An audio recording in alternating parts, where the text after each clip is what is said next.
One day, all the records of human civilization disappeared without a trace. Is it about history, technology, or art? Many sources of information fall down from books to digital data. All the knowledge and records accumulated by the human race disappeared overnight. A lot of people are fighting among themselves, and when, for reasons unknown to anyone, society was thrown into chaos and was on the verge of collapse, humanity has appeared as a savior. A certain digital circle of blue color appeared. The system is being configured. Loading sequences. Done. This is something other than the so-called Zeus system. However, the game, when it was created, is still a mystery. This system is starting to shine and saying that in turn created the virtual game Olympus. Multiple screens appear, and Olympus cannot be called a simple game. Item recognition success. Security check is clear. The bulb is projected. Materialization and transmissions begin. Materialization is complete. A flask of blue liquid appears. After all, thanks to the available abilities, the reserve system is able to materialize objects from the game into reality. As a result, Olympus becomes a means of maintaining modern civilization.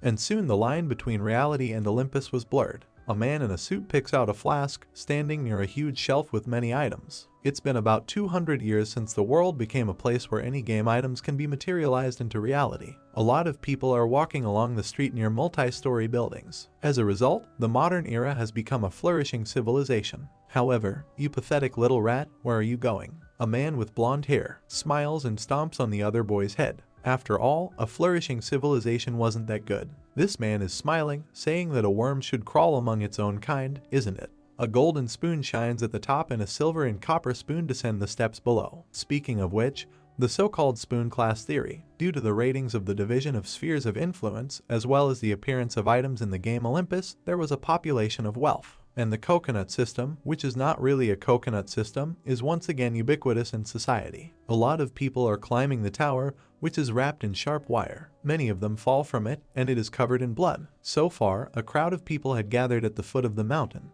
After all, the rich get richer, the poor get poorer. A world where you can't be born a hero in the gutter. A world where clay spoons are hard to turn into gold. And a man standing looking at this tower near a lot of skeletons. His hands were wrapped in bandages. This guy has black hair, a black turtleneck, and is clearly worried and looking ahead, saying that he's Hanju Hyuk. Clucking is clearly angry, thinking of that being one of the many clay spoons. But there doesn't seem to be a law that says that people of equal status must necessarily die. After that, he worked very hard, talking about being a man with long hair and a gray beard. A good body, build, and a burning eye. Says something that one crazy old man who kidnapped him when he was less than 10 years old said. That I wasn't born with a clay spoon in my mouth, but with problems in level and ability. Hanju Hyuk then stands at the entrance of the forest. It is enveloped by a barrier near which a lock is shown, indicating that it is open. Therefore, for the past 20 years, all he had done was go through the hellish training in the training area. A huge red flag with a burning skull, and a man sitting on a throne in knight's armor while a lot of girls are around him. It is said that he was told that he must become an absolute evil or something like that. And so it is together. Girl holding stripes, with light clothes and light hair. Call her a saint. A man in both a hood and black clothes is a killer. Or a girl dressed in black, smiling around a lot of skeletons. Queen of the dead. He says he's finally made up his mind. Hanju Hyuk then jumps forward, breaking the barrier behind him, saying that he will become an absolute evil. 20 years ago, after the Olympus Revolution, humanity began to receive education in virtual reality. Students improved their level at the Olympus Academy. Young Hanju Hyuk walks with a backpack and smiles. Level 6. He was 6 years old at the time. And after graduation, he gets a job in the Olympus Union and earns money. A future like this was the norm, so he decided to follow this path. Hanju Hyuk walks forward and smiles, thinking about going to the academy while the old man sits on a tree and watches him. But the trouble crept up unnoticed. That old man started to smile, his eyes started to shine golden. He says he's finally found it. He then attacks Hanju Hyuk. Hanju Hyuk spots him and turns around. He is very surprised by what he sees. Then the old man grabs the child and jumps into the sky. She screamed that he had found a gifted child after all, and God, he couldn't believe he could find a child with such a talent. Grabbing this baby and jumping the sky. He says that the heavens would also tell him happiness is what will make him the strongest person in this world, until he understands what's going on. He is surprised to say that he was abducted by a crazy old man. After that, he looks at him, how strong the old man is, radiating a purple aura, thinking that this weirdo, he was the epitome of power, so even if it was forced, he was somewhat willing to become his disciple. After that, Hanju Hyuk kneels in the rack from morning to night, while there are a lot of stones on it. It is said that this is how his difficult period began. Endurance training, horse stance 12 hours. He stared at the worm, clearly displeased. Speaking of which, the special medicine from his mentor is good for the body, and looking back on it, he says that no, you can say that those were painful times. After all, the correction period is the time of so-called infernal training. This old man is watching Hanju Hyuk being chased by many hyenas. He cries, saying it was learning to survive and survive being caught in a pack of wild hyenas, sitting on a rock near a lot of golden trees. And Hanju Hyuk asks his mentor if he knows that according to rumors, the best player is currently level 89. And that's cool, isn't it? His mentor looks at him in disbelief. After all, Hanju Hyuk doing push-ups and saying that the boy is mine, how can he call someone below level 99 the best? Hanju Hyuk, 16, spent 10 years of grueling training. Hanju Hyuk falls to the ground, saying that after all, he is officially considered number 1 and there is no one higher than him. The mentor scratches his beard, covering one eye with two, looking at Hanju Hyuk, saying that this brat is trying to say that you don't believe a word of your strong mentor. Then he remembers about the system's rank table and says that he should not believe only what he sees. And you need to understand that there are many things that are not openly shown in the world. After which, the student Hanju Hyuk is clearly displeased, thinking that this crazy psychopath has started talking his crazy nonsense again. And the mentor sitting on top of Hanju Hyuk while he was clearly unhappy about it and laughing. He points his finger at the sky, they say that believe him. His disciple, he is the one who will make him the strongest man in the world. What makes Hanju Hyuk giggle? He asks about the mentor, they say that, but he does not come from this wealthy family. The mentor gets very angry looking at him, while Hanju Hyuk continues to say that there are no items in the arsenal, and in this scenario, it is even possible to become the strongest in the world. The mentor then hits Hanju Hyuk on the head. They tell him to snap his mitten shut. After all, only the level and characteristics are important. Hanju Hyuk cries as she looks at him and listens to the old man saying that he won't go. He will continue standing in this position for another 3 hours, brat. Think to yourself if he can really believe this old geezer. And Hanju Hyuk says that his torment continued from day to day. Winter was already beginning to appear and snow was falling on the branches. They say that nevertheless time passed without stopping. And the colors of owl were everywhere, butterflies flying and flowers blooming. Spring followed winter, autumn, and summer, and the endless succession of seasons. 20 years have passed. After which, the old man sits in the cave beside them with a candle and Hanju Hyuk sits on his knees in front of him, filled with hellish training sessions. Looking at Hanju Hyuk, he says that up to now, he has been passing and doing excellent work on himself. He taught him everything he knew, and Hanju Hyuk stares at him while his mentor says that now he can die without any regrets. The 26-year-old completed a 20-year training course. He thinks to himself that he is begging for the old man to die soon. He closes his eyes, starts to cry, says that it really was incredibly hard for him. Thinking about the fact that in reality they are treated as a job seeker who has not been able to get a job for 1,000 years. He remembers his parents kneeling over him and complaining about how he still suffered from stuff like training. And his mother says that his son and his friends have already joined the service of the big union. After that, a girl standing next to her tells her brother that everything is definitely fine with her. While Hanju Hyuk says that how many repetitions are allowed, his mentor said that this is the right way to learn, and the mentor says, okay, whatever. Hanju Hyuk sighs as he looks down, after which he remembers that in the game Olympus, he had to teach everyone in his time with endless training. Remembering how his mentor was attacking him from above while Hanju Hyuk was defending himself. He gets hit by a mentor, thinking that simply put, he was only being beaten for all 20 years. Then Hanju Hyuk, who is sitting on his knees in front of his mentor, returns to reality, thinking that he honestly had no idea why he was still putting up with it, even though he could have just deleted his character. In the end, he was able to pass this test. And Hanju Hyuk raises his head and calls for his mentor. Sit on your lap says that, in fact, he is none other than his son, and because he had you as a mentor, who he considered his true father, he managed to work hard throughout these 20 years. Then he lowers his head, starts crying and says that, however, he is still not sure that he can survive in such a harsh and cruel world without his protection. The mentor listens to Hanju Hyuk as he says that he's trying because he still needs Hanju Hyuk's guidance. And the mentor, closing his eyes, says that he is mistaken about his student. Although he's even weaker than him, his strength has increased considerably, hasn't it? Hanju Hyuk tearfully looks at his mentor, thinking that it's about deciding whether he's weak or strong. Thinking that no, it doesn't matter now, just give him the quest at last. Drive the quest to the barrel. Hanju Hyuk then leans even lower, saying that he has heard that after the death of such NPS, there is a quest left. Telling the mentor that there is no way, but detracts from continuing to teach him and continue to teach the mentor. Thinking about how he can expect him at least one single quest before he plays the box. And the mentor looks at him as he sinks even lower. In England, that he understands his feelings perfectly, after which Han Ju-hyuk smiles as he looks at his mentor, thinking that, yes, he feels the quest already in his pocket. The mentor closes his eyes, says never forget that you are his only disciple and the only successor to his martial art. Afterwards, Han Ju-hyuk cries and thinks about how he's been locked up here for 20 years because of this receiver idea. After that, the mentor hands him a map with a cross near the entrance to the cave. Speaking of finding this place, Han Ju-hyuk smiles at the contents of this map as he listens about what he says, that his future is there. And Han Ju-hyuk screams with happiness, telling the mentor that thank you for his generosity. After all, his teachings are higher than the sky and deeper than the ocean. After that, Han Ju-hyuk bows once again, saying that he is thanking his mentor. Han Ju-hyuk gets angry and coughs a little. He clearly starts laughing, saying that this world will prostrate itself before him. After which, it emits a purple aura, and everything around it starts to rattle, telling Han Ju-hyuk to hit the road. So far, Han Ju-hyuk was very surprised at how strong a mentor he was, telling him to go and conquer this world. After that, the mentor calms down, all pressure disappears, and the candle burns out and goes out. And Han Ju-hyuk standing in front of the mentor, it is said that when he got up from his knees, the mentor had already given up the ghost.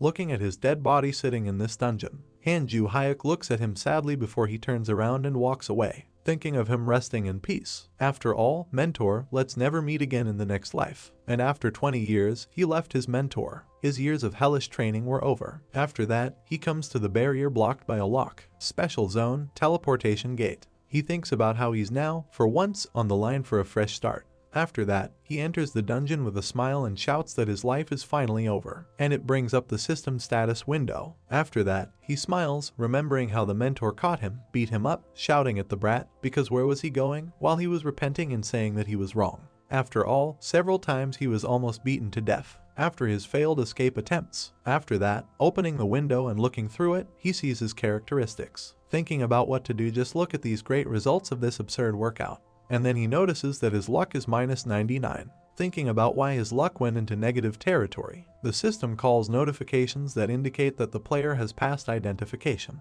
Han Ju-hyuk looks at it and says that finally. After that, the system says that the curse of compulsion is lifted, and he is relieved of his duties as successor. Han Ju-hyuk then looks down at his fist and smiles with happiness. The special barrier has been cancelled. After that, the barrier that Han Ju-hyuk was standing next to is unlocked and the lock disappears from it. The system says that he can leave the special zone online, and Han Ju-hyuk looks at it all and then he walks out. He smiles as he walks forward, thinking that he really has been waiting for this moment for 20 long years. He raises his hand, saying that now he can say goodbye to him forever. He looks ahead and says that rather fly to meet me his new life. After that, the system calls notifications that the user is leaving a special zone online. A red barrier appears everywhere, indicating an error. He notices this while looking at everything with surprise. So far, many system windows with error warnings appear in front of it. He says in surprise, what's going on? What the system says is that a warning error has been detected. The system says that an abnormal level increase has been detected. Han Ju-hyuk looks at it all in surprise and looks at the system windows popped up. System, you did not pass the advanced training procedure. The system detects an abnormal level up method. After that, the system says that the power of Zeus. Its status window opens, glowing red. Its level begins to change, indicating that all levels obtained by abnormal means will be reset. And Han Ju-hyuk looks surprised at this, saying what he just said. He notices that his level is starting to drop, and Han Ju-hyuk is clearly angry, yelling about how you're going to stop. He starts crying and screeching, talk about what the heck is going on. Crazy Zeus, stop it. After that, its level is lowered to 1. The system indicates that the operation was completed successfully. Han Ju-hyuk, who is on his knees in terror, screams no more. So far, the system tells him that an excessive level of stress has been detected and prolonged access can harm his health. If a high level of stress persists, then you will be logged out automatically. The player lies on the floor in complete shock. After a while, he starts crying and smiling. Speaking of which, it's 20 years old. Status window looking at it. And he says it wasn't a dream after all, looking at his level 1. And it was all a dream. Then he notices something. He gets up and talks about what it is. He looks in the status window and notices his own characteristics. Speaking of why they stayed the same, he thinks that the system really zeroed out. He recalls how the system detected an abnormal level increase, and thinks about the fact that she only zeroed out the level. Then he falls to his knees, sighing.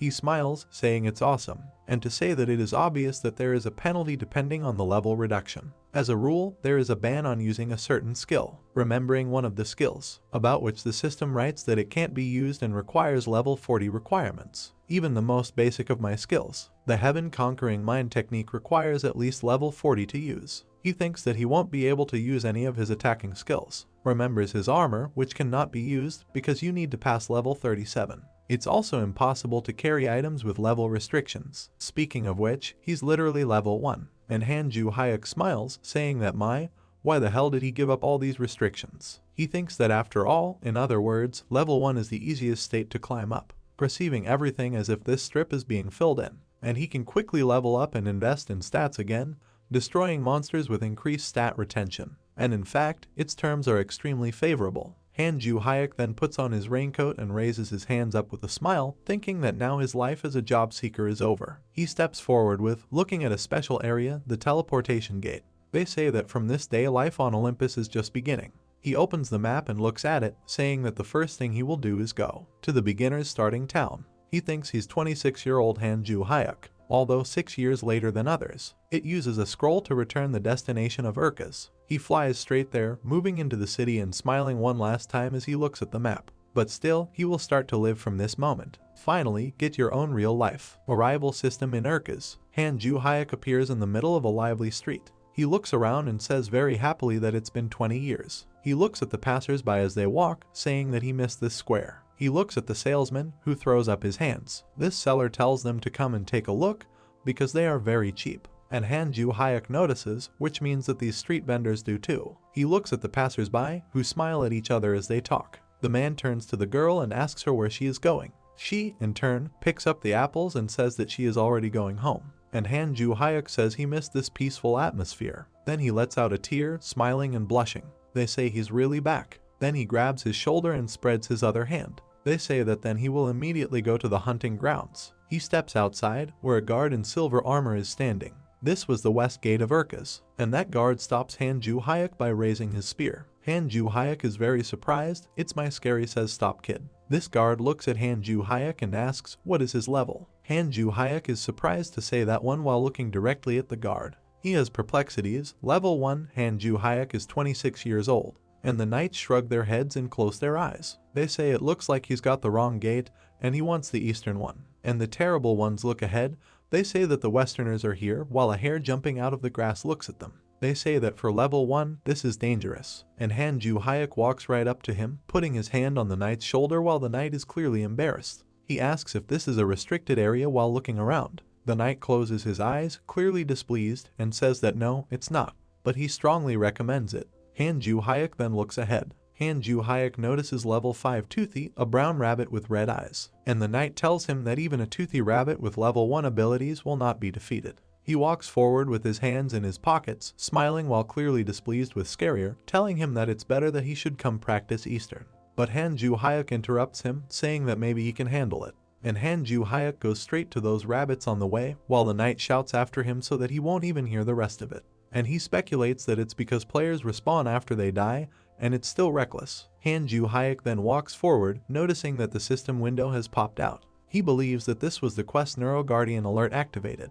Hanju Hayek looks at it and is surprised that it's a quest. He considers the Guardian Neru's alarm. The West Gate guard watches the player suspiciously. It assumes that the player will die, allowing you to dispel the alarm. The reward is 30,000 gold. A rabbit runs up to him at that moment and Hanju Hayek looks at it, smiling. He says that Dawn is very worried and he should show the quest that he received. After that, the guard is clearly worried and looks at the captain in surprise. He notices the rabbit running up to Hanju Hayek while he is looking at the guard and waving at him, saying that the guard's uncle, look here. He thinks about what the hell he's doing. The guard notices the rabbit opening its mouth. He gets a lot of rabbits and is about to attack Hanju Hayek. They say that he is also attacked by a toothy rabbit. Scary runs to help him, shouting and telling him to turn around and where he is looking. And he has to dodge. And Hanju Hayek stretches out his hand to the rabbit that opened its mouth and jumped right at him. Hanju Hayek notices this and abruptly turns to that rabbit. He swings his fist out, hitting the rabbit squarely. Then there is a huge flash, and the rabbit flies back.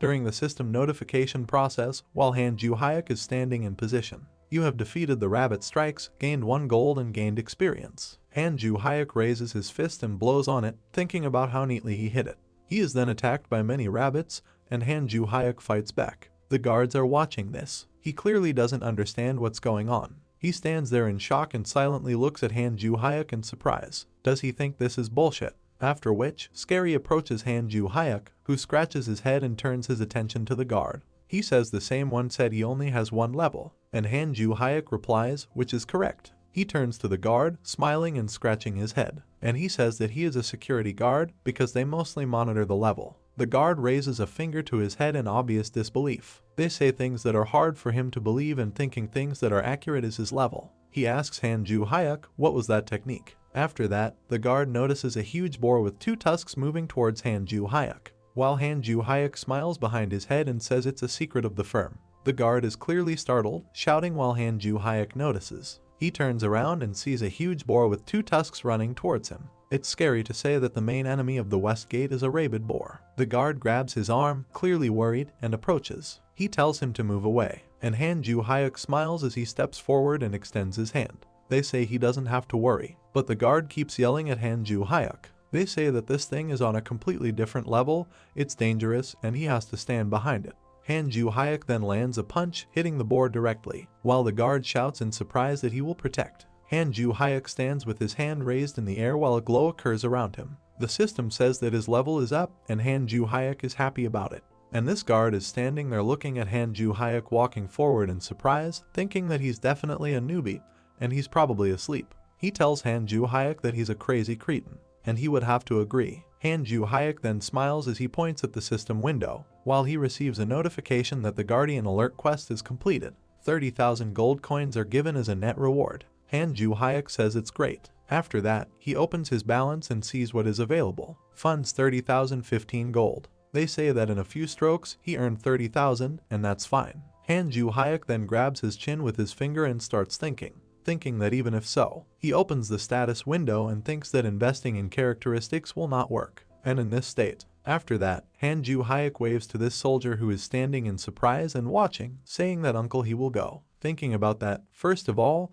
the actual stats are the same as at level 99. After that, leaving the city. He thinks that's not the main problem right now, and he'll deal with it later. In the meantime, you need to go to a high-level hunting ground. Han-Ju-Hyuk smiles and is clearly happy, saying that at the time, he thought that the path of his life was completely straight, and the reward for 20 years of hard work is finally received. After that, Han-Ju-Hyuk thinks that he thought things would be smooth sailing in the future as well. A few days later, Han-Ju-Hyuk crossed his fingers while sitting at the table and was clearly displeased. He's thinking, what the hell is this? He sees a list of notifications and how the system sent them. Participation in the murder house system activated. You will be given the mark of the killer. Players can distinguish the mark of the assassin. A penalty is dealt for activating the house system. Over the past few days, he has been involved in various incidents, now full of misunderstandings. The NPS attacking him appeared out of nowhere. Haman dodges one of the NPS while the latter punches and screams for him to die. Han-Ju-Hyuk hides behind a wall near the sign of one of the assassins, while several citizens are running down the street, saying that they thought he was a wanted criminal. After that, looking at this poster, he is clearly dissatisfied.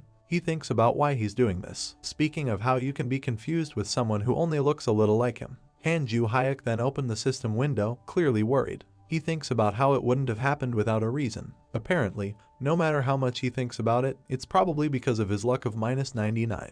And Han-Ju-Hyuk the killer appears. He says that under the influence of luck, -99 NPS decided that he was a wanted criminal, banging on the wall and saying that this damned luck. The assassin tries to attack Han-Ju-Hyuk as he stands looking ahead, clearly displeased. They say they attacked him endlessly to kill him. After that, Han-Ju-Hyuk notices that someone is trying to attack him. Does he turn his head? Then he strikes. This assassin flies away, and a flash of fire appears everywhere. He looks at his steaming fist in surprise. They say it's his reflexes, and he had to fight to keep from dying.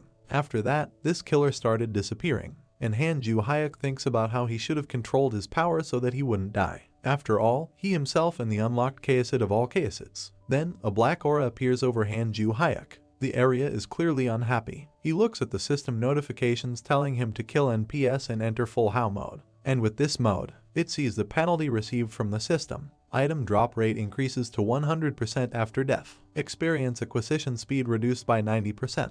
It can't use government or public institutions. The interest of trading NPS decreases by 100%. Speaking of which, he received all kinds of fines. Han Ju-hyuk then says what the hell. Han Ju-hyuk runs through the rocky terrain while being chased by many players. Speaking of which, it wasn't just NPS that started being harassed after that, but players as well. There can only be one reason why they're after him. One of the men in knight's armor runs and calls for support. They say it's the Gator serial killer. Han Ju-hyuk grits his teeth and runs forward, clearly displeased. It is said that according to the hero system, the opposite of the How system. Speaking of which, where the hell is this Gator guy? A golden emblem wrapped in fire, in the center of which is a sword wrapped in a vine. It is an opportunity to become a hero by killing a Kaesit. After that, Han Ju-hyuk is leaning against the wall. It is said that after that, of course, he became Full House target. A lot of people walk up to Han Ju-hyuk, watching as he tries to catch his breath. Speaking of that, for players who want to become a hero, after that, they get closer and closer to Han Ju-hyuk and look at his back, saying that this is a dead end and he should give up. After all, giving up would be the easiest thing to do. Han Ju-hyuk then turns to face them. A huge explosion occurs. Smoke and a huge flash are rising everywhere. A lot of players start disappearing, covering them in blue. They lie behind the dead one, Han Ju-hyuk walking in the middle of them. He says that for the sake of survival, in the end, he had nothing left but to kill all users. Han Ju-hyuk is clearly displeased with their bodies and says that for now, he will lie low so that they won't find him. Speaking of which, the level is still rising. Han Ju-hyuk is sitting among the trees on one of the rocks. He is wrapped in a brown cloak, saying that it's been 2 weeks. He smiles, but clearly embarrassed. It looks at the system window that says, Status Window, Current Status, Full How. The chance of dropping items increases to 100% after death. Experience acquisition speed reduced by 90%. It can't be used by government agencies. The interest of trading NPS decreases by 100%. And Han Ju-hyuk, looking at this, says that it looks like normal players are incorrigible. He looks around and says that he will have to hide for at least a year to stop this damn Full How. Han Ju-hyuk then leans back with one hand and closes his eyes with the other. He says that there's nothing you can do about it anyway. Since you've become a bad guy, then at least you'll become a bad guy who eats well and lives well. Talking about how he decided to stop being a hero, Han Ju-hyuk is clearly displeased, looking up at the sky, thinking about how he has all the stats of level 99, so he doesn't have to worry about eating well and living well, however. Come to think of it, it's so weird. He remembers his mentor attacking Han Ju-hyuk from above. Thinking about that after 20 years of hellish torment, he recalls how he made Full How's fortune by killing one of the NPS. After all, he thought that he would get better, but he was forcibly put into full chaos mode. The bank continues to stare up at the sky, clearly displeased, and thinks that maybe this is all Zeus' idea. And there is a special scenario. Han Ju-hyuk then brings his hand to his head and closes his eyes. He says he's hiding behind it altogether. A new pain that came as soon as I got rid of the suffering of the past. Wondered about the whole situation. The answer to his question came to him sooner than he expected. The next day, Han Ju-hyuk looks forward in surprise. He sees a lot of men in a hoodie and already gray-haired bowing to him. He looks at them with obvious surprise and asks, "What are they?" And one of the old men in the light cape in front. He starts crying, closing his eyes and smiling. He shouts that he wants to see the successor of the Absolute. And they are old people who no longer regret anything, and even if they have to die now, they shout to him, "Glory, glory, hail to me." And Han Ju-hyuk is surprised to see the system window pop up. After that, a golden ball is formed near it. Han Ju-hyuk looks at him. He wonders, saying, "What is it?" It sees a system notification. Return of the Absolute SSS rating. Must be recognized as an absolute heavenly devil. Received recognition from 12. The elders are a top priority. To view the details, enter the command. Details, and Han Ju-hyuk thinks to himself that this is the SSS quest class. This quest is starting to shine because it is SSS class, and among the quests that humanity has received while playing on Olympus over the past 200 years, this is a top-level quest. Over 200 years of history, the SSS class quest has appeared. Only 3 times, and every time such a quest appears, a cataclysm was taking place on Olympus. Han Ju-hyuk looks at this notification window in surprise, and he thinks that SSS level quests are usually the main scenario quest, which is held at least at the national level.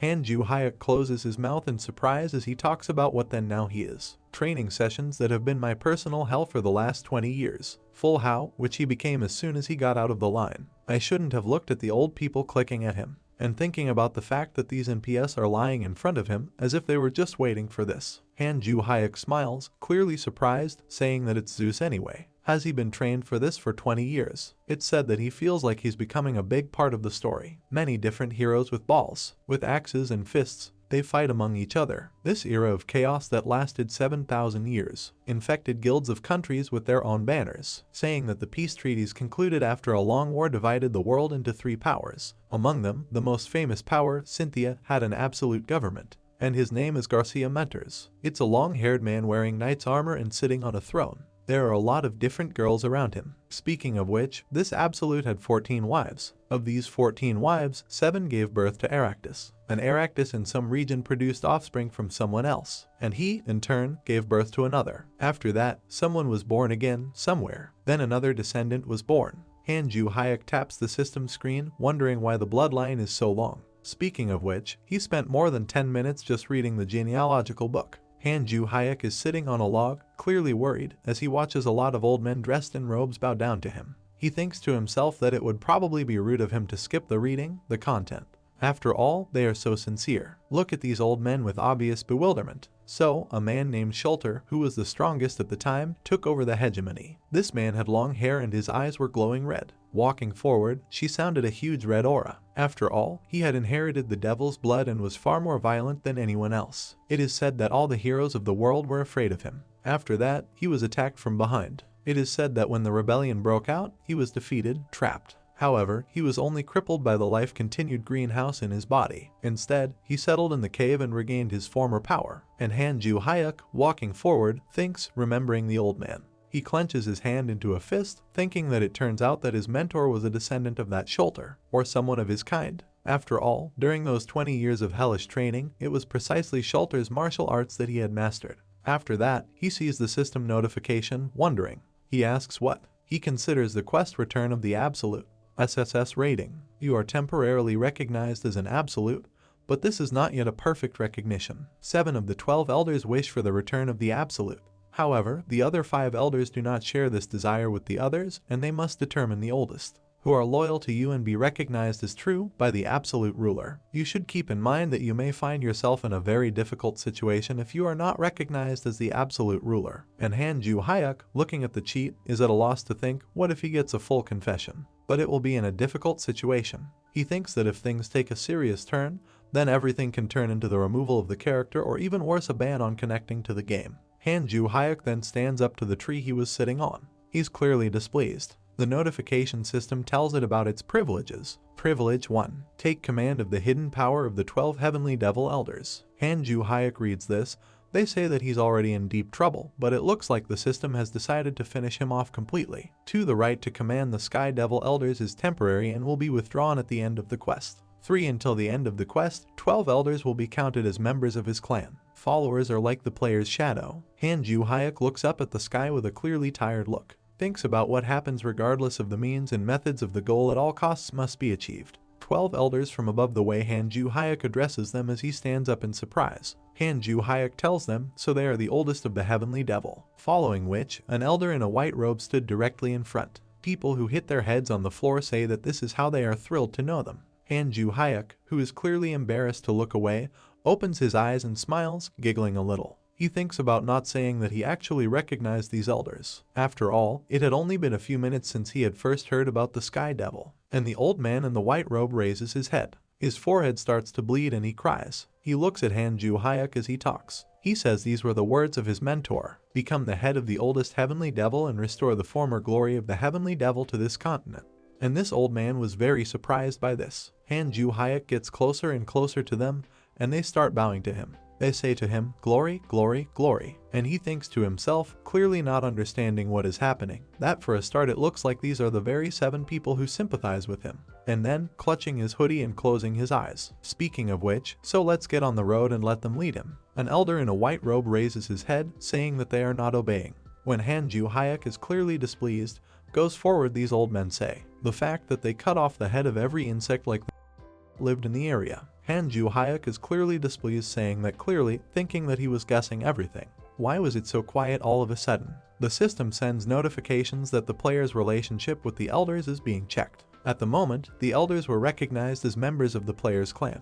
Experience earned by historical players in a given region is retroactively applied to the player. Han Ju-hyuk looks at this notification with surprise, saying that oh. After that, it receives a notification about the level increase. Han Ju-hyuk looks down at his hands and sees how he's starting to glow. He is surprised by this, while notifications about the level increase come to him. And Han Ju-hyuk says in surprise, "Are you saying that he's already level 9? After that, he thinks to himself that according to the national rule, most people enter the academy at the age of 6.8, and they reach level 20 when they graduate at the age of 20. Thinking about what the hell kind of game the elders were catching here. And Han Ju-hyuk looks at them with a smile, thinking that, what if you use this feature productively? Han Ju-hyuk turns to the elder and asks for his name. He, in turn, bows, closing his eyes and putting his hand to his chest. He answers that he is Luxo, who holds the post of First Elder. Han Ju-hyuk walks up to him, looking down at him, and he says that first of all, he needs to clarify something. Luxo wants him to talk, and Han Ju-hyuk, sinking down a little and closing his eyes, says that he is currently under special restrictions. It presents everything in a form, it is wrapped in many chains and closed with a lock. It is said that even though he researched the mentor's mantra, right now, he doesn't have the ability to use any of his techniques. And the head remembers, but the body can't keep up with the thought. After that, Luxo closes his eyes, clearly worried. And he says they guessed it, that something similar had happened. Han Ju-hyuk then stands in front of them, putting his hands on top of each other and shouting that they should still trust him. And he is the absolute who will rule them. And he gives his word that he will take them to a place where they will always be bathed in the sun's rays. After that, Luxo and the other followers sit and watch Han Ju-hyuk. They start to shed tears, and a glow can be seen in their eyes. And while Han Ju-hyuk is leaving, he makes a smirk. Luxo, along with other followers, begin to bow down to him, saying that he will be famous. After that, a system notification arrives, saying that the Elder Heavenly Devil's liking has increased. So, let's visit them, little nest.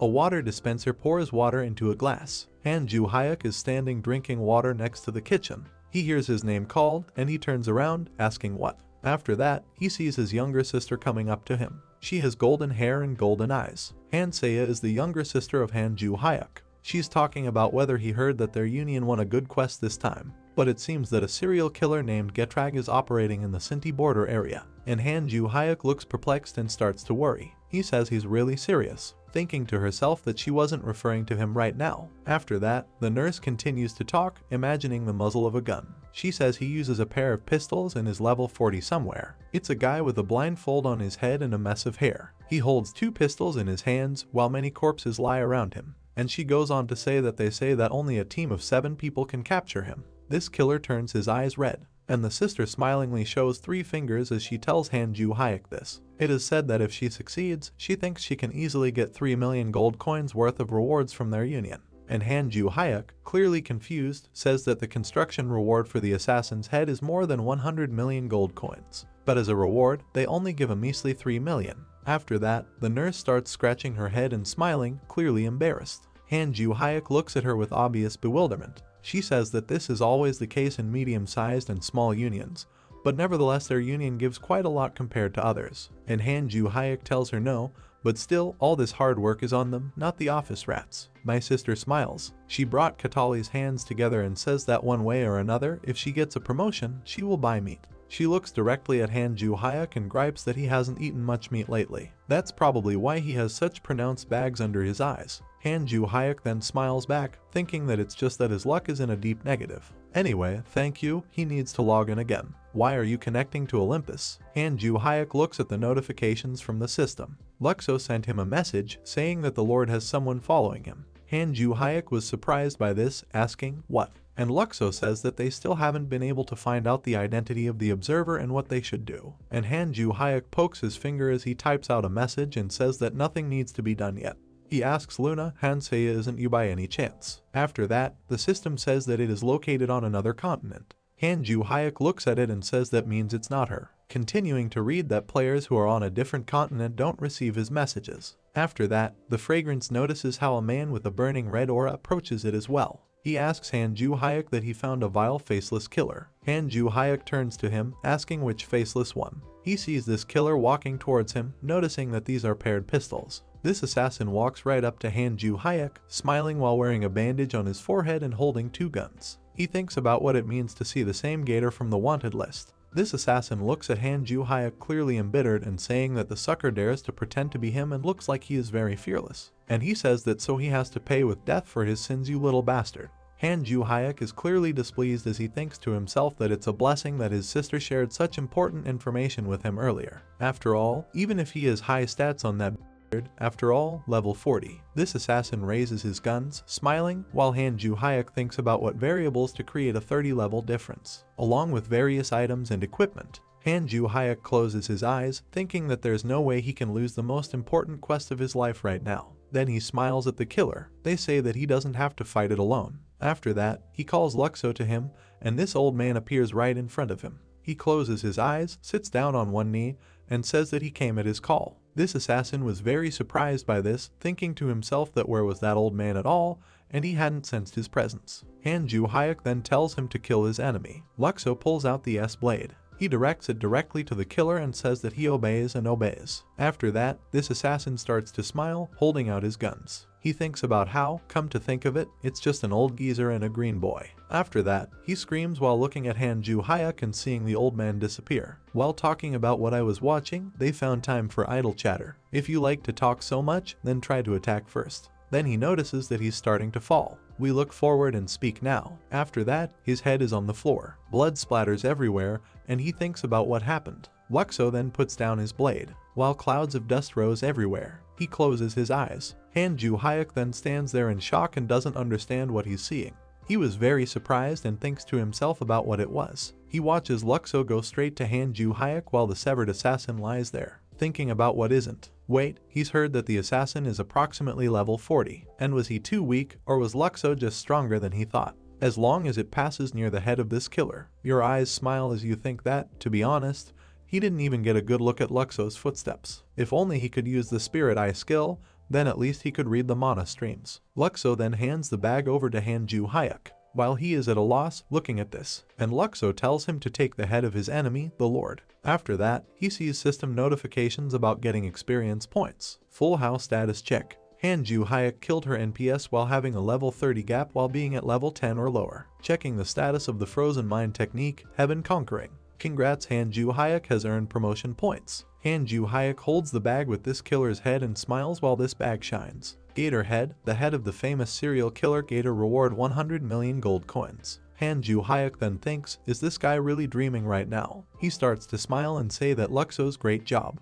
He thinks about letting things run their course, and he couldn't get a job because he got caught up in the full Hao regime. But it never occurred to him that an NPS whose head was worth 100 million would end up in his hands so easily. After that, Han Ju-hyuk stands with this bag and smiles while looking up. He says elders, listen to him. They must hunt all living things around them without making a fuss, for his glorious return, thinking that he would follow whatever scenario or quest the system gave him and play the role of ruler diligently. Han Ju-hyuk walks among the trees. After 2 weeks, as he walks, Luxo jumps through the trees and attacks with his weapon. It kills a bear and a skeleton in one hit. After that, he sweeps forward, killing mobs one by one. And Han Ju-hyuk, walking forward, looks at the notifications of his level up. He looks at the system window and thinks that he is already level 13. And others spend several years raising the level and or climb up at an unheard of speed. It represents everything in the form of a man sitting and meditating. Magic appears around him. A heaven-conquering mind technique requires at least level 40, and when he gets to it, that's when his real start will be.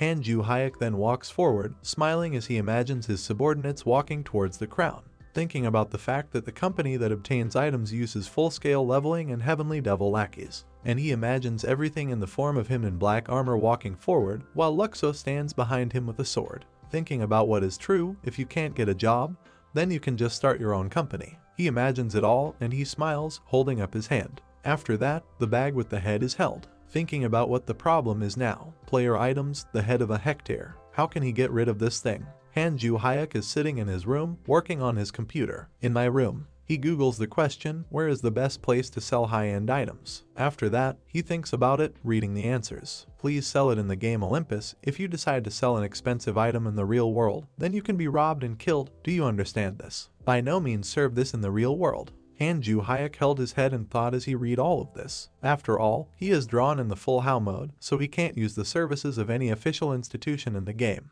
And money is money, but trying to make a deal in the real world is also not an option. After all, his personal data may be stolen. After that, he notices his sister coming in, smiling and beaming. She asks him what he's doing. He He looks at her as she looks out and tells her that her little sister came just in time. She asks in surprise, what is it, does he really need pocket money? Han Ju-hyuk smiles and spreads his hand. They say no, it has nothing to do with it. While she listens in surprise, he speaks. What would she do if she got the killer's head? She asks in surprise, what is he even talking about? She starts laughing, standing in front of him and saying that even if the head is in his hands, why give it to me? Han Ju-hyuk looks at her in surprise as she says that he can just sell his head and eat too many burgers to his heart's content. They say that if I also buy a couple, it will be generally wonderful. And Han Ju-hyuk puts his hands together and tells her seriously that he'll get the damn head, so let's split the proceeds 50-50. The nurse looks at him in surprise and wonders why he suddenly spoke in such a serious tone. What's all this rambling nonsense he's talking about? She stands at the aisle, leaning on her elbows and says to him in surprise, does he really know what level the Gator has? And did Han Ju-hyuk, even if he died and rose from the dead, not be able to stop? He heard that he can't visit other areas at all because of training or something. Han Ju-hyuk scratches his head as he looks at his sister and says that he was able to escape a few days ago and honestly, he already caught that. My sister says no. She walks up to him, smiling as he laughs. She says that this character really has about level 40. How did he manage to catch it? And his joke actually went that far. To which Han Ju-hyuk says that he just gave him one good punch and died. They say that, by the way, he is approximately level 99. And he tells her that he sent her screenshots earlier, and did she forget? Then they remember 10 years ago how my sister receives notifications on the phone, and she is lying on the bed. Surprised by this, she asks what and watches about Han Ju-hyuk. She sees on her phone that he says he has reached level 99. And she looks with skepticism. They say that really he has a level 99. Thinking about how it must have been really hard for him lately to even stoop to such jokes. After that, the nurse looks away, clearly worried, and talks about what you know. To be honest, at the time, she thought it was photoshopped. After all, messages often talk about such topics, and Han Ju-hyuk excitedly says that he understands. He looks at her with a smile and gets up from behind his chair. He says that in any case, if you need a head, then go to the Leprechaun Mountains in Cynthia. It will take a picture of the coordinates when it connects to the game. His sister paused, holding a finger to her cheek, telling him what mountains they were and why she wanted him to go there. Speaking of which, she's only level 25, and she doesn't look at him in disbelief as he tells her that he's really messed up and is up to his ears in full how mode. His sister stands near the entrance to the Lepra Mountains. She is stopped by 2 guards while she excitedly holds a staff and says that she has something urgent to share in these mountains. One of the knights closes his eyes and says, do you really have to go there? And she will die in the blink of an eye in the clutches of some monster. The nurse smiles and closes her eyes, saying that everything is fine. In any case, everyone comes back to life, thinking about how she actually came here in the end. After which, she walks through the gate and waves to these soldiers until they shout, hey, that they warned her that if she died, she shouldn't blame them. She talks about what is good, of course, and thinks about the fact that she took the morning off. Han Ju-hyuk, if he lied, he will finish him off with his own hands. 3-0 later, my sister is walking through the woods. She's clearly worried and looks around, thinking it's too quiet. Although Han Ju-hyuk said that he had taken out all the mobs. I don't know how Han Ju-hyuk points at himself, smiling and saying that he destroyed all the mobs before she came. After which, she notices Han Ju-hyuk appear in front of her, grabbing her shoulder. She thinks about what this strange feeling of emptiness is like, as if not only the monsters have been destroyed, but all living things have been destroyed. And Han Ju-hyuk, smiling, tells her that she's here. She spots him and screams at him out of fear until his eardrums burst and his mouth starts to bleed. She is very surprised and lets out a tear, saying that Han Ju-hyuk, what is he doing? And she's scared out of her wits because how could he even hint at his presence? She calms down and looks at him, says no, so she doesn't get mad, but what? She looks at Han Ju-hyuk and how he has a very dark aura. She asks Han Ju-hyuk about what kind of energy it is and how crazy it is. While Han Ju-hyuk is scratching his head with obvious confusion, she says it looks like he's really mired in full how. And while Han Ju-hyuk looks away from the clock head, his sister says that if he's serious enough, he doesn't say that he managed to kill the NPS. Han Ju-hyuk then looks at her and opens the system window, tapping it with his finger. Speaking of which, one way or another, here you go. He holds out the bagged head to her. Item player head of a hectare. A special option is a reward of 100,000, which can be exchanged at the reward center. The nurse looks surprised at this and says she will be stunned, tell her that she is sleeping.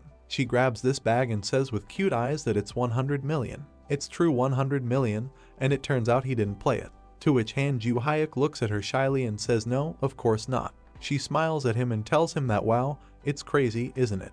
Han Ju-hyuk looks at her, what? If you understand everything, then rather engage in an exchange. They also ask Han Ju-hyuk how he managed to do this, and they still don't believe what happened. To which Han Ju-hyuk grudgingly replies that it's clear that No is already going to the exchange office, and he'd kill her if she took the money and ran away. Then near the sign with the scales, a dark-skinned man with blonde hair, smiling, holds a bag. He says they have confirmed that it is indeed the head of a wanted criminal. After that, the nurse smiles as he hits the bag, indicates that the Kill the Assassin quest has been completed. She says she's serious, and she looks ahead with a smile. This man says that she is being given a reward of 100 million gold coins, and his sister smiles at the memory of fast food and says that if he gets half of it, she can buy all kinds of her favorite hamburger. How does she remember that? Han Ju-hyuk is throwing up in the toilet and his mom is standing there, wondering what's wrong with him, while the nurse stands with the teddy bear, watching this. She looks at him and listens as he is told that he eats something strange during his training in the game Olympus. And why do they always spend their evenings hugging the toilet? The little sister comes back to reality and thinks about what her brother suffered so much. After what does it go? She brings the bag of gold to her brother. Speaking of which, it's his share, 99 million. Han Ju-hyuk takes this bag and says that it's 99 million gold coins. They also agreed to share the reward equally, and the sister holding a bag of gold smiles and says that this is her first money earned after those 20 years of torment and how she could squeeze out half of it. But since he earned as much as 100 million, his little sister pocketed $1 million for pocket expenses. Han Ju-hyuk then reaches out to her and says no, still no. He sees his sister smiling and waving and shouting that she's taken the morning off, so it's time for her to come back and see you at home. And Han Ju-hyuk, pulling her hand towards her, dissatisfied says, "What is it?" Well, she keeps talking about buying hamburgers today, so let's eat them with mom and dad tonight. Han Ju-hyuk then lowers her hand and smiles at her, telling her to take care of herself. He looks at his money, saying that it's 99 million gold. And with the exchange fee and tax deduction, that's about 80 million won. Han Ju-hyuk smiles while clenching his fist, thinking about the fact that he earned 80 liam in one go. As expected, this is the quest of his life, but what difference does it make if he is chaotic? He remembers how a lot of gold falls to him because the SSS rated quest hasn't even really started yet. A lot of money is falling, even though he already has 80 million won in his pocket. If the main quest is completed, he can't even imagine what kind of reward awaits him. And you need to reach level 40 as soon as possible and continue the quest. After that, Han Ju-hyuk looks at his fist and says with a smile that he will try to speed up his growth for at least a minute or even a second, calling it an investment in the future. The answer is certainly cash, isn't it?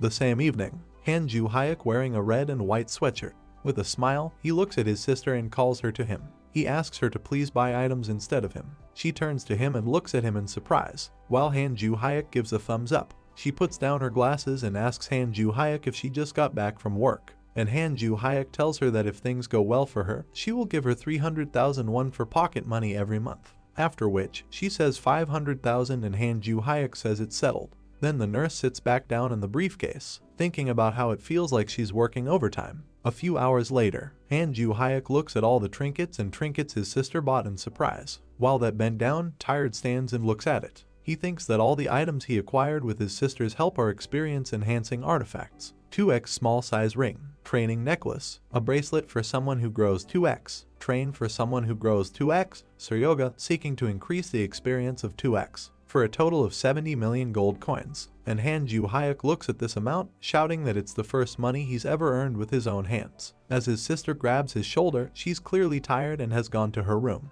Clearly tired, she holds out her hand to him and tells him that she doesn't know why he asked her to buy all this stuff. But if he was going to force her to run errands in the future, he would have to leave the teleportation point. And Han Ju-hyuk, looking at all of his trinkets, smiles and says that's good, how much does it cost? After which, he gets shocked listening to the sisters as she says that setting one teleportation point is 3 million gold coins. After that, he will withdraw 300,000 gold coins each time he uses it. Then the nurse smiles and waves and starts disappearing. Han Ju-hyuk walks forward covered in trinkets with blood in his mouth. They say that money flows like sand through your fingers, and the sister says that he should hide all his accessories and use invisible mode because it looks terrible. Users can disconnect from the system. Han Ju-hyuk, crying and smiling, says that he needs to earn even more money in the future. After that, he pokes in the system window, the invisible mode is enabled, and all its accessories start to disappear. He says that first you need to finish what he has already started. Han Ju-hyuk then walks forward through the forest, saying that the elder needs to move out. Luxo appears in front of him, sitting down on one knee, and says that he listens to Vladika on the first place of level up. The next day, Han Ju-hyuk goes ahead. He smiles, saying that this is the Jeff Mountains. He looks around as one of the men with red hair and armor watches him. He looks at him and says what kind of guy is there. It scans his face and the system shows an error. He says he's a mess, right? After that, a guy comes up to him and tells the boss that this person is a mess, pointing at him with a smile. Speaking of which, ideally, he just needs to improve his reputation. After that, they watch as Han-Ju Hayek walks and is enveloped by a dark aura. Speaking of which, by the way, doesn't he look weak? And the subjects are all basic. Probably died many times on the way here, and the boss is standing there watching him, saying that he doesn't know about it, but one thing is clear, he probably couldn't even find them. His field of view has very little coverage, so it's probably a beginner. After which, he raises his weapon and says to everyone. Many soldiers appear in front of him. A soldier with red hair walking forward says that they are ready for battle.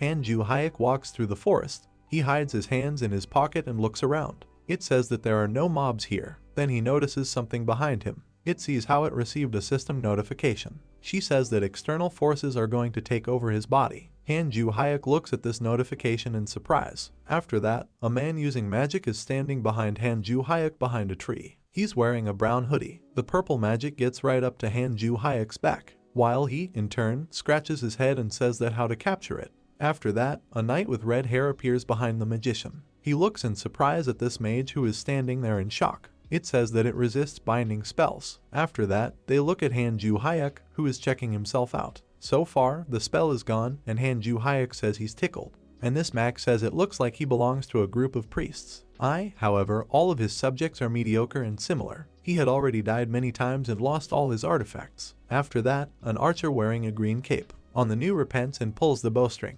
He says that ideally, he only needs to kill one full How to be promoted to the League of Heroes. After that, a knight with red hair approaches him. A soldier is standing next to him, fully dressed in armor. This 30 says stop talking, grab this guy and finish it. The captain distracts so that he can't use teleportation or jump, and he and the deputy come up and attack. After which, these two knights jump straight at Han-Ju Hayek. One of them is holding a long sword, and two is holding a hammer. They appear right above Han-Ju Hayek's head. Han-Ju Hayek looks at the translation and says that they can survive. Then he starts to turn around and his eyes start to sparkle. He says that if they come back now, after which, the Red Knight shouts that this is nonsense, getting closer and closer. He hits Han-Ju Hayek on the back with his sword, creating a red wave, talking about him stopping bluffing the damn Kayasit. And Han-Ju Hayek turns to them and asks, what's their level? This knight was very surprised when his sword bounced off. After that, it jumps up. Another armored knight takes his hammer and tries to attack Han-Ju Hayek from the side. The knight who has jumped up shouts that the deputy is in charge. The deputy lands a punch directly on Han-Ju Hayek while he's standing there and doesn't understand what's going on.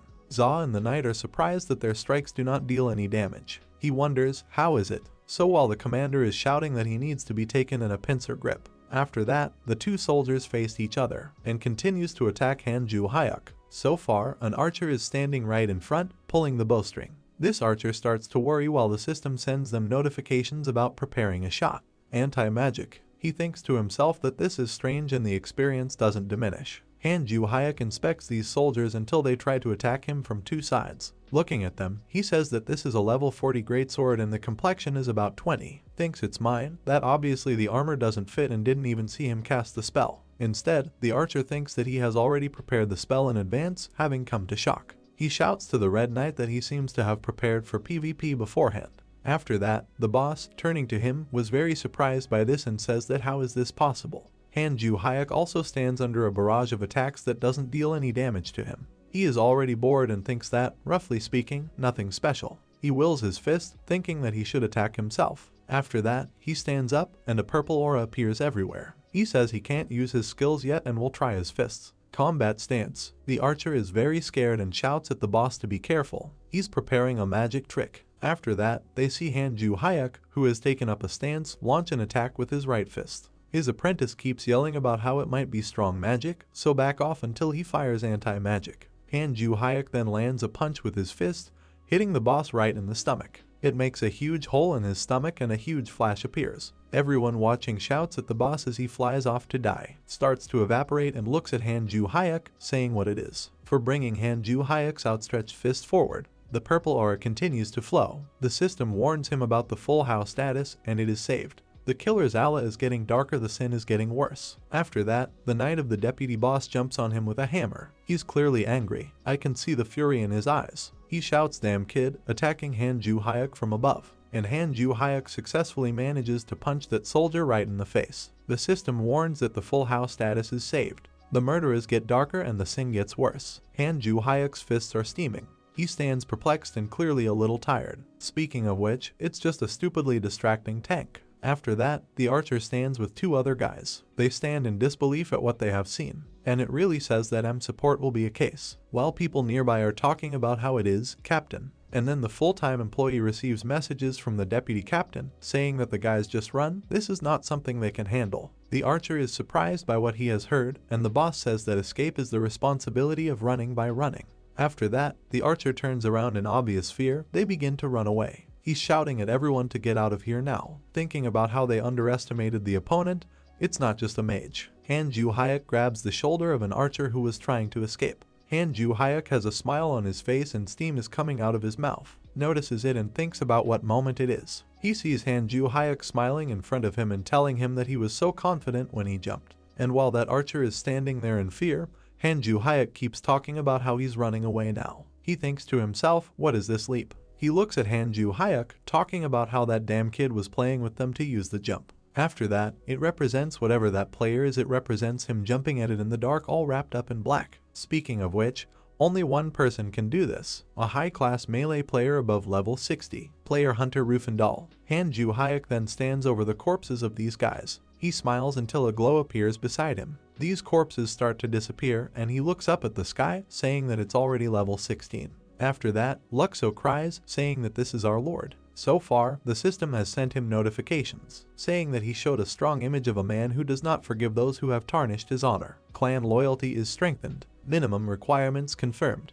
Disabled charisma attribute now activated. Charisma 10. Han Ju-hyuk discusses what was an actively inactive charisma characteristic. And he doesn't know what it is, but it feels good. Han Ju-hyuk then sees Luxo appear on one knee in front of him. He calls for Han Ju-hyuk, and Han Ju-hyuk calls out in surprise, what about? And Luxo, with a serious face, looks at Han Ju-hyuk Kai and says that he has something to show him, and he asks me to follow him. And Han Ju-hyuk, who heard Luxo looks at him in surprise. After that, do not come to the rocky terrain in the lair of the heavenly devil. Han Ju-hyuk walks forward, stepping on a branch. He's very tired, and even thinking about what he's been doing for a week, his feet are scratchy, too. 7 days of hiking. He wonders why the village is so far away. He remembers Luxo creating a portal near the destroyed building while Han Ju-hyuk watched from behind, thinking that suddenly he asked him to follow him, or he followed. And why couldn't a portal be opened in the middle of the desert? They're not the Colombians on such an adventure, are they? For this, Han Ju-hyuk is happy seeing the acceleration notifications. He thinks that it's a good thing she showed up. Acceleration during the hike. After that, Han Ju-hyuk walks around tired, thinking that they're just poplars for a whole week after that. He walks forward with other followers, dressed in black robes, thinking about the fact that there were no animals, no monsters, nothing for a whole week. I only drank water, and the benefit of its characteristics is 99, and still it is at the limit. After that, one of the men says that Vladica, ahead of them, is their village. Han Ju-hyuk tired, looking forward with a smile, saying, is it really true? He thinks that they have finally arrived, and he eats. Han Ju-hyuk sees a run-down village. It's all broken up and in bad shape. While the man says that here she is Vladica, they enter it and see empty streets everywhere. Han Ju-hyuk asks in surprise, is it exactly here? Luxo says yes. Han Ju-hyuk looks at all this with surprise and fatigue. He thinks about how awkward it is and how the mentors have been playing tricks on him. They see suitable townspeople who are clearly hungry and tired. They are surprised to say that their savior has come. They shout that this is definitely the absolute ruler. After that, you receive notifications saying that a small quest has been activated, a destroyed village has been restored. Han Ju-hyuk is all disheveled if his mouth is bleeding. He's smiling. They say that he should first restore his body, while the townspeople are shouting that you need to bow to the absolute. After that, all the people accompanying Han Ju-hyuk bow down to him. Bye, as the old man walks towards him. He has a wooden walking stick and is wearing a brown hoodie. He says that he really has arrived. It was the prophet, Carls of 163. The most revered one will call him. After that, they go through the village and one of the streets lit a bonfire. And Han Ju-hyuk talks about what let's clarify. A long time ago, he raised 12 elders in this area to hide from the eyes of the empire. These 12 elders traveled all over the world in search of the descendants of the absolute. This area is an environment where there are no monsters or animals. Harsh territory where it is difficult to engage in agriculture. All this time, the people here had been hiding in misery, waiting endlessly for him to come. Han-Ju Hyuk is sitting across from this old man on the red carpet. A small fire burns between them. This old man says that's all right, and Han-Ju Hyuk, clearly displeased, extends his hand to the old man, saying that it was really impossible to bring supplies from outside. To which the old man lowers his head and says it's impossible. After all the inhabitants are imprisoned here, including the elders, and you can't bring anything from outside into this area. And Han-Ju Hyuk thinks about everything, imagining the townspeople dying on the bloody floor. Thinking about what the end result is, all he'll have to do is feed the people. After that, he calls out to Luxo, and he appears at the entrance to Tent K, asking why the Lord called him. Han-Ju Hyuk turns to him and tells him how long the people here can live without him. Luxo closes his eyes and says, with obvious uncertainty, that the biggest is before the full moon. Han-Ju Hyuk then stands up from his knees. He leaves the tent, passing through Luxo, who is bowing to him. Does it rise on a big peak? Then he shouts everyone's attention, and many citizens, already tired and hungry, pay attention to it. Han-Ju Hyuk confidently shouts to everyone that he knows how hungry and sad everyone is, and he was so engrossed in training that he couldn't take care of them all. After that, the townspeople approach this cliff with a smile and tears in their eyes, listening to Han-Ju Hyuk. While he shouts that everything is different now, he vows to give up his last shirt for them. And there's plenty of time before the full moon, so let them wait a little longer. Han-Ju Hyuk then closes his eyes and smiles. It receives system notifications. It says the favorability of Sky Devil Village NPS is increasing. Loyalty increased. Han-Ju Hyuk standing on a rock and Luxo kneeling in front of him. He tells Luxo that he should follow him, and the two of them will be faster, let the rest of the elders stay here. To which Luxo agrees with him. They walk out of the village, and Han-Ju Hyuk tells Luxo that they don't have much time. Han-Ju Hyuk turns to Luxo as he bows to him with his eyes closed. Han-Ju Hyuk says that when they go outside, clean up all the monsters, and during the campaign, if stones, mana or items appear, bring them to him. Luxo agrees, and Han-Ju Hyuk walks forward, smiling, while Luxo watches him. Thinking about this quest, he could easily complete it if he tried a little harder. A week after Han-Ju Hyuk and Luxo left the Leprian Mountains, Luxo smiles, summoning the master to his side. Speaking of which, he actually prepared everything in an hour. To which Han-Ju Hyuk smiles, looking down and saying that, of course. Luxo is standing in the back, wiping away her tears. Han-Ju Hyuk is sitting on a rock, smiling in the front. He talks about getting back quickly and preparing something that could be quickly collected, but item magic pouch contents unknown. Let's start small. Han-Ju Hyuk's sister walks down the street. A few days ago, she notices the notifications and is very surprised when she looks at it.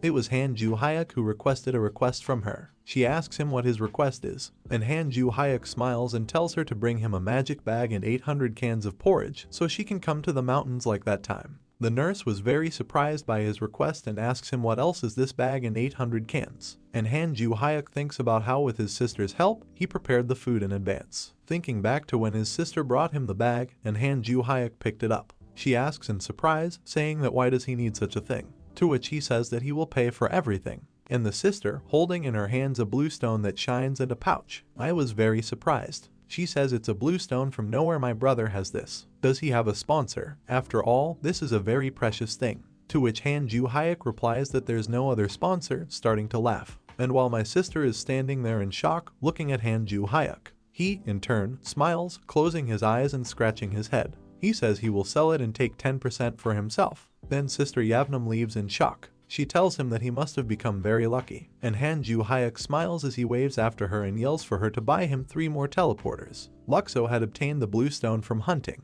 and Han-Ju Hyuk imagines everything from how he first gets to the Sky Devil logo and then to the Sky Devil village. After all, buy teleporters to assign teleportation points, and he managed to dramatically reduce the time it would take him more than a week to walk. Han-Ju Hyuk walks forward, smiling, saying it's perfect, but thinking about the fact that 3 teleporters is expensive. After that, a candle is lit in the tent. The man is sitting with his arms crossed. He has a light hoodie and green hair. It was the 12th Elder Edar. He is worried, thinking about the fact that he left the Sky Devil village, leaving the borders unattended.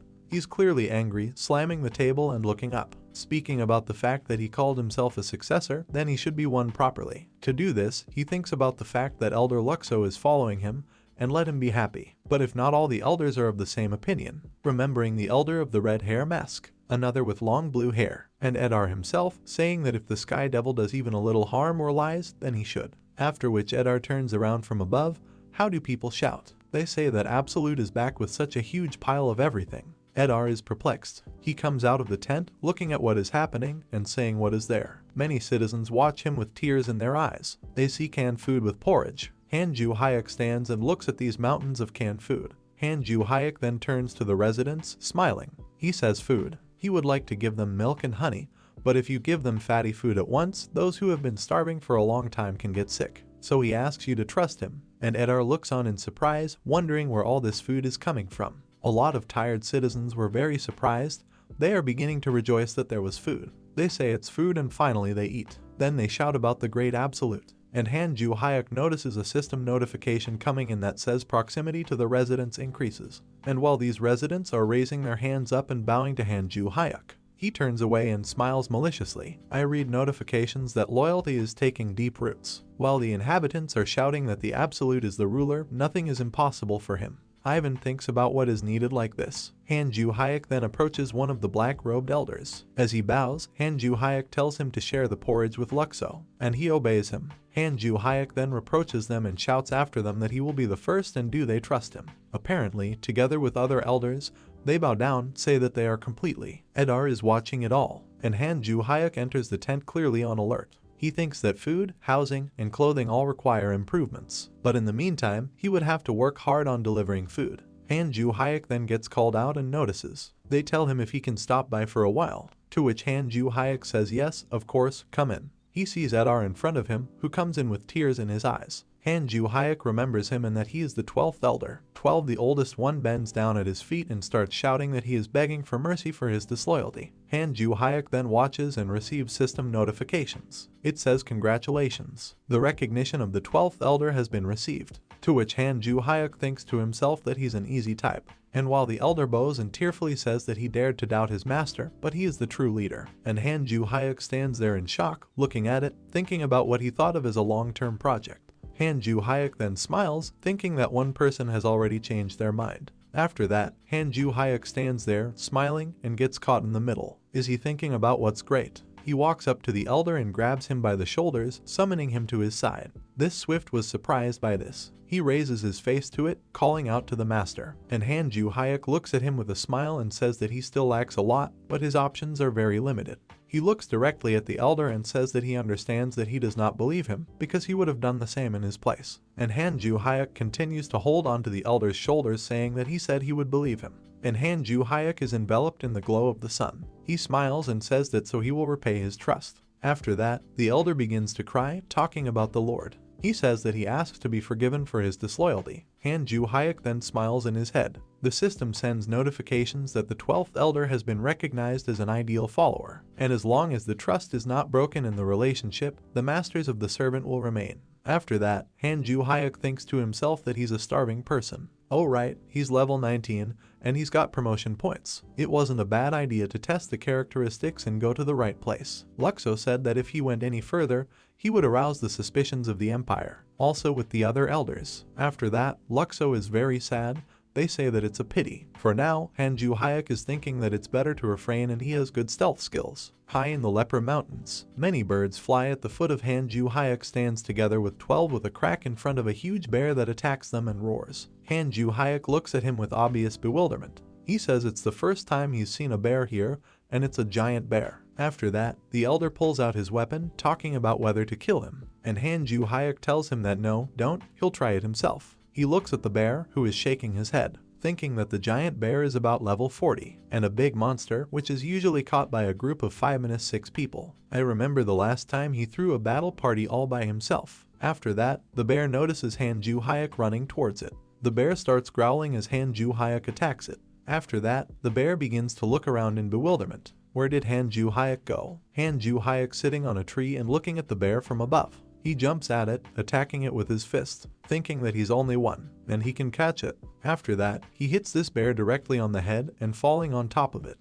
This bear drops dead, and Hanju Hayek stands next to it and watches it fall. Dust rises everywhere. The system notifies him that the hunt for the giant bear is over, and he got 20,000 gold. Additional experience can be gained by adding items of equipment that he wears. After that, the elder raises his fist and smilingly says that here he is our lord. And Han Ju-hyuk looks at that corpse with a puzzled expression. He watches as the bear starts to disappear, lying dead. Speaking of which, he was thinking of at least slaying him. Why is he so weak? He thinks that the monsters are weak or he is strong. After that, thinking about that, at least one thing is for sure. After that, Han Ju-hyuk turns to the elder and bows to him for the time being. He tells him that they are moving out, and with this you can go to the Amantium dungeon. To which the elder says that he listens and obeys. Then, a few days later, they walk through the dungeon. Han Ju-hyuk, along with the elder, notices a portal near one of the dungeon walls. This was the entrance to the Amantium dungeon. Han Ju-hyuk says they've arrived. After that, the elder looks at the boar and asks him, saying that there are many footprints inside the dungeon. To which Han Ju-hyuk says that, of course, this is a dungeon, isn't it? He looks at this portal as a lot of different players enter near him, dressed in white. He speculates that the novice dungeon is located near the starting city, and because here you can get boost points for completing a level of appropriate difficulty. This place is just teeming with academy students and instructors belonging to the Grand Union. Afterward, Han Ju-hyuk smiles and closes his eyes, thinking about how the giant bear has taken down in one blow, and how good are the instructors of the big union. Han Ju-hyuk then walks over to the teleport, calling out to the elder. He says that we need to go and for now follow him unnoticed. He agrees with him. Safe zone of the dungeon. A few students walk by, smiling. They look at each other, and the blue cape guy says he's been here 2 times already, but he's still freaking out. To which the man in the white cape says that too, and the guy with the blue cape looks at him and says that he would like to completely clear the dungeon this time. Then Stu interrupts in surprise. They notice Han Ju-hyuk walking through the dungeon. It exudes a huge dark aura. They look at it and wonder, isn't it chaotic? The blue cape guy looks at this and shouts that he needs to tell the instructor right away. After that, the guy with black hair turns around in fright and shouts the instructor is in chaos here. Instructor, come here quickly. After that, a man with blonde hair and golden shoulder pads. They go ahead and ask what they're talking about. He's angry and says, what kind of guy is this? We've lost all our fear here. Han Ju-hyuk walking through the forest and killing a huge number of black wolves. They begin to disappear lying dead, and Han Ju-hyuk kicks one of them. He thinks to himself that while he was hunting monsters during his journey, poking one of them and telling them that it's empty again. He thinks about how he came to the conclusion that when he kills monsters with his own hands, items don't drop out. Han Ju-hyuk, clearly worried, opens the status window. Speaking of which, just don't say it. He remembers that his luck is -99, and he says that because of this shit, the probability of dropping items is also reduced. He goes ahead, clearly unhappy, thinking that the effects of luck have worsened and it is too great. Han Ju-hyuk walks forward, thinking that it would be a good idea to just let the elder deal the final blow. But he thinks about killing all the opponents with one hit. After that, he hears the instructor calling him, saying that she is there. Han Ju-hyuk looks at the instructor with the red cape and gold trim of his armor. The instructor asks him what he's up to, and Han Ju-hyuk stands there looking at him in surprise. He begins to remember his sister's words about how she told him that all the instructors there are in big unions and their level exceeds 40, and he'd have to be careful, so she'd let him buy some hamburgers. And Han Ju-hyuk remembers what his sister warned him. But what expectations do they have that they'll get into a fight on the doorstep? After that, the instructor comes closer and closer. Speaking of which, he asks again what's on his mind. Han Ju-hyuk then pokes his ear with his finger and says, clearly displeased, why is he poking at it now? The instructor looks down and speaks loudly while several students are around him. He says he's seen a lot of bastards like him. If he didn't leave the dungeon now, he would spare his life. After that, the instructor scans it with his green eyes. He thinks about what we'll see. He's level 19 and doesn't have any items at all. Looking at the panel showing that his proficiency is level 19. And Han Ju-hyuk is clearly displeased, saying that they just met. The instructor thinks to himself that this is trash that can't even use stealth. I'm sure he just decided to start hunting students to collect the items they defend and resell them. Among other things, this person seems to have the rank of full Hao. If you catch him, you can get the title of hero. The instructor grins and starts laughing and tells Han Ju-hyuk that he's a pathetic jerk who doesn't have any abilities to target the students. Han Ju-hyuk clearly doesn't understand and asks him what. Han Ju-hyuk starts to smile and wave his hand away, thinking that since there are students here, let's just disperse amicably. He tells this instructor to ignore him and just let them do their own thing while he gets on with his own. He only came here to clear out the dungeon and that's it. And while the instructor is telling him if he thinks he'll believe a single word of trash like him, Han Ju-hyuk is clearly displeased with this, gritting his teeth and smiling, while he continues to talk about how he already knows what the bastard is up to. After that, the system sends notifications that the safe zone of the dungeon will soon be removed. The instructor tells his students to hide behind him. They didn't worry about anything. Han-Ju Hayek stands there, giving off his dark aura with a clearly displeased face, while the students behind the instructor talk about what to expect from an instructor who is a member of the Sacred Alliance. And wow, the instructor is a member of the Sacred Alliance. After that, the system issues a report in 5 seconds. Han-Ju Hayek was clearly displeased with all of this. He tells the instructor that if he does not touch, then he will not cause damage to him. By thinking about what it looks like, today he will be able to find out what skills a member of the Sacred Alliance has. And he goes on to say that he clearly said that he just needed to clear the dungeon. After that, the instructor looks at Han-Ju Hayek with a smile as he pulls out his weapon. And he says that the loser in life decided to go down to bluff. Han-Ju Hayek clutches his neck, lowering his eyes, and says that he didn't intend to deal with the students like some loser, and his goal was only to clear the dungeon. After that, the system sends notifications that the safe zone of the dungeon is deactivated due to the appearance of a HAL mode player. The instructor pulls out his weapon while the students hide behind it. The instructor attacks Han-Ju Hayek, clearly angry, and is told that he is an insignificant laughingstock. Now all his bluff will be dispelled. Han-Ju Hayek lowers his hand, looks at the instructor, and says that this is the last warning. Don't touch it, then it won't touch it either. After that, the instructor attacks with a single jerk, hitting directly on the stomach with his weapon. A huge flow of air force. He tries to punch Han-Ju Hayek's stomach, naturally in the teeth. Says he's a bad son. He looks at how he didn't deal any damage to Han-Ju Hayek, and he says it looks like he has at least one strange technique. While Han-Ju Hayek is silently looking at it all with his head down. He lifts his head, his eyes start to shine, and he smiles. They say that this is his entire attack. The instructors were clearly startled by this, thinking to themselves what a jerk, he wasn't like the average experienced novice. And there's something in it. He brings the weapon closer to him and shouts that the curse he's requesting his support here is a level 19 Hayasit. After that, he continues to say that, although the level is low, but he owns some strange technique. And he's a very dangerous shot. Han-Ju Hayek then attacks with his fist, gathering all the power around him. He smiles, saying that he warned you. After all, I just came to clean up the dungeon, told you not to go to it. He even gave me a final warning.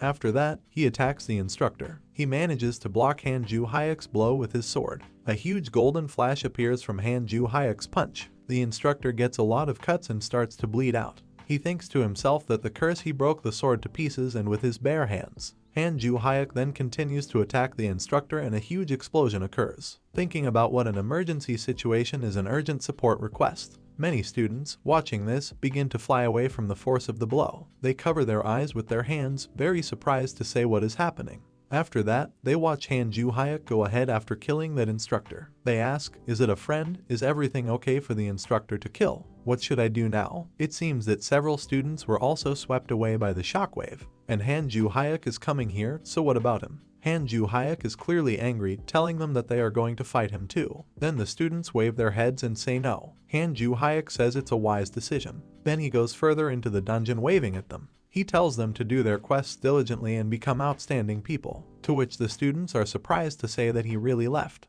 We need to get in touch with other instructors as soon as possible. Sometime later, Han-Ju Hayek walks forward and looks surprised. He says that even if he is bad, he never intended to kill students. And what is the unpleasant aftertaste on the soul? He looks around, raising his head, and is told that it looks like he is in place. He notices a huge tower with skeletons. They say that this is the very defensive fortress. A lot of enemy skeletons approach him, and he looks at them and says that she is in the center of the dungeon, and there are skeleton soldiers standing in front of her. He smiles as he looks at this tower and says that he has to deal with them first, to then destroy the last base at the end of the dungeon, right. The skeletons run at him while Han-Ju Hayek goes straight at them and says that since he won't get any items for killing monsters anyway. Han-Ju Hayek then jumps up and down, saying that let's quickly destroy this fortress, while the furious skeletons try to attack him. And the system warns that a defensive fortress is attacking the player, and the monsters are furious. It is recommended to leave the fortress attack zone and form a team. And while Han-Ju Hayek is running, a lot of skeletons are running right at him,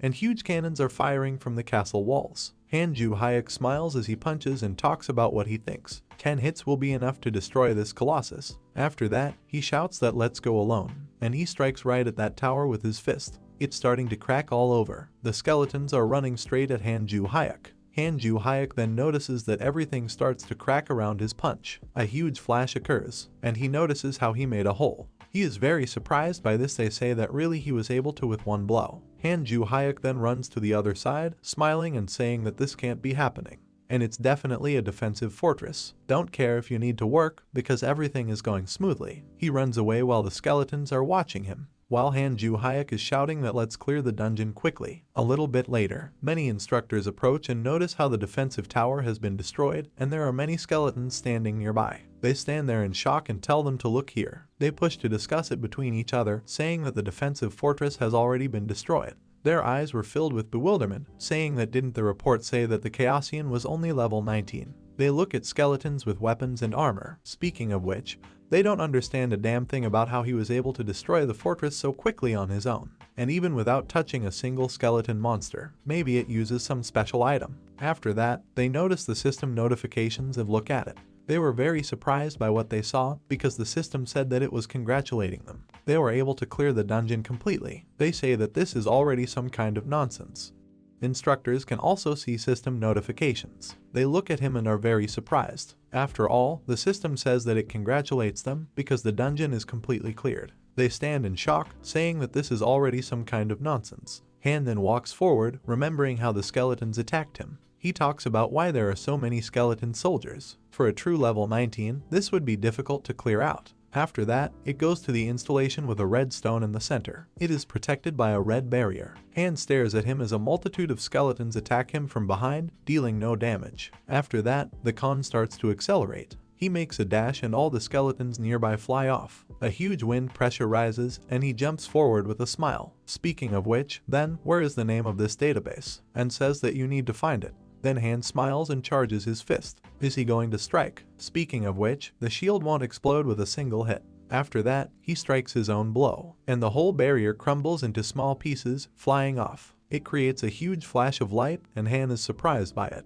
He looks at what he's done in disbelief. It receives notifications that the shield of the last base has been destroyed. His fist is on fire and steam is everywhere. It says that the shield is completely destroyed. And why is it so weak? He runs forward with a smile, saying that the other instructors will chase me like this. After that, he runs right up to that red stone, and the blue color begins to shine while many skeletons run after him. Speaking of which, you need to hurry. After that, the fragrance comes out of the dungeon with a smile. The system sends notifications that the dungeon has been cleared, and as a reward for completing dungeons, boost points are awarded. Han goes on to say that that's why it's a low-level dungeon. It all comes down with a single blow. He goes ahead and a system window appears in front of him. It tells him if he wants to use the boost points. After that, he says that he uses the points he has earned. The system sends notifications that one boost point has been used, and you've reached level 20. Han starts to shine with a blue light and looks at it, smiling with his hands raised. He smokes about how he can now go to the Desert of Darkness. After that, the notification about disappears, and he begins to inspect the situation going forward. He says that, however, it seemed to him that he was also being chased by these instructors, and they're waiting for him at the dungeon entrance. Then it pokes at the system. Speaking of which, okay, how many are there? Then he says that they can't get together. However, up to 5 people, it was level 50 players. This con is noticed for the first time by many instructors standing near the portal. He is very surprised, saying that he expected less, and one of the instructors starts yelling at him, clearly displeased. He says you all listen to their enemy's leader. Han starts looking around, not understanding what's going on. A dark aura surrounds him, and he talks about what enemies there are besides him. He then asks Edar if he has rolled up the disguise, to which Edar, very surprised, says no. After that, one of the instructors with blue and long hair and a white hoodie. He stands in front of it, thinking that in the event of a battle, his forces will attack the students first. After that, he tells Khan that he knows exactly what he is striving for, and it says that hopefully there won't be meaningless battles here, thinking that it is necessary to stop such a thing.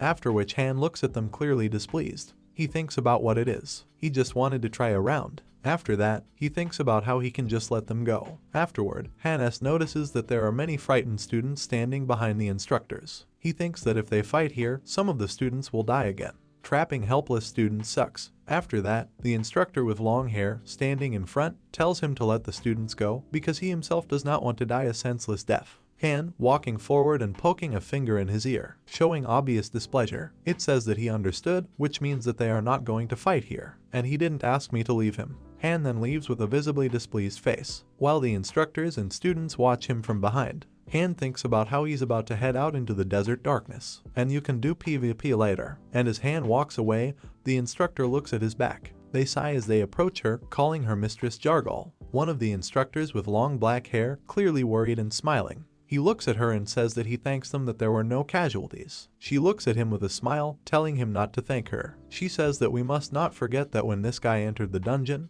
the instructor and the innocent students died. And this is a very thoughtful approach. After that, she tells her instructors, saying that judging by the quick sweep, it seems very likely that this type will be assisted by some forces. She looks at the other instructors and yells that he knows they need to protect a bunch of students. So you need to persuade him and send him back. And they must return to the starting point of the dungeon. They will stop remembering what the instructor said. She looks at this man and says that his powers must be hidden somewhere. If there was a battle, they would target the students first. Another instructor with black hair looks at me and says, "Who is he anyway?" She is clearly worried and has a discontented face, saying that she doesn't know, but judging by the dark aura, it's definitely Full How. After that, she says it's probably Rindel, to which she is told that isn't he level 50, and she says that maybe he used cheats to distort his level. Speaking of the Nail of Death, several players are cut into pieces as they fall and scream in pain. Well, in a black hoodie with a red aura, he walks forward while being shouted at to be careful, and that it was better to keep an eye on her and whether he understood. And while walking through a lot of corpses, he is told that he is dirty and he will definitely be killed someday. The man in the black hoodie turns out to have blue hair and red eyes. He starts laughing and smiling very loudly, raising his hand in the air. It was Rindel, which is considered Full How. He shouts that if he recognized him, he should quickly log out of the system. After all, it will find a good use for the object that has fallen from them. After that, he picks up a bag near the next corpse, which cries and begins to disappear, covering it with blue color. He says that this is a great catch. After that, he goes forward, looking around and throwing this bag. He thinks about how, by the way, what kind of enemy is this Leon who is following him? Thinking about the fact that there are many comments where it says that he was seen in many different places at the same time. Then he goes forward, tossing the bag, thinking about what kind of case it is posing as him. I heard he recently checked into the Amantium dungeon. If with this error, then the big union seems to be going after it. He catches the bag and thinks about what a big union is like as a way of life. He looks up at the sky, thinking about what it means. He starts to emit a red aura as he smiles and looks up at the sky, thinking about what to do before he gets bothered.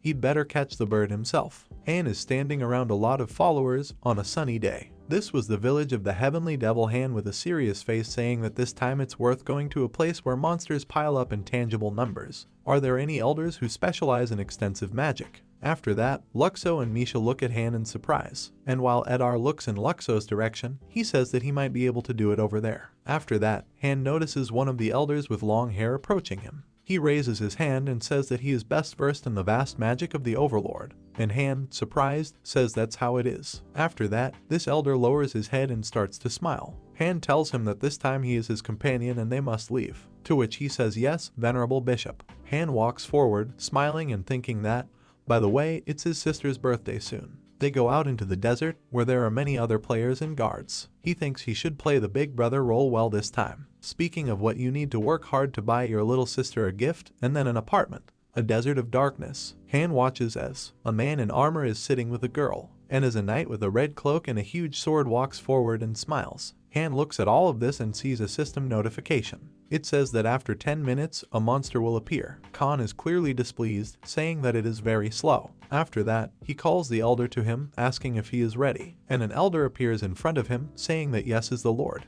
This Swift starts talking very loudly and smiling, saying that he would break everyone's bones and tear their bones apart to obey the master's order and do it again and again.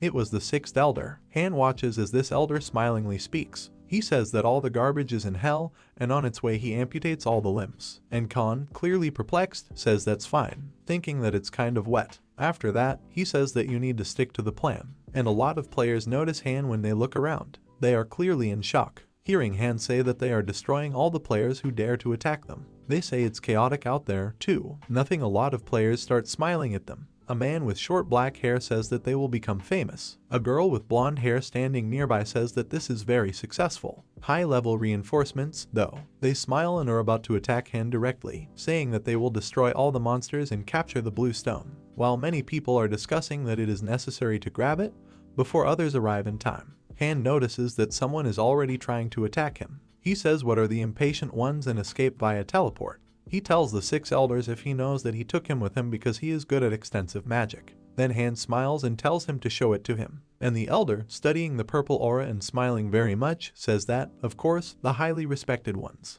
He wouldn't keep them waiting. Then huge purple clouds appear in the sky. The elder raises his head and hands directly to those clouds. He shouts that the future of Vladica may prosper. Then he shouts to get out, and a lot of clouds begin to disperse and radiate purple lighting. After that, a huge black demon with 2 huge horns appears from it. His eyes are glowing purple and purple lightning bolts appear everywhere, saying that this is the coming of the evil god. Nothing, a lot of players run at it and say that they are going forward, and while the god of evil descends lower and lower, opening his mouth and reaching out to all these players. 6. The elder tells him to strike and kill all who stand in the way of the Lord, and this monster strikes with its hand. It roars and a lot of players are shocked by the force of the monster's impact and yell about what the hell it is. And while this monster is attacking, that is, the elder stands behind him and shouts, raising his hands, that he should kill everyone and laughs very loudly. And Han, standing behind them too, smiles and punches with his fists. Speaking of which, it's very clear and he wants to use his skills too. After that, Han notices the system notification. He was very much afraid of what he saw. The system warns that the assassin's aura is getting darker, and the sin is compounded. After that, a huge black aura envelops Han. Post-shock video notifications that fame is spreading across the continent. Speaking of which, the Death Star has risen. The rise of the Death Star occurs when the player in full HAL mode raises their notoriety to a certain level or higher. During a title conflict, the hero weakens the attacking and defensive capabilities of players with the Death Star status. It shows how a dark aura wraps around a man in black and red armor, as long as he's smiling, holding up his hand, and he is attacked by a hero in light armor, dispelling all the darkness. Your player marked with the Death Star becomes less resistant to divine type skills. Sunday time increases to 24 hours after death, and all sorts of penalties are applied with a 100% chance of dropping items. Han looks at the news in surprise. It is said that, however, for him to be the leader of the Heavenly Devil, is it normal that it continues to grow in this direction? After that, it continues to see notifications to the system, telling him that his charisma is enhanced, and that the loyalty of the Sky Devils is increasing. And while he watches, his elder attacks one of the players trying to attack him, and he flies away from the blow with a weapon, shouts that he is a bad person and looks down on them. At least he knows who he is. Then he starts screaming. Han, watching this, says that he will check those notifications later. First of all, you need to restore order here. Han standing together with their elder. So far, corpses are disappearing or dust is falling everywhere. Hears that people are requesting support urgently, and that the head of the Sacred Alliance is his friend. Then they all shout. Han, who is watching all this, says that by thinking, they have more or less put things in order here. And the elder, smiling, says that he is right. Then Han notices a lot of mobs running straight at them through all the clouds of dust. He says that they are easy to talk about. The system sends notifications that tanks have appeared. These bulls have brown fur and huge horns. They run furiously forward, opening their mouths and howling. Han stands and smiles while looking at his smiling elder who has sunk down. He tells him if he can deal with them, to which the elder says that he will skin them alive. Then Han smiles, looking up, saying that it's great. His con jumps right on top of these bulls, along with the elder. Han swings his fist, concentrating a lot of the golden light energy in it. He excitedly says, "What is it?" He approaches one of the bulls. Clearly worried, she tells him that she's begging him not to die with one punch. After that, he strikes directly at the face of one of these bulls. Han standing in a pose while his fist is steaming. He is clearly at a loss as he looks at the system notification. They say that the bull is defeated, and he earned 18,000 gold coins. Han says at this point that even though he foresaw something like this, thinking about killing again with a single blow, he is watching an elder who is attacking these bulls, smile and think that there's nothing you can do about it, and at least his elder will definitely have something to lose. He will at least be credited with coins. After all, in this scenario, then you need to earn some money. So far, purple clouds are everywhere. The elder, along with the Khan, attacks and kills the bulls. They are being watched by several players from the bushes. Without covering themselves with a canvas, they are very surprised at what Khan is doing. The man in red armor says he's never seen anyone so crazy. The guy sitting next to me is surprised and says that these are automatic attacks, right? To which the knight in red surprisingly says that he doubts. The one with the sword isn't particularly important to the other opponent is clearly a melee mage, instead of Han using his fist to remove the bull. Speaking of being a damage judge, he clearly specializes in attacks. After that, the guy looks at this soldier in red armor in surprise. Does he ask him about being a magician? And when they had previously attacked the entire group, they couldn't even move. He replies that he has at least level 50. After that, the elder shrouded his sword in a purple aura, jumps straight at the bulls from the sky, as long as they pay attention to him. He shouts that glory be to our venerable master. Well, he raises his gun up, falling down and smiling. It screams that all-encompassing punch. Then he shouts that it is a lightning strike and attacks these bulls, and huge black lightning bolts pass through them. Han looks down on it all. He was very surprised. They say it's very professional. After that, it stands and begins to shine. He puts his hands in his pockets and smiles at the system notification. It indicates that its level is increased, and the elders appear in front of him, kneeling down and smiling. Han tells him that in time for the skill cooldown, let them collect the blue stones. After that, the elder says that it will be fulfilled. The system sends notifications that the current number of blue stones is 7. He will look at these bags with a smile while the elder stands behind him and smiles. Han says it's cool, a speed that ordinary players wouldn't even dream of. After that, Han notices some movement in the distance from them. The system warns you when the boss monster is summoned. Han confidently says that now is the time to make your feat, saying that the boss monster showed up here. To do this, the two players watching Han from the bushes were very surprised. They say that this is clearly the king of bulls. They see a huge bull with well-muscled legs. He opens his mouth and steam starts to come out of it. It was the Black Bull King. It is dark in color and stands on 2 legs, and he's very pumped up. They say it's a boss, a monster, a Black Bull King. Han and the elder watch as many small bulls and the boss run towards them. Han says it's the first time he's ever seen such a thing.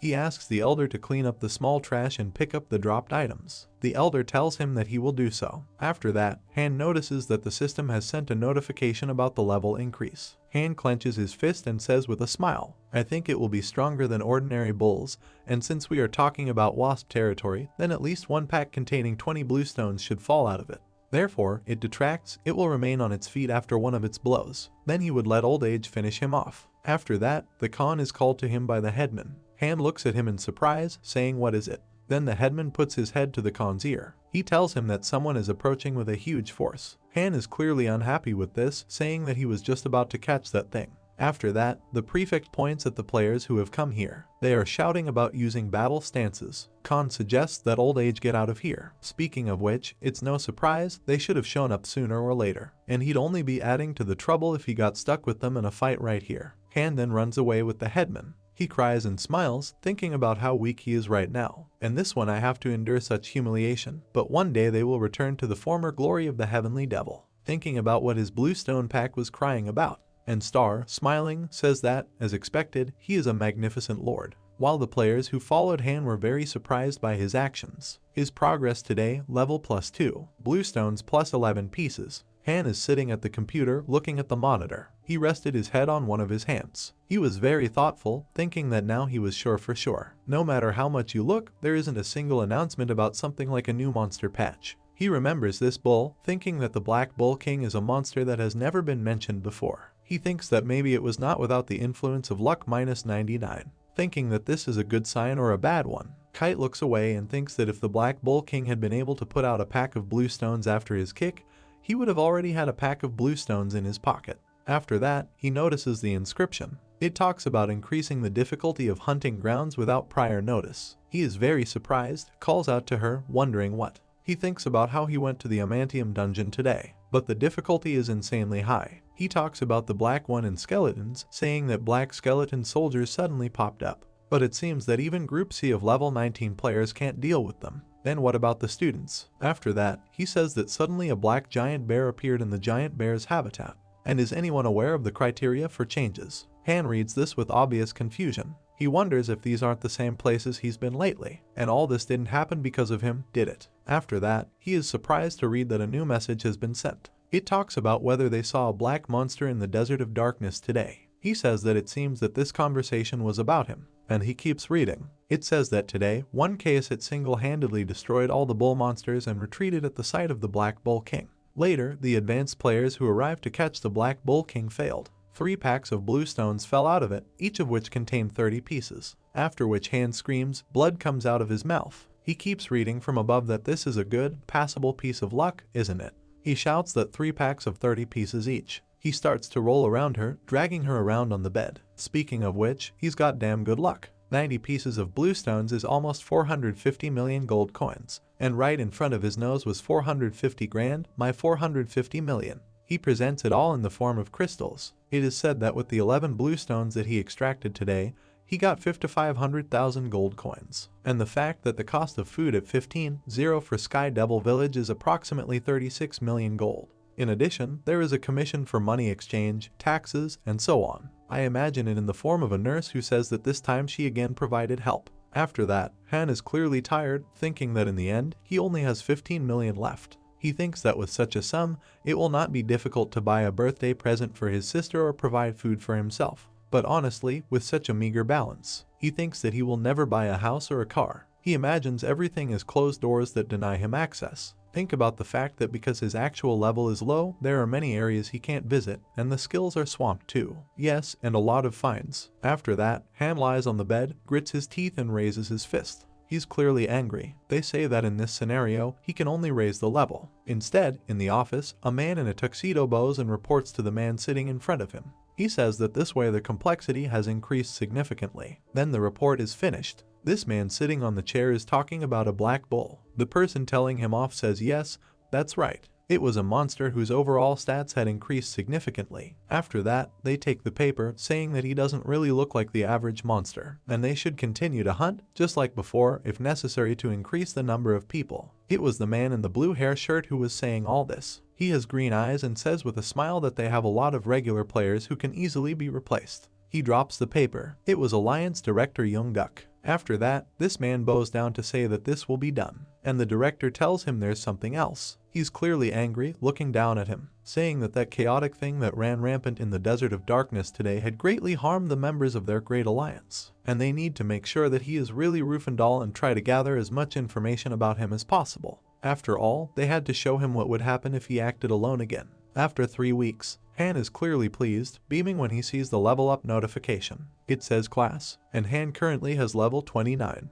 Decides how Luxo appears in front of him. He bows and tells the lords that because of the 3-week forced march, he was worried that the Jade Sovereign's body might be affected. And Han says thank you for your concern, but he's fine and he shouldn't worry. Luxos looks at Vladica with great concern. The hand starts to burn, striking a pose and saying that even though his body has many limitations, he can't show his weak side. After all, my friends want to reveal to them the beauty of the world, and in order to speed up the day when everyone in the world will kneel before the heavenly devil. He couldn't afford a moment's rest, so he would keep running with his eyes fixed forward, so they should put aside their worries and support him. After that, Luxo starts beaming and crying, saying that God. He bows, striking a blow in front of the Khan, saying that, "O sire, he will serve him until he draws his last breath." Han smiles, a red aura enveloping him, and he thinks about what is right, so do it, because everything is for the sake of the future apartment, for the sake of his future imported typewriter and for the sake of the building owner's ultimate goal. After that, Han is surprised to receive a notification from the system. She says Poe is very whispery. He thinks it's from his sister, right? Then it reads it. His sister tells him that he has also received a new quest. Right now, quests are being given out all over the game world, and she has already received her own.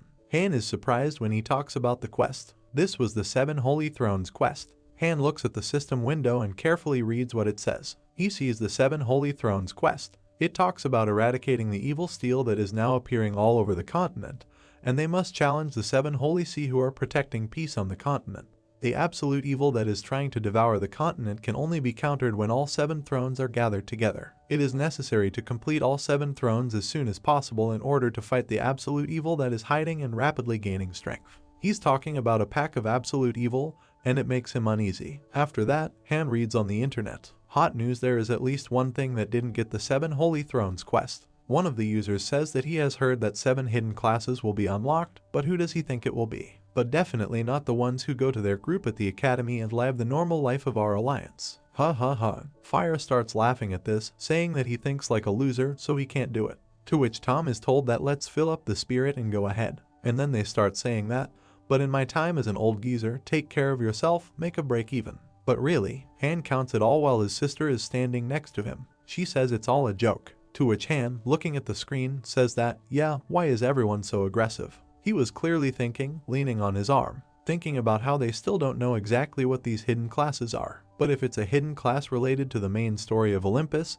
then it certainly has incredible power. After which, his sister calls out to him, saying that they are thinking of giving him a try on this quest. And he looks at her in surprise, saying, is it really him? He says that he can't have it, no NPS will give this quest because he is full how, and let my sister try it. She smiles and starts to feel shy and blush, saying that she doesn't know. She's busy with her alliance assignments, but she doesn't have much time. Players who have more time or foreign players will definitely challenge, right? Han says yes, it probably will. Then he lowers his head, leaning on his arm. Thinking about that one way or another in the recent dedicated hunting grounds, the difficulty has increased dramatically. The situation is such that this quest seems to include him and the Sky Devil as absolute evil. If this is the case, then in the worst case, 7 hidden classes will pounce on him at once. Han begins to worry as he looks ahead and reflects on what he was going to do with the chorus. Eating well in a beautiful place like the bourgeoisie. But at this rate, it will definitely get stupid. After that, he says we need to get a hell of a lot stronger. It connects to Olympus. Khan says he will go camping alone this time. And the 3 elders standing next to him are shocked by what they've heard.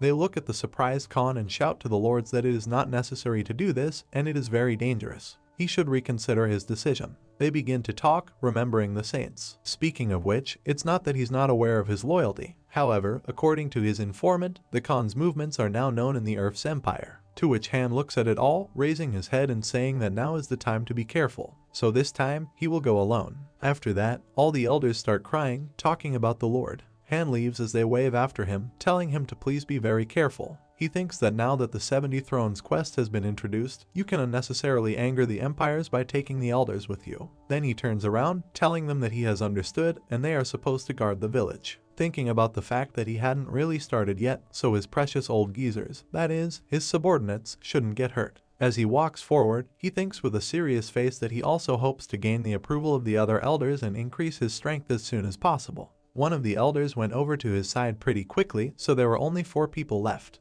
After that, he remembers how the child eats near the tent, all battered. They say that after solving food problems, it was logical that the next step would be to improve the environment. But the cost of food is so high that nothing else can be done yet. What's the point of building a 300 million gold house right now? After all, in the end, it remains only to plow for the sake of levels. We need to get to level 40 as quickly as possible. Then he will be able to apply the heaven-conquering mind technique by remembering the map given by his mentor. And he will be able to continue the quest from the map left by his mentor, after which the situation will develop. It passes through many giant black bears. He thinks that, of course, he can't get the blue stones on his own yet, but at the moment it's optimal. And you need to plow like crazy, level up like crazy to arrange your future. After that, these bears attack Khan while he is standing. He looks at them and says that, by the way. After that, the system sends notifications. She says the hunt for the giant black bear is over. The hunt for the giant black bear is over. Han looks at all the bear corpses that are starting to disappear. They say that he beat them up, although the stress dispelled them.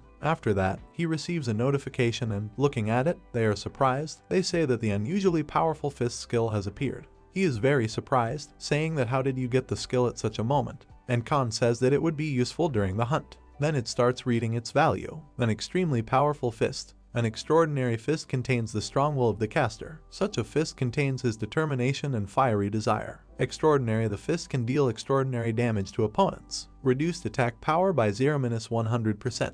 It is an extremely powerful fist that can only be activated when using normal attacks with your bare hands. Then Han smiles and kneels down and starts crying. He says it's also this trash skill that reduces attack power. Then he starts cheering as they approach him. He says that he will now be able to receive artifacts until he finishes off the demon with the last blow. After all, he can buy a pet and use it to get items, giving him food. After that, he continues to be happy for climbing into the system window, saying that he will go home right away. After that, someone calls out to Khan and says that they have finally found him. Han starts to turn around, seeing a red aura following the man. And he asks him if it's really him, and Han says it seems like something similar has already happened. That guy in the black hoodie. He says that this time he is really in trouble because of him. He takes off his hood, clearly displeased, saying that the constant problems and perplexities are due to what he didn't do, and he doesn't listen to him at all. And was he deaf? You player Hunter Rindel. He smiles, his eyes starting to shine. They say that he means Maltsov from the Big Union. Han then looks at him and asks him who the hell he is. He thinks that he has a thick aura and is a full HoW player. He's got the right equipment. Rindel then looks at him in surprise and says that he doesn't really know him. He is clearly displeased, spreading his hands to say what if he has a conscience. And is he joking now? To which Han scratches his head, smiles, and says he's a funny person, and he really doesn't know. After that, Rindel, smiling, clearly angry, says that this is completely absurd. He shouts that he is Rindel, who he claims to be. He holds out his hand, saying he's a jerk. Han stands perplexed and not understanding what is going on here. He keeps telling him that he's here to catch him and hand him over to the damn alliance, and he should understand this situation. And Rufendal is clearly giving off a red aura in anger. He says it's time to fall down and bow on your knees, and he should pay back properly for using his name. Han stares at this in disbelief as he continues to listen to Rufendal. So far, he's talking about how he's really scared, and if he obediently surrenders, he won't kill him after a few blows. And if he apologizes, he won't kill. If he calmly surrenders and admits his guilt to the Italian, then he will not be touched there either. Han then holds out his hand and smiles, saying if he wants to fight him. After that, Rufendal, starting to get even more angry, creates a red circle in one of his hands. He calls him a fucking jerk, speaking of how he was like full how trying to be nice to him. After that, he makes a kick at the Khan, and he looks at this blow with surprise. Rufendal continues to attack Han, telling him not to just die right away, and he wants to get him smashed up. And Han looks sour-faced as Rufendal continues to attack him, dealing very little damage. He thinks that this nail is deaf, Rufendal's main weapon, and there are 3% left before the level increases, after which he thinks he's an accurate level 50 player, and it certainly doesn't look like level 40. Han then clenches his fist and activates the skill. He thinks about what it means. Han becomes more serious and takes a stance as he steps back. He wonders if he wants to play for real, then activate the extremely powerful fist skill, and reduces the damage rate to 90%. After that, Rufendal attacking thinks that, well, of course, he has a special skill. He thinks about what now looks like the truth, that he killed the Alliance captain in one blow. However, with a skill of this level, the delay is bound to be long and the risks are high. Han then appears in front of Rufendal's face. Todo Shoki tries to dodge it, but Han still hits it with his punch. He says oops, and Rufendal manages to dodge, and he steps back. Khan at this point clearly says that he did not hit. After that, Rufendal starts laughing and runs back, while the barrier starts to crack. He says that he just slightly missed the moment. At this point, the system sends notifications that the Laphidia barrier skill has been destroyed, and Han, clearly angry, says that it's a pity he hit her normally, and it reduces damage from 90% to 50%. Thinking about whether he could hit him a little harder. Rufendal smiles after that. Think to yourself that he's spouting such useless nonsense at a time like this. And obviously, this is also to buy the time allotted for the recovery of the skill. And by common sense, if the next skill is ready in a conflict situation, then he should have been ready to run right now. Rufendal then violently attacks Hana from above while the latter is looking at him. Speaking of which, he wouldn't be safe if he hit him now properly during the cooldown. The player is defenseless. After that, during their thoughts, they say that he is in close combat, he will crush him. His thoughts are interrupted by Han punching him right in the face. Then Rufendaldum flies away as his barrier cracks. After that, we get a lot of notifications. Speaking of Gaia's defense skill destroyed, Rumaniak's shield skill has been destroyed. The Pendrum Paradox skill has been destroyed. Nest shield skill destroyed. Karax's defense skill is destroyed. Activation of the special option of the item Plexus Protector. Activating a special option for the emergency jump item. Rufendal then falls to the ground, clutching it with his hand. He's nervous, gritting his teeth. He thinks to himself that Han is bad, and he is much more cunning than he thought. After that, the angry Khan stands in a rack. Rufendal thinks that one hit was a decoy, and two was in full force. Yes, his eyes were rotten. Naturally, things didn't go as planned, and Han grits his teeth, thinking that the jump is so infuriating.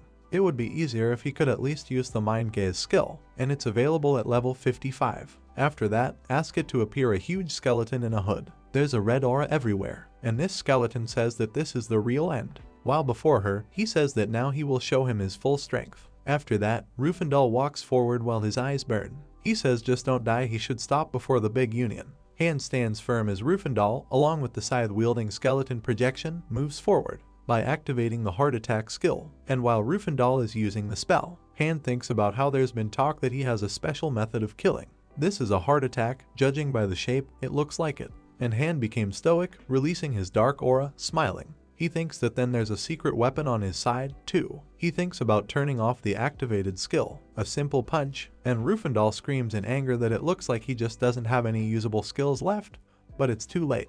Rufendal runs straight at Han as he runs back. After that, there is a huge flash on impact. Han calmly looked down. Rufendal looked in front of him in fear. He wondered what the hell this was, because the attack using the heart attack skill was successful. Rufendal hovered over his dead body. He wondered why he even had a henna. Where did this monster-like son of a bitch come from? Han standing next to Rufendal's body asked that he really died. Rufendal is dead. He was in an invisible state of his soul. Rufendal wondered what can Han, a special class martial artist. Han rubbed his head and asked if maybe he was pretending to be dead, if the attack made earlier had destroyed all the defensive spells. Rufendal's dead spirit hovered over his body and glared at Han. Han said that no, if this kid didn't have any defense, then why the hell did he even rush to attack him? He thought the guy was strong. Rufendal's dead body was floating in the sky. He was glaring at Han. He was thinking that he should stop. Han continued to say that his attack using the heart attack skill didn't even cut off 10 points of his health. Why is he so weak? Yes, he had an assumption that he underestimated his damage. However, he will never be able to figure out how to rush when the defense fails. Rufendal looked in front of him in fright. He wondered why there wasn't a single item dropped after his death. Han went on to say what kind of player Full Hao was who didn't even lose a single item. Han looked at Rufendal's dead body and said that the drop rate of items when killing player Full Hao is 100%, so why is there nothing? Rufendal thought that although on the one hand, he is happy, but also wonders why. Han said that by the way, coming closer. Rufendal stared fearfully in front of him as what he heard left him in shock. Han said he saw that he had destroyed all of his items. Rufendal thought back to his cape and vambrace, and wondered why the items had been destroyed and why he had paid a few gold bars for them. Han turned around and said in disappointment that he was not going to be lucky. Since all the items were destroyed, it was only logical that nothing would fall out. Han pushed off from the ground and thought that somehow it didn't seem like a level 50 opponent would pose any threat to him. Han smiled and wondered if he thought he had leveled up enough to go to a high-ranked hunting ground. He pushed with great force and soared high into the sky. As Rufendal stood beside his body, he thought, this is the son of a bitch. There were tears in his eyes, teeth, and a furrowed brow. He wondered what the damned imposter was. He'd catch him. Whatever it was, he swore. Chains suddenly appeared out of nowhere, and dark hands, and under Rufendal's body a purple seal. Someone said soul slavery. A system message appeared that Rufendal was bound by the soul slavery skill. Rufendal stared ahead, startled, and wondered what that meant. Someone sighed heavily and smiled, then said what a beautiful piece of material. A purple rift appeared, and a black-robed man emerged from it. That person smiled and said as he walked out of the rift that he had managed to get such a first-class corpse. Today's luck was clearly on his side. Rufendal stared fearfully ahead, dark hands cupping his head, and wondered who the bastard was, who had appeared out of nowhere, and what he was going to do. The man in the dark cape held out his hand and said with a smile that it would be nice to get the boy Rufendal fought with, but it was fine. He was fine with him too. Rufendal rolled his eyes and thought that this was a complete ambush. He was in trouble. He was lying on the ground. He could feel his hand. Suddenly, he looked around. His arms and legs and even his neck were shackled. His skin was pale. There were abrasions and torn clothes everywhere. A system message appeared in front of him that there was a special ban. If Rufendal did not lift the ban, then his soul seemed to be bound forever. Rufendal was puzzled and thought that he had come back to life again. A man in a dark cape stretched out a finger to the angry Rufendal and said that now, let him do 10 push-ups. Rufendal frowned and said what kind of crazy nonsense he was talking about. Why on earth should he do such garbage? Suddenly, Rufendal's body was hit with purple energy. He started to writhe and scream loudly, and a system message appeared in front of him that soul slavery was in action. If he didn't obey the caster's order, he would suffer terribly. Rufendal fell to the ground, and with tears in her eyes, she started doing push-ups. And the man in the black cape laughed and said that let him listen to him, and he would not feel any pain. He was a good boy, a good boy. Rufendal thought while doing push-ups that soul slavery, he had never heard of such a skill before. Maybe it was a hidden class skill like necromancer. He glanced at the smiling man in the black cape and thought that judging from the way he spoke, it seemed that this was a young man. If he could get a good smear on him, he might be able to move him to his side. Suddenly Rufendal said to the host, which startled the man in the black cape. He stopped. Rufendal dropped to his knees and bowed his head. He said that the owner said earlier that he wanted the boy's corpse. Rufendal smiled and said menacingly that he would help him in this matter. We are taken to a cafe and someone says, welcome. Han stands by the phone and looks at Seiya with a smile. Seiya glows with happiness, and then asks that he will really buy her a hamburger. As much as she wants, Han replies that she can really order. Seiya asks that even 3. Han replies that she should already order. 3 hamburgers with fries appear in front of Seiya, and she can't contain her emotions and starts squeaking with happiness. And then, one by one, Milo starts eating them.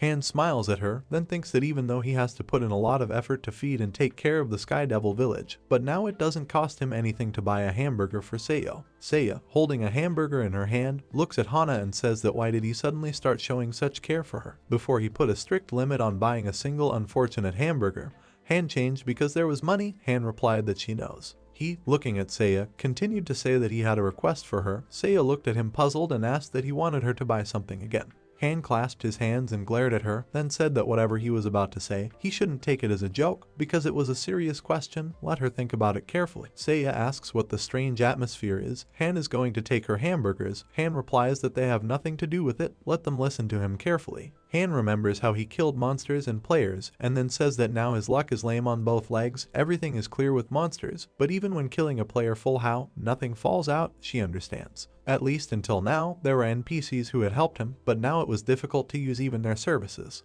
Han glanced at Seiya and said that the current situation, he thinks, and the pet will also prove to be a burdensome ballast therefore. Han said that she was thinking about starting a company with him, and Seiya was shocked and spat out some of the soda. She gave Hana a startled look and shouted that Hana was serious right now. Who is opening businesses at all these days? And Hana replied with a smile that it wouldn't be the firm she thought it would be. Seiya gave Hana a disappointed look and said that if an entrepreneur doesn't have enough information or funds, then the big union usually takes all the cream off and the firm ends up going broke. And in their days, the market is very bad with the appearance of black monsters. It will be promoted soon, so they don't have to worry about the house or money to weigh the pros and cons once again.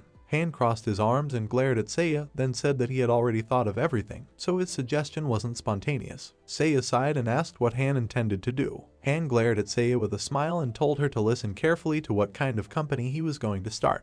We are taken to the Alliance conference room, where people in suits are sitting at the table. Director Young-wook Hyan appears in front of us. He looks at his comrades and says that last time in the Desert of Darkness they lost a lot of members of the Union, didn't they? He talks about the chaos that doesn't kill if you don't touch it. The president appears in front of us, who looks at the director and says that this is why they are everywhere and sent recommendations. When meeting Full How without items, you need to leave him alone. The director, holding the remote control in his hand, looks at the president and says that he is chaotic. It seems not Rufendal. The director, looking at the monitor, looks at the Battle of Khan and Rufendal and tells the president to take a look at this video. The director goes on to say that the recording was made the other day. There was a fight between Rufendal and the same Full How. The president looks ahead, puzzled, and says he's impressed that he managed to get hold of such a video. On the monitor, Han and Rufendal can be seen flying at high speed at each other. The president continues to say that although Rufendal also made the wrong choice, even though the defensive magic was destroyed, he was carelessly charging in.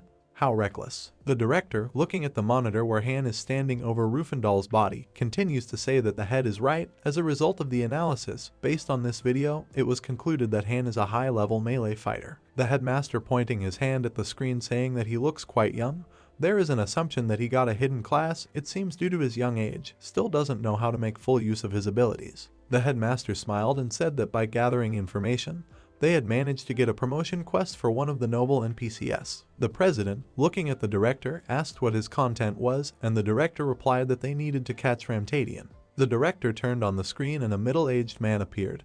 He continued to say that currently, the nobles think of Ramtadian as Full How. Here is a portrait of Ramtadian. The president looked ahead in disappointment and said that if they were too different from the one depicted in the portrait, the director replied that it was true. He went on to say that to be sure, they asked the nobles to confirm if this was indeed the same person, and as a result, they concluded that the system seemed to currently consider that person to be Full How Ramtadian. So they eventually made sure that by killing Full How, they would be able to complete this quest. Wouldn't it be more profitable to have someone's location somewhat known than to try to find Ramtadian when the location is unknown? The president smiled and crossed his arms, saying that as long as we don't get promotion points, everything else doesn't matter how many units of strength the director needs. The director smiled and said that he thought 30 people would be enough. If they used the Union people as cannon fodder to wear down the enemy, they would easily be able to achieve what they wanted. He thought it would be enough to pay 100,000 won as consolation money in the event of 3 million won being lost, as a reward for those who made the biggest contribution to the raid. The girl with glasses looks ahead with a puzzled expression and says that 100,000 won as a consolation and 3 million as a reward. The director thinks that this will really be enough, but their lives are at stake, even though this death inside Olympus is real. The director smiled and raised his hands and said that they had the necessary growth points and all the members of their union were devoted to the campaign, so they would work tirelessly, and most importantly, they should all work hard when they were young. The president, smiling, put his head in his hands and said that he also believes that 3 million will be enough for performance. The director raised his hand and said that a reward of 700 million gold coins was set for Ramtadian's head, and 200 million belonged to the president. Each of the 3 members of the board of directors would receive 100 million, then, after paying consolation money and encouragement, they would divide the remaining amount among themselves. Let it start executing. The president smiled maliciously and thought that 3 million won is enough. What difference does it make if the members of their union die or not, as long as the money falls into his pocket? We are transported to the Lepra Mountains, where the Khan is walking through the forest with Seiya. Seiya runs behind Han and waves at him while holding the books. Han turns around and asks with a smile that Seiya came. She was able to find what he asked for. Seiya, holding the books, says with a puzzled expression that it's all here, but it's really enough for him. Han tells her that this is all normal beginner magic, and much less effective than what the skill class can use. Seiya now rubs his neck and says that even so, he won't have time to study during the cave-ass shift. With his level and abilities, he would have already changed classes right. Han looks at one of the books and replies with a smile that she has never heard of it. Even a weed can become a sword if you become a sword master. Seiya replies that she hasn't. Han says that's what he's talking about. Han smiles and goes on to say that if the punch is delivered by a player with excellent stats, even the simplest punch can become a special move. Various spells appear in front of Hanom, and system messages stating that the light skill, fireball skill, basic healing skill, damage increase skill, defense increase skill have been learned. Han looks at them with a smile and says that it's a pity that his stats aren't good enough to play One Punch Man with his fists. Seiya stands over Hanom in fright and shouts at him that he really hasn't changed classes yet, and Han asks, "Puzzle, so what?" Seiya looks around in fright and keeps shouting that where has it been seen at all? A person with such abilities is also without a class. It doesn't make any sense at all. She believed Han and even wrote a letter of resignation. Without a class, she has no words. Han should be responsible for her. She is also in the infect. Seiya looks at Hana disappointed. He says that he knows everything and he is grateful to her. Han smiles and adds idly, so let them get back on their feet together. Han and Seiya are standing in the middle of the forest. Seiya's life bar is on a small level system message. Luna has all her equipment removed. Han says that he hasn't had any experience using magic with characteristics like hers yet. As an experiment, let them start with a cure. Seiya says that it's still a normal one magic, and to be honest, isn't it considered particularly effective? Han tells them to try it first. Han raises a smiling hand. It starts to glow with a green light. He says that with such characteristics as his, it should have an effect. Seiya's body started to glow. She looked around in a puzzled manner. Han used basic treatment. Seiya looked at Hana with a disappointed look and held the potions in her hand, then said that he was done. Then she would drink the potion. Han raised his finger with a smile and told her to take a look at her life bar. As soon as she looked at the life bar, she was already horrified, and then shouted that why is her bar filled in? Is it really a glitch? Han stretched out his hand and used another spell on Seiya to increase her attack power and defense. He said that he thought it was enough for her to heal, and now he would give her a boost. So let her try to fight. Seiya looked at Hana in fright and asked who to fight, whether it was really necessary to catch the skeleton. Han pointed to the side with a smile and said that someone had already arrived. Seiya turned around and asked from behind who was there. Maybe there was a huge black bear in front of them, which was not friendly. Growling, Seiya holding a staff in her hand asked that it was a giant bear. The bear's eyes glowed red, and it growled menacingly. Looking at him, Seiya was very scared. Her hands were shaking, and she asked that Han wanted her to take him down herself, but it's usually done in a group. We are transported to 3 minutes later. The giant bear falls to the ground dead. Han sighs, and Seiya continues to breathe heavily with a staff in his hands. The system message appears that the hunt for the giant bear is completed. Seiya falls to the ground, and in shock says that it's just going crazy. Han throws up her hands and says that it's true after all. She believes now. Seiya replies that completely. Frightened, she looks at the blue stone in her hand and shouts to her brother that there is a blue stone here, which means that she earned 5 million on her own. Han asks that she now understands that if she gave it to the union, she would get 100,000 won as a reward, and since they don't belong to any unions, but work together, whatever they find, they still have everything. Han put his hands in his pocket and looked at Seiya with a smile and said that he was going to level up in the Desert of Darkness to the 45th level. She would go with him. Seiya, holding the staff in her hand, replied that of course. We are transported into the Desert of Darkness, Han running towards Seiya, followed by a huge crowd. Khan runs away from a herd of huge bulls, hands in his pockets, looking puzzled. The bull opens its mouth and bellows furiously. Seiya closes her eyes, begins to cast a spell. Yellow lightning flashes around her. Her staff is filled with power, and a yellow seal appears under her feet. She raises her staff forward and screams furiously, her brows furrowed. And from her staff comes a huge amount of lightning. They rush forward at great speed. She uses the lightning strike spell. Han bounces off them at the last moment. A huge number of system messages appear. The hunt for the black bull is completed, and so repeats for each destroyed bull. Seiya happily raises her staff above her head and shouts. Han comes towards her near the dead bulls and waves, and then says that it was a great job and they got a blue stone. Seiya held a huge amount of blue stones in her hand and her cheeks turned red, and she said that they already have 18 blue stones. If they sell them all, they will earn 9 million won. Seiya was jumping around happily, holding a small bag in her hand and saying that she would be able to open her burger shop. Suddenly Han looked around with a puzzled expression in the distance. Han saw a small group of people in the distance. He asked that it was probably because of the black monsters. There were almost no people. This place wasn't as popular as before. Suddenly, one of the warriors appeared above Han, swung his sword at him and shouted for the Hayasit to die. Han turned around and punched the opponent in the stomach. He used an unusually powerful fist. He said that there was still someone left, and then added that one is ready with a single punch. Seiya used the lightning spell on the defeated opponents. His body lit up. Han looked at her and told her to pick up items if there were any. Seiya looked at Hana with a puzzled expression and held a small bag in her hand and said that she was picking it up, but isn't this a robbery? Han turned to her and said that everyone considered him a low-level Kayasit, so they didn't attack first, only those who attacked them, and if they did, then their items would be taken away. Let her see where else they were going. In front of them was a knight in elite armor with a small group of other knights behind him. Seiya, looking at the serious-minded knights, said that they seemed to have quite high levels. Offhand, the 50th and a whole squad of allies. Seiya gave Nisha a startled look and said that it was a raid for his soul.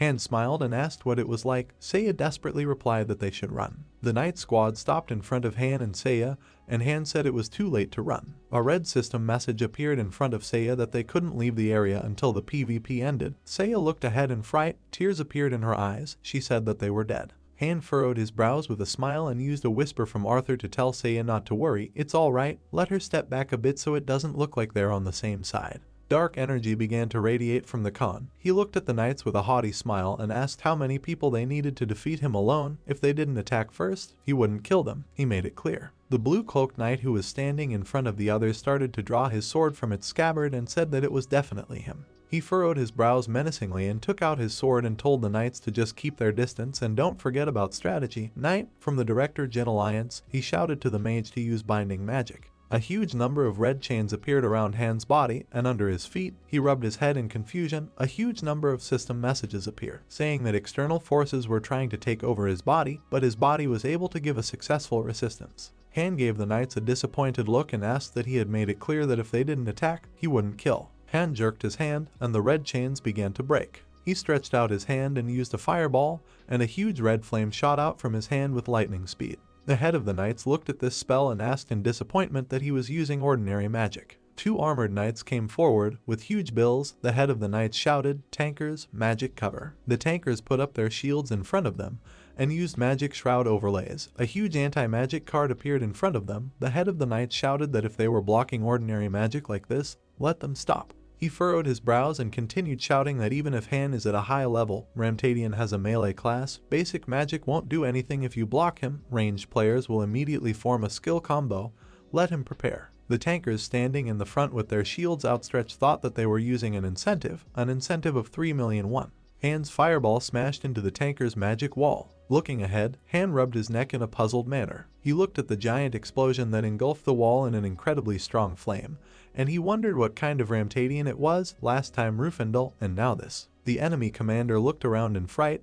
There was a huge amount of dust and ash around. He shouted, "What's wrong?" Suddenly, he looked in front of him, startled. There were tankers lying in front of him that were already dead, and he wondered if they had all died. How? He looked at Han, who was emitting an incredibly strong dark energy, and smiled, and the commander wondered why they were dead if Han wasn't a master of hand-to-hand combat. The commander's face began to rain profusely. He said that everyone should be ready. The commander thought that although Han used basic magic, but this magician is so powerful. Han was standing in front of the remaining enemy forces. The enemy commander thought that no, if this wizard is a high level, he would not be bound, because the resistance to slavery would be high. But even now he is standing still. How to defeat him, whether to run from the battlefield.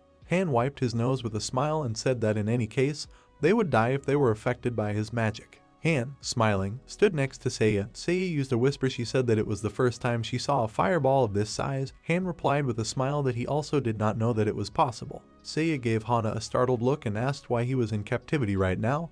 Han said no. Seiya went on to say that then why doesn't he move and just stands there. Han started to emit dark energy. He said with a smile that he was standing here because he was just talking to her, and also, the fireball's cooldown wasn't over yet. He wanted to use it against them a few more times. Seiya gave a startled look at the madly smiling Han, and thought that she couldn't possibly think that Han was a reasonable person anymore. Han stood still and looked at the enemy knights. He yawned as a system message appeared that currently, the fireball skill will take 50 seconds to cool down, and Han thought that these cooldowns of about a minute are extremely annoying. The enemy commander glared at his allies and said that at the signal to all rangers to prepare for a large-scale attack, he thought that he didn't quite understand what was going on here, but that kid was a mage, not a fighter. A knight with white hair, gold shoulder pads, and a blue cloak stepped forward, followed by a small group. The commander who fought Hannah used a whisper. He said hello. It was Jin. He was requesting urgent support. The target is not a melee fighter. They need a tanker that can set up a protective magic barrier of level 30 and above. The knight furrowed his brows. It was Alliance President Johnson. Jin using a whisper he asked, "What is the current situation?" Johnson crossed his arms as he walked forward with his knights. John informed him in a whisper that the 3 people were dead. Fortunately, he was tied up, and the cooldown of his skill is long, so the damage done is small. He thinks to minimize the damage, they should catch him as soon as possible. Johnson thought that the information they'd received was wrong, and whatever it was, that boy was more cunning than they'd thought. Johnson, frowning, walked forward. He used a whisper and said that the overall picture is clear to him. They are in a hurry to help them, so let them hold out a little longer. He thought that even if you have to share the pie, the number of attackers clearly needs to be increased. The commander swung his sword up. The commander shouted for the rangers to prepare for the attack. He furrowed his brows and continued to shout menacingly that even though the opponent is a mage, but at the moment he is bound. Now, a huge number of arrows flew towards Han, and the enemy commander shouted fire. The arrows were rapidly approaching Han, and he did nothing but stare at them with a smile. There was an incredible explosion. The knights, holding muskets in their hands, fired a second salvo. The commander shouted the second row of fire. Other knights with bows in their hands drew the string. The commander shouted third row fire. The explosion in front of the knights flared up more and more. Pieces of earth flew in different directions. The commander, stretching out his sword forward, shouted that they should attack continuously so that the skill connection was not interrupted. They should not be allowed a single chance to counterattack. Let them focus on the battle. The enemy commander smiled and reflected that the tactic worked perfectly. Looking at the large-scale explosion, he thought that it didn't matter if it was a hand fighter or a mage. All it took was 2 things, binding the opponent and making a good attack. He smiled as he looked ahead, and was thinking that if he was lucky, he would be able to knock down half of the president's HP by the time the president arrived, when Han suddenly jumped into the crowd of knights and destroyed one with a single blow. The commander turned around, startled. Looking at Han attacking one of his knights with the words that the cooldown was over, he wondered if Han wasn't tied up. Han grabbed the knight's face and used a fireball, his hand glowing. The knights, looking at Han in fright, shouted a curse. Han quickly approached them. A giant explosion occurred behind him. Han reached out with a smile and started laughing. His hand lit up, and he said that he was constantly repeating himself. Han waved his hand and looked at her, saying that if they didn't attack first. He swung forward again with a smile and said that he wouldn't kill them. The soldiers, together with the commander, looked ahead and shouted, "What the hell?" They said that he was a magician. They should retreat. The commander, standing behind the knight, said that everyone should stop and block the target. They should not dare to run away. Suddenly, someone put a hand on the commander's shoulder and said that he had stood up well. The president was standing behind him. He said with a frown that the commander should leave everything else to him. The commander looked at him and asked what about the support players. The president, looking at his knights, said that he had contacted their partners in the current situation. Catching them was his first priority, so he shared the quest. Han calmly stood next to him. Knights were disappearing, but a huge crowd of knights was still approaching. The president continued to say that everyone immediately sent their forces after he announced that they would share the quest for promotion. The president added that he sees that Han managed to deal with many people in such a short period of time. Nevertheless, now he's here with 200 men, basically an invincible force, so they don't have to worry. The president looked at Hana and said that the kid was alone, and he thought he was exhausted at the moment, so they could get him quickly. Han looked at his HP cart with a disappointed expression, which almost didn't decrease. He thought that each of them was several times weaker than Rindel, so his HP remained almost intact. Even if he was dealt damage, the recovery rate is simply colossal, so it doesn't matter to him. Han turned around with a smile at the enemy knights who surrounded him from all sides and thought that in this situation, he wouldn't even care about 200 people. A fierce battle ensued with Seiya watching, and she said that she hoped Han would be alright. Suddenly, Seiya heard Han whisper. He told her to hit him once too, and she asked in shock that he was asking her to hit him. Han calmly destroyed the opponents one by one. He said that in this case, Seiya will fall under suspicion. He thinks it looks strange from the outside that she continues to stand there. Seiya furrowed her brows and asked what about the lightning strike. Han turned around and smilingly told her to do whatever she wanted. Seiya closed her eyes and extended her staff forward, lit up with a yellow light, shouted that she wasn't, and used the lightning strike spell. Han destroys his opponent saw a system message in front of him saying that he was brutally destroying his enemies. From this he stopped. He turned around in fright and shouted through Seiya's whisper that he would check the notification and let her release the lightning later. With an incredible force, the lightning hit Hana directly, his entire body lit up with yellow energy. Standing in it, he laughed and said that it was called her little sister. When she didn't open her eyes and asked in fright what it was, a system message appeared in front of her that a special professional quest had been created. Han, looking at the knights, saw that the system messages had taken on a purple hue, didn't say that full house status was safe. The assassin's mark was getting darker. Han said that he had anticipated that this would happen soon, but it was still too sudden. Han's eyes turned red. He rose above the terrified knights. A system message appeared in front of him that his sins were aggravated, and the level of the Death Star was raised. He would be assigned the value of the Heavenly Death Star.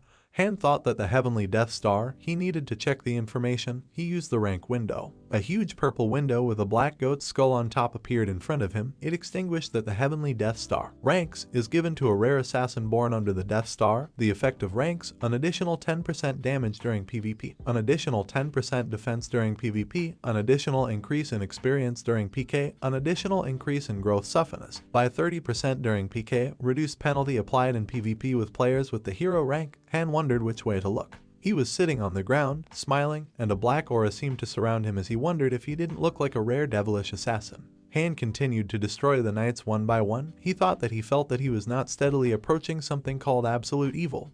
However, the deeper he was buried in his sins, the higher the loyalty of the heavenly devil became. Seeing the last effect, one could assume that he would be completely fine.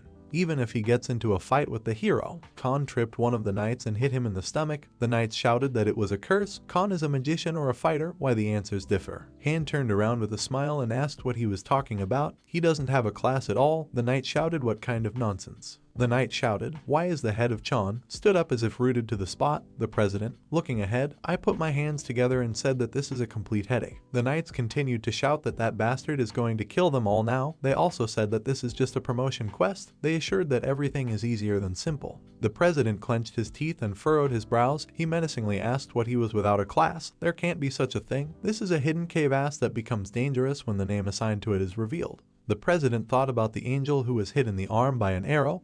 This is the child commander class that appeared 40 years ago. A low-level ranger accidentally shot an arrow in his armpit and he died instantly. I'm sure that guy is also a hidden class with a big weakness in an unexpected moment. The president threw down his sword and shouted furiously, Director Jin, they're coming. The president's face turned red as he continued to yell angrily at the bastard to get ready. He would definitely find his Achilles heel and finish him off. Khan was standing in front of the defeated president and the commander. He said that it was fine, but he didn't have anything like that.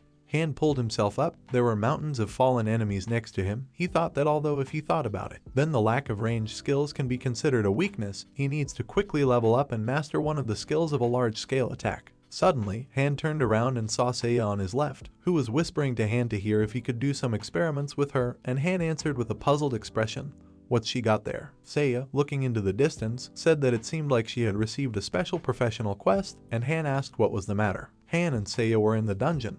A system message appeared in front of them that they had entered the Romania dungeon. Seiya frowned while holding the staff with her and said that she would hit at full strength. Han replied that it was fine. He had used all the buffs, so let her hit as much as she wanted. Seiya used the lightning strike spell on Han, and Han's entire body lit up, but he didn't move. Han smiled as he looked at his health bar, which had decreased quite a bit, and thought that it was a little tingling, although he used a buff, but the feeling was similar to Rufindel's death move. However, his recovery speed was very fast. As Han's HP bar quickly began to recover, he wondered how long this rate would last if the attack became continuous. Seiya aimed his staff at Han and used a huge number of spells. Different colored rays were sent in his direction. She used Laphidia Rain, Meridian, and Fireball. The system message said that a super effective combo of blows was directed towards the enemy carrying Sin. Seiya, furiously looking ahead, furrowed her brows and used a Kaisholt arrow and then a magic missile.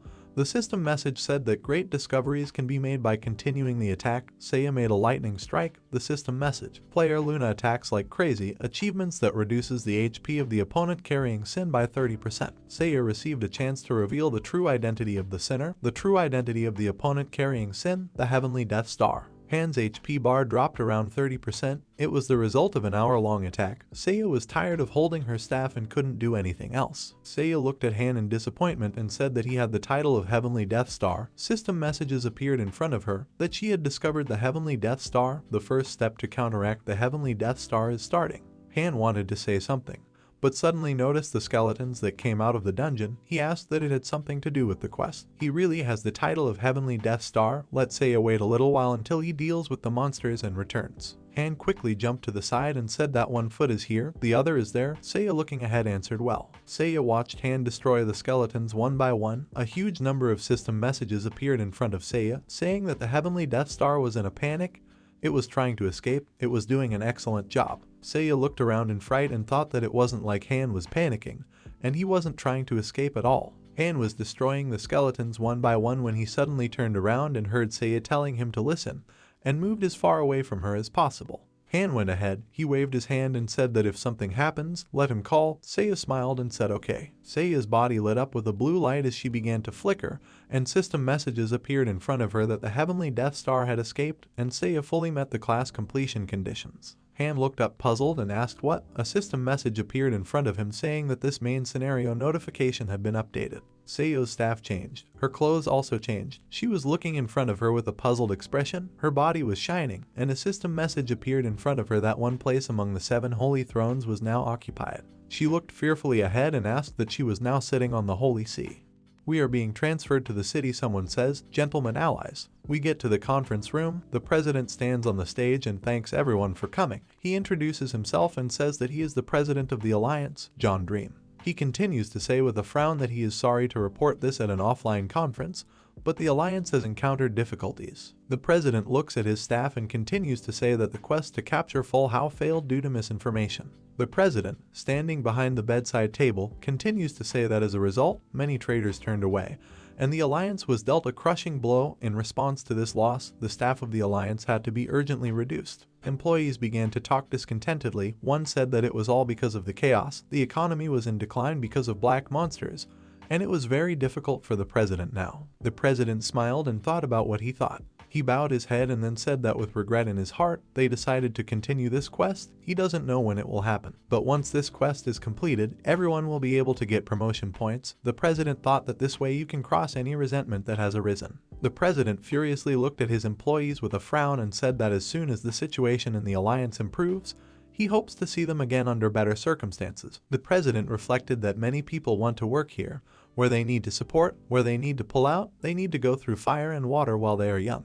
The president lies down in a special cell and thinks that although the loss of the alliance itself has been reduced by reducing the number of personnel, the most important thing is to restore relations with partners. The president, lying in the cell, closed his eyes. A system message appeared in front of him saying that there is a connection to Olympus. He thought that of course this time chaos is happening and he was finished, so he can accept to some extent, but once lost reputation is difficult to restore. The president remembered the director of the alliance and all the important people. He thought that it was a matter of life and death. Together with the directors of the alliance, they can only survive if they pour secret funds into the elimination of that chaos. They will need about $1 billion. There was a connection to Olympus. The president was standing near a large building in a white cape with a black cloak. He thought that he had someone to give the order to kill. The president stepped forward. He went to the bartender, and the bartender, wiping his glass, said that he had been gone for a long time. The bartender looked ahead indifferently and asked what business he was on today. The president frowned at the bartender, and then looking at how he was reading more lists said that it was troublesome, but Sarmac could definitely handle it. The bartender glared from under the paper and asked how much money the president had for the order. The president threw a large bag at the bartender and said, 1 billion gold in advance. The bartender squeezed the piece of paper and walked away, then turned around and said that it would be done in 3 days. The president smiled and thought that the 2 top assassin groups of the Earth's Sarmac Empire and the Black Flowers, the damned Kaosit, he didn't know that he was related to the Sarmac group. The president in a cape walked past the huge gate and thought that it was painful for him to spend 10 billion on this. But he had no choice. The bonus for his removal is 7 billion, 3 billion less. The president continued to walk through the forest. A system message appeared in front of him that the president was entering an open space and leaving a safe zone. The president thought that everyone would be able to get boost points, so this is the best option at the moment. The president continued to walk through the forest and thought that as for other losses, with this reduction in staff, they reduced wages, so to some extent they compensate for losses. It remained to wait 3 days. Suddenly the president's head flew off. His head was lying on the ground in fright, and a system message appeared in front of him that he was being hunted. The president in spirit form looked at his body.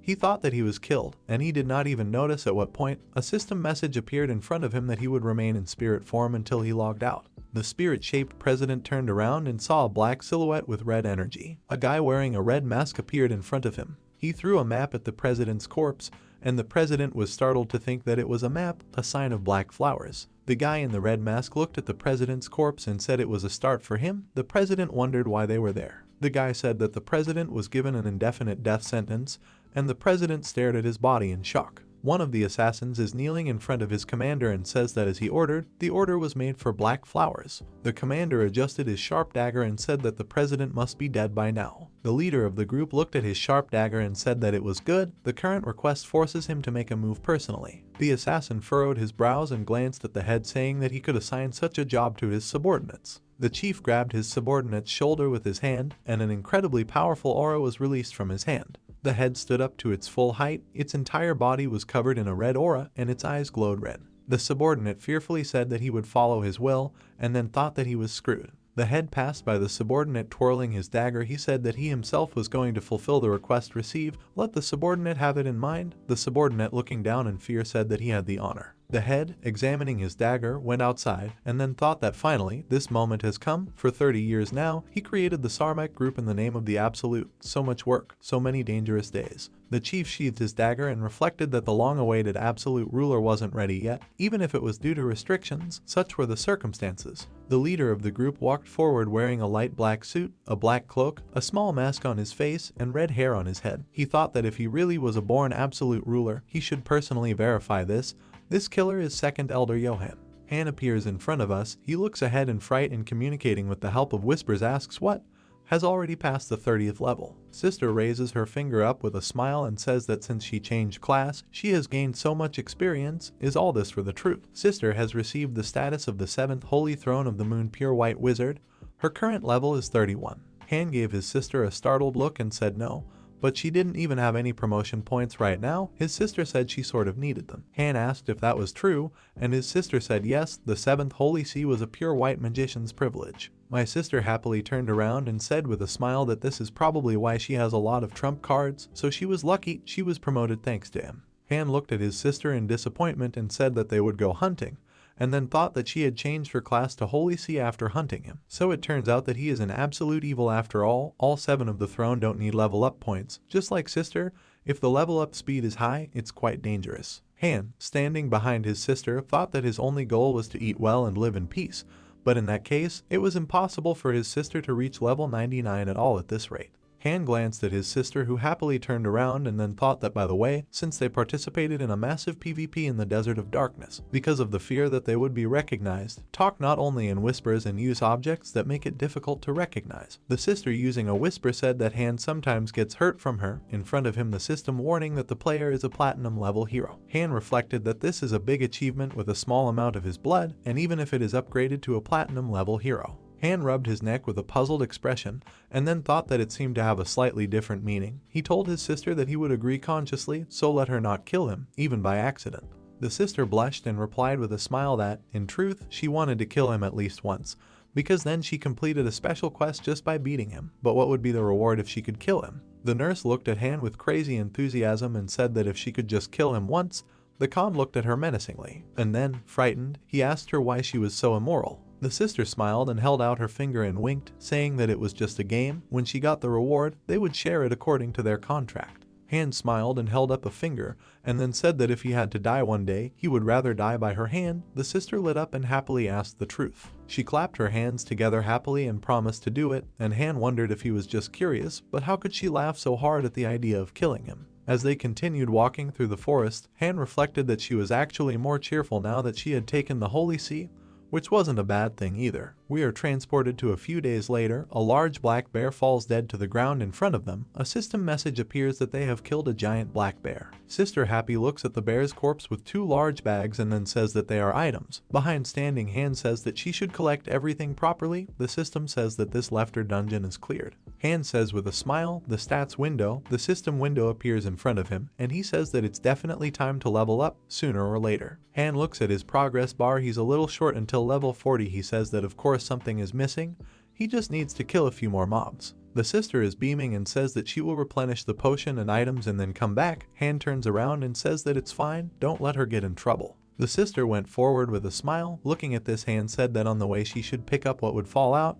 The sister replied that she would quickly return soon. Han glanced after his fleeing sister and said that in about 10 minutes, meanwhile, he would kill a few more mobs, alone, so that was his level. Suddenly, someone said that the absolute of the heavenly devil. Han turned around in fright and thought that since when? The leader of the group pointed his dagger at Han's throat and looked at him menacingly, said that he was the second elder. Johan, he gave off an incredibly strong aura. He said that he came to make sure that Han is who he claims to be. The head of the group glared at Khan and said that if he did not pass, then wherever he went, he would be waiting for death. Han stood still, incredibly strong, and left from behind. The head of the group continued to say that because Sarmac would pass a death sentence on him, Han faced a system quest, the attack of the second elder Johan, the difficulty of SSS. In front of Han was the head of the group. He thought that this is a SSS level quest, attack of the second elder Johan. Before Han there were system messages that this is the head of the group Sarmac and the second elder of the heavenly devil.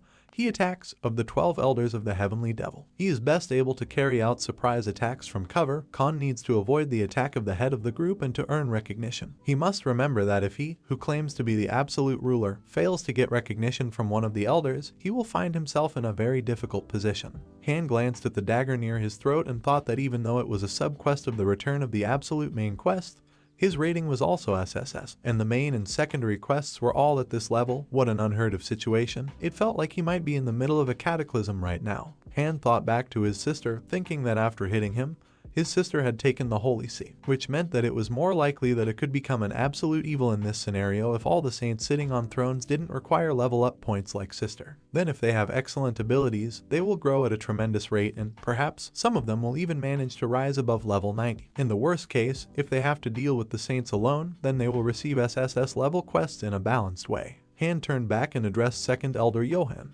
Johan looked at Han carefully and then told him to raise his weapon. Han calmly pushed Johan's blade away and said that he should know better than anyone that he didn't have any weapons right now, and why he had to prove his qualifications to him right now. Johan furrowed his brows and asked what Han meant by that. He smiled and closed his eyes, then thought that it was great. If he was just going to kill him, he wouldn't waste time talking. After all, he is also a loyal servant, that is, an elder who wants the rebirth of the heavenly devil.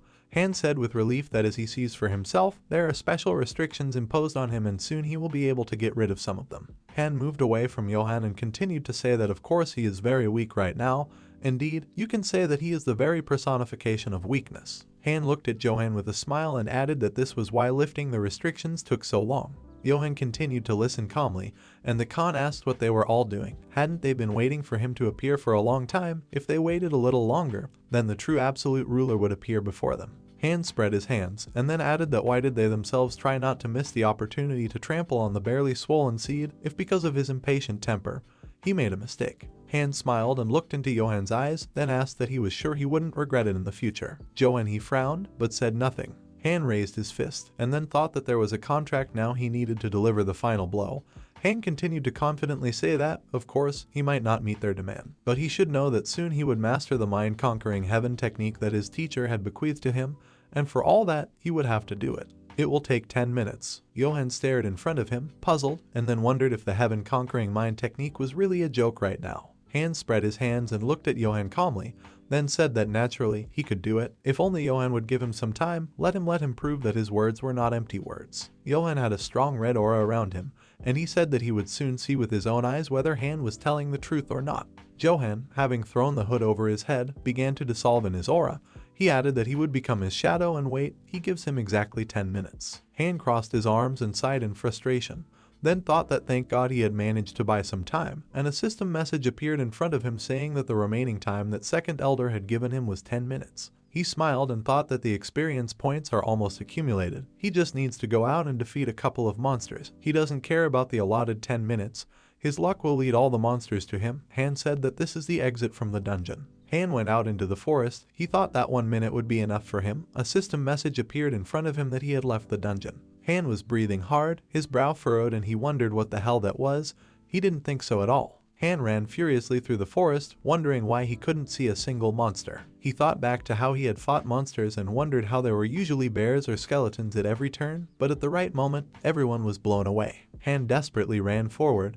He was scared. He thought that the law of meanness also worked here. This is a race of damned luck. Han frowned and clenched his teeth as he glanced at the timer. The system reported that there were 30 seconds left. He remembered the moment when Johan held a dagger to his throat. He wondered what he had hit. Maybe he should just swing his fists at him once. No, he couldn't even detect his presence when he appeared from behind. He thinks he's going to lose. Han turned around in fright. The timer said 20 seconds left. He wondered if it was a curse. How else could he buy some time? Judging by the way Johan was talking, he doubted that he would give him another couple of minutes. Han was desperately running through the forest. His sister contacted him through a whisper and said that she finally managed to send him a message. She lost her feet, looking for him. Han menacingly replied that she should not approach as it is dangerous here. My sister was running away from a crowd of giant bears. She stretched out her hand and desperately ran away from them, saying that she was in an ambush. They all rushed after her. At the moment, it is very difficult for her to run away from them. Han looked back, puzzled. When he saw the bear, he pushed off from the ground and shouted with a smile that his little sister had brought so many monsters with her.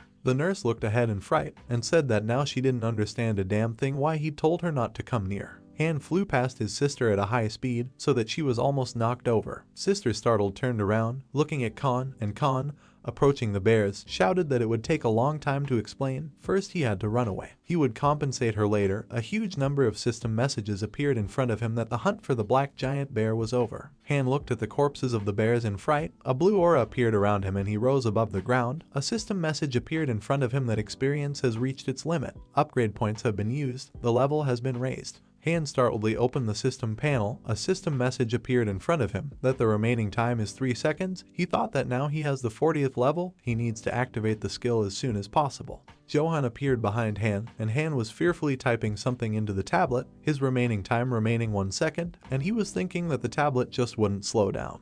Han's body lit up with a yellow light. Johanna was thrown back. System messages appeared in front of him that the conditions for using the Heaven-Conquering Mind technique were met. The Heaven-Conquering Mind technique was activated. The skill was always active. Han looked around at his body. There was a strong aura around him. A yellow flame was burning in his chest. A system message appeared in front of him that all stats were increasing dramatically, and the dominance over the Heavenly Devil was increasing. Everyone under his command could feel his aura.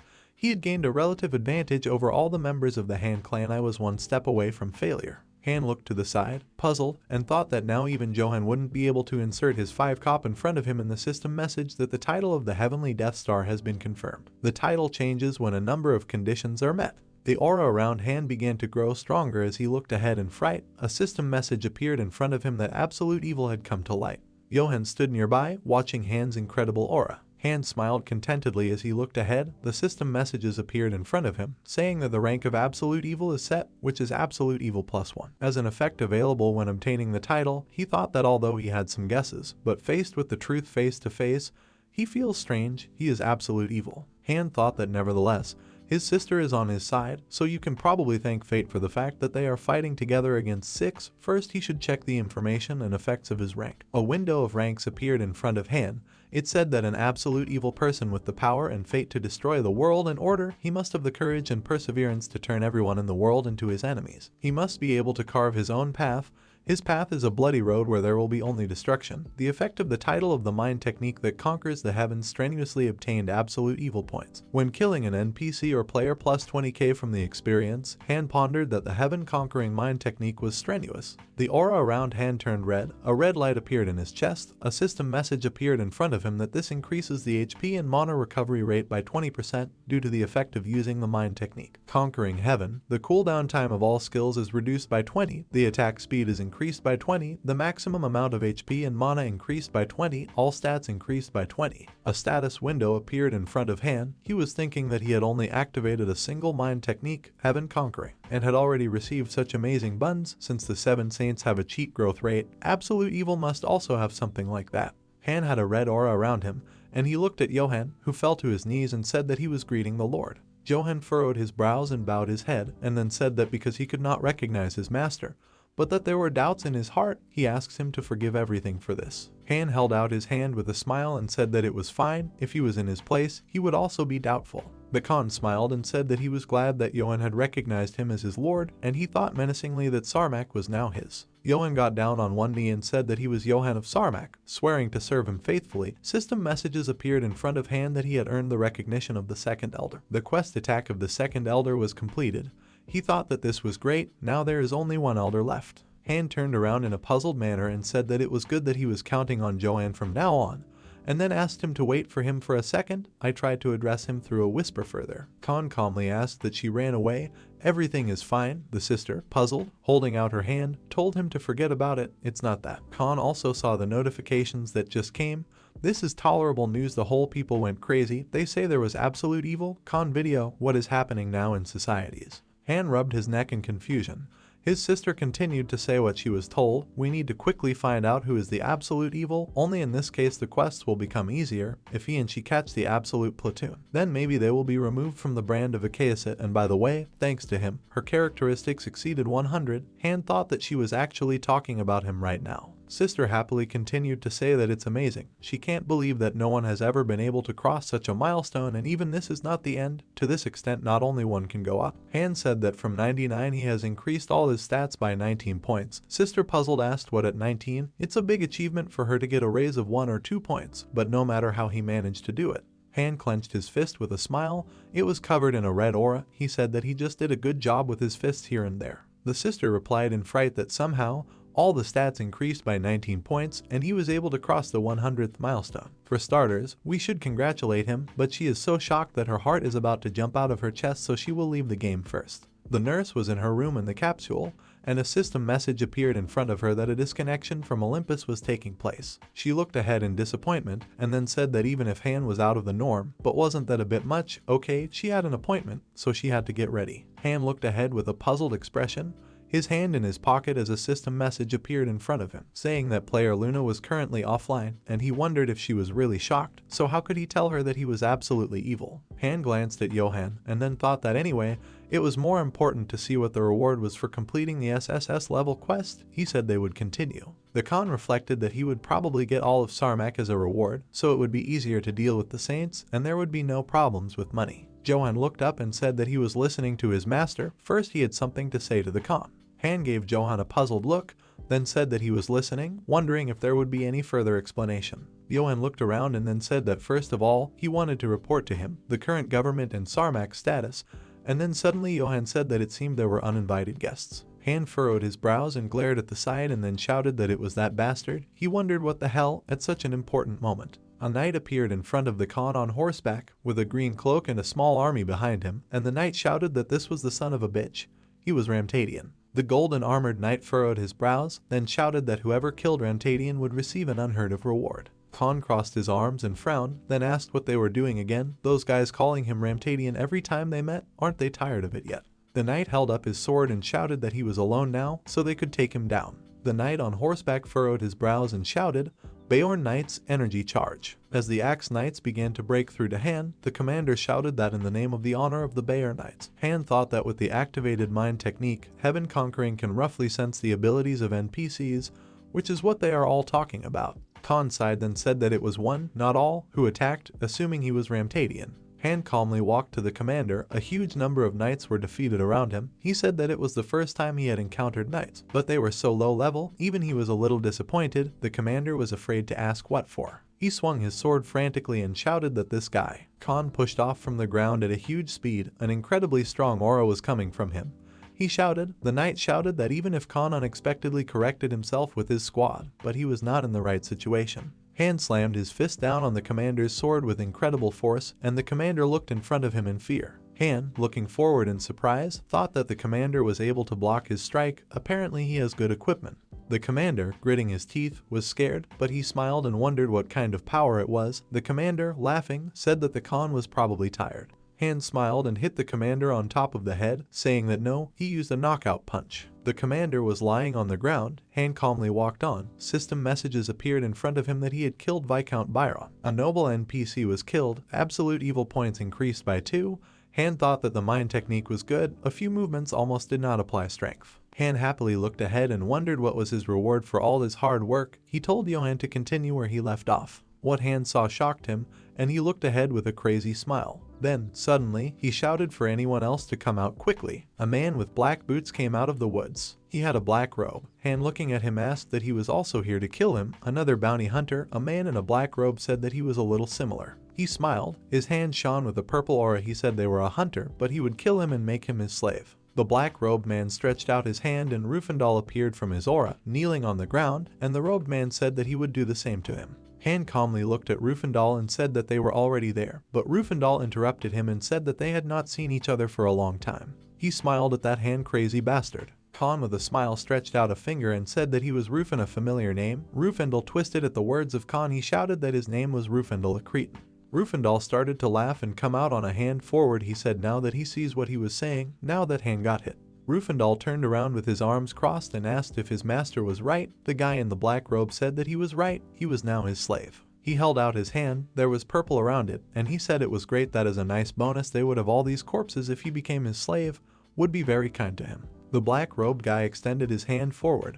Purple energy was flowing from it. It reached out to the dead soldiers who were lying on the ground near Han. He used a spell to make the dead soldiers stand up. The green-cloaked commander slowly stood up. His pupils were gone, his mouth was open, and he was grunting something. The Khan turned to them with a puzzled expression and looked at them, then asked if it was necromancy or something. The knights who had just been defeated slowly approached the Khan and repeated only one word: Ramtadian. Han furrowed his brows and turned around to think that this guy seems to have a hidden class, usually unlike the undead, who are brought back to life with their memories and egos. Han glanced at the commander and the black-robed man and thought that maybe they were undead. But even with the heaven-conquering mind technique, their abilities weren't exactly measured. They could be quite powerful. The commander approached the black-robed man and said that he was asking for his mercy. He was bound by a contract with him. Perhaps he would dedicate his body and soul to his master, and Han thought that there must be something here. The commanders turned around and shouted loudly that type of Ramtadian, the power of darkness, descended on him. He, looking menacingly ahead, shouted that now the Khan wouldn't dare to do anything. He would die right now. Han, looking at the approaching enemies with a puzzled expression, he wondered what was going on all of a sudden. Suddenly, system messages appeared in front of him that he met the conditions for the title effect of absolute evil to manifest. The veiled title effect would flourish. A purple aura appeared around all the undead. System messages appeared in front of Han saying that he was powerfully controlling all the products of black magic. The powerful aura of the mind technique conquering the heavens opposes the necromancer. The necromancer, stretching out his hands, shouted in fright, "What is it? Why are they not obeying him? Let them hear his order." A system message appeared in front of Han that the energy of the mind technique is very strong against the products of black magic. Han smiled as he looked at the necromancer and then wondered what this body-stealing skill was after all. Today's ability to steal. A system message appeared in front of him that the effect of the title of absolute evil and with the energy of the heaven-conquering mind technique managed to usurp the power of control over black magic products. Han smilingly asked what can maybe they'll listen to him. The knights stood silently in front of him. The Khan said that they were infuriating him, so let them all die. Rindel stared fearfully in front of him, then said that how is this how the situation turns out? Besides, the necromancer, scared, shouted that Rindel did not dare to say so, and did not raise the flag. Han, looking at the bewildered necromancer, asked Rindel that he was also an evil spirit. Rindel replied that he was not. Han Echidna smiled, and then said that from the outside it seems that he will also listen to him. Let him make 10 jumps with his hands to the sides. She replied that whoever would listen to him. Suddenly, Rindel was struck by an incredibly strong purple aura as he desperately screamed. And then, waving his hands, he began to jump and count with tears in his eyes. Looking at this, the necromancer asked in fright, "What is it like?" Han glared at the necromancer and asked how old he was. The necromancer fell to the floor and replied in a frightened voice that he was 19, although he couldn't say no. He just couldn't. Han pointed a finger at himself and then said that he was an undead in his hands. What should he do with it? What was his name? He only killed those who killed him first, and he hadn't struck yet. The necromancer clasped his hands and then asked fearfully if he could walk. Then Han waved his hand and calmly told him to go. The necromancer bowed and then said that he was grateful to be alive, while Rindel watched in dismay. Han looked at the frightened Rindel, and Rindel told him what Han meant. Rindel folded his hands and walked up to Han, then said that he was the eldest. He knew it was all a joke. He had no choice but to run away from that damned necromancer. he would follow Han, so let him ask for something to do. The Khan replied with a smile that if Rindel gave it to him, he would die on the spot. Rindel folded his hands and said that of course. He was Rindel and did not know treachery even under the threat of death. From now on he would always serve him. Han turned around and smiled, thinking that he might not even buy a pet to collect items. Rindel sighed in fright. A girl appears in front of us, who is lying in a capsule. She says that this guy's strength was really on a different level. She starts slowly getting up with the capsule, saying that she really didn't want to die, and she's so glad Han let her live. Why the hell are his necromancer techniques stronger than hers? She remembered her mentor and asked if this person could be the one her mentor was talking about. Her mentor was telling her to remember. One day a true ruler will come who will rule this world. She should help him overcome all adversity and conquer the content. This was the only ruler who will rule the world. The girl got up. She had long black hair. She said she was a fool. She should have caught him, not run. A man like that could get a clue. Don't even try. The girl sighed. She glanced at her phone and then shouted that it was 1 o'clock. She had completely forgotten about the meeting. She was late. We are taken to Johan, who, standing on one knee, says that Vladika, there are things that he has not yet told us. He will start all over again. Han glared at him, then yelled at him to finish quickly before someone else showed up after him. Johan gave detailed information about the Sarmac group. Now they have 2 S-class assassins who can kill even the highest ranking knights of the Empire, can kill 20 A-class people, 100 B-class people, and starting from C-class, no restrictions at all. Even now, at this moment, many people are trying to get into Sarmac and they die in competitions. Sarmac also has connections to the Empire's powerful and is involved in various financial interests, being associated with a high-ranking noble rather than low-ranking nobles like barons. Funds accumulated over 30 years of operation. Sarmac's operating fund is 2 billion, and Johan's personal fund is 4 billion, for a total of 6 billion gold pieces. Han, standing in front of Johan, reflected that all this was meant for an absolute ruler. Han smiled madly. Before him appeared system messages saying that the quest attack of Johan completed. Rewards are given for completed quests. Khan receives Sarmac. Additional compensation will be paid 6 billion gold. Han thought that wow, his 6 billion. Han turned away with a smile, then decided that he needed to come to his senses. He glared at Johan and said that he accepted his loyalty. Han crossed his arms and continued to say with a smile that first of all, he needs to make sure that the 2 billion won operating fund is kept as it is. And like before, Sarmac is on Johan. There is no one more qualified, so he will lead it. Han wondered what else to understand. What kind of place is Sarmac? You also need to be able to support it. Johan frowned at Han, tears welling up in his eyes as Han continued to say that also, the 4 billion that he handed over to him would go not only to Sarmac, but also to the Sky Devil village, all of which would be used for the rebirth and development of the Sky Devil. Johan looked at Han's back and shouted that he was the most revered one, and that he would follow him wherever Han went. Khan happily began to wave his hands and thought that it was very good. Sarmac is in his hands, so his quests and life is getting better. Suddenly Johan said there was something else, and Han turned around, puzzled. Johan, frowning, continued to say that about the third elder Rixor, he is a very dangerous elder. Johan went on to say that he warns Han about this. Rixor is different. Compared to him, he attacks without warning and is even more deadly. Han gave Johan a puzzled look and asked that Rixor was also a murderer, and Johan said that he was. Johan lowered his head and said that Rixor was the head of the Black Flowers. Han gave him a puzzled look and asked what the black colors were. Han opened Johan's system window to wait a minute. Han looked at the system messages that said that the owner of the first throne was confirmed, the owner of the second throne was confirmed, and he thought that it was happening at such a moment, both the first and second throne at once. The Khan smiled and thought that whoever it was, let them attack. His little sister was on the 7th throne, and he had Sarmac in his hands. Suddenly, Han heard a whisper from his sister that she was calling him, and Han asked his sister that the meeting was already over. It was because of the occupied 1st and 2nd thrones. My sister furiously shouted that it wasn't that, it was really very important. She had recently met a close friend here. My sister was sitting in a cafe, smiling and looking at her phone. Suddenly, she saw a girl in front of her and called her, saying that Mariana was here. Mariana turned around, and then she waved with a smile and said that when her sister came, she had been waiting for a long time. My sister and Mariana were sitting in a cafe discussing something. Someone held out their phone and told Mariana to listen. Mariana turned around with dislike. A guy was standing over her, holding a phone in his hand. He said that she was just as ideal. Could she give him her number? Mariana frowned and apologized, saying that she wasn't interested. The guy lost the back of his head and left, and Mariana told her sister that how in general can you call a person whom you see for the first time as your ideal and ask for a phone number? She lowered her head and continued to say that she could not tolerate those who tried to get close, focusing only on appearance. Sister, with a smile looking at Mariana, said that she was just so beautiful that you can fall in love with her at first sight. If you admit honestly, she still has not got rid of the fear of men, Mariana screamed menacingly. Mariana blushed, looked away, and then said in a trembling voice that she didn't have a problem like that she'd never had a panic attack before. Her sister smiled and looked at her intently and said with a laugh that she was called the Ice Princess even in the academy. If someone from her acquaintance saw her now, they would be shocked. Mariana looked at her sister in frustration and said that her sister was angry. My sister laughed and asked me how she had been doing lately. Mariana looked down and said that she would share it only with her, and then added that, to be honest, these days. Mariana smiled and clapped her hands, then said that she had done the right thing by telling her everything, and then thanked her sister for listening to her. Mariana ran down the street and waved her hand. She told her sister to come home safely. The sister waved back and told Mariana to be careful. The nurse happily looked ahead and kept waving her hand, telling Mariana to make sure to write when she got home. The sister was startled to think that she had never expected to be told something like this. What should she do? She had to do something as soon as possible. First, she had to contact the con.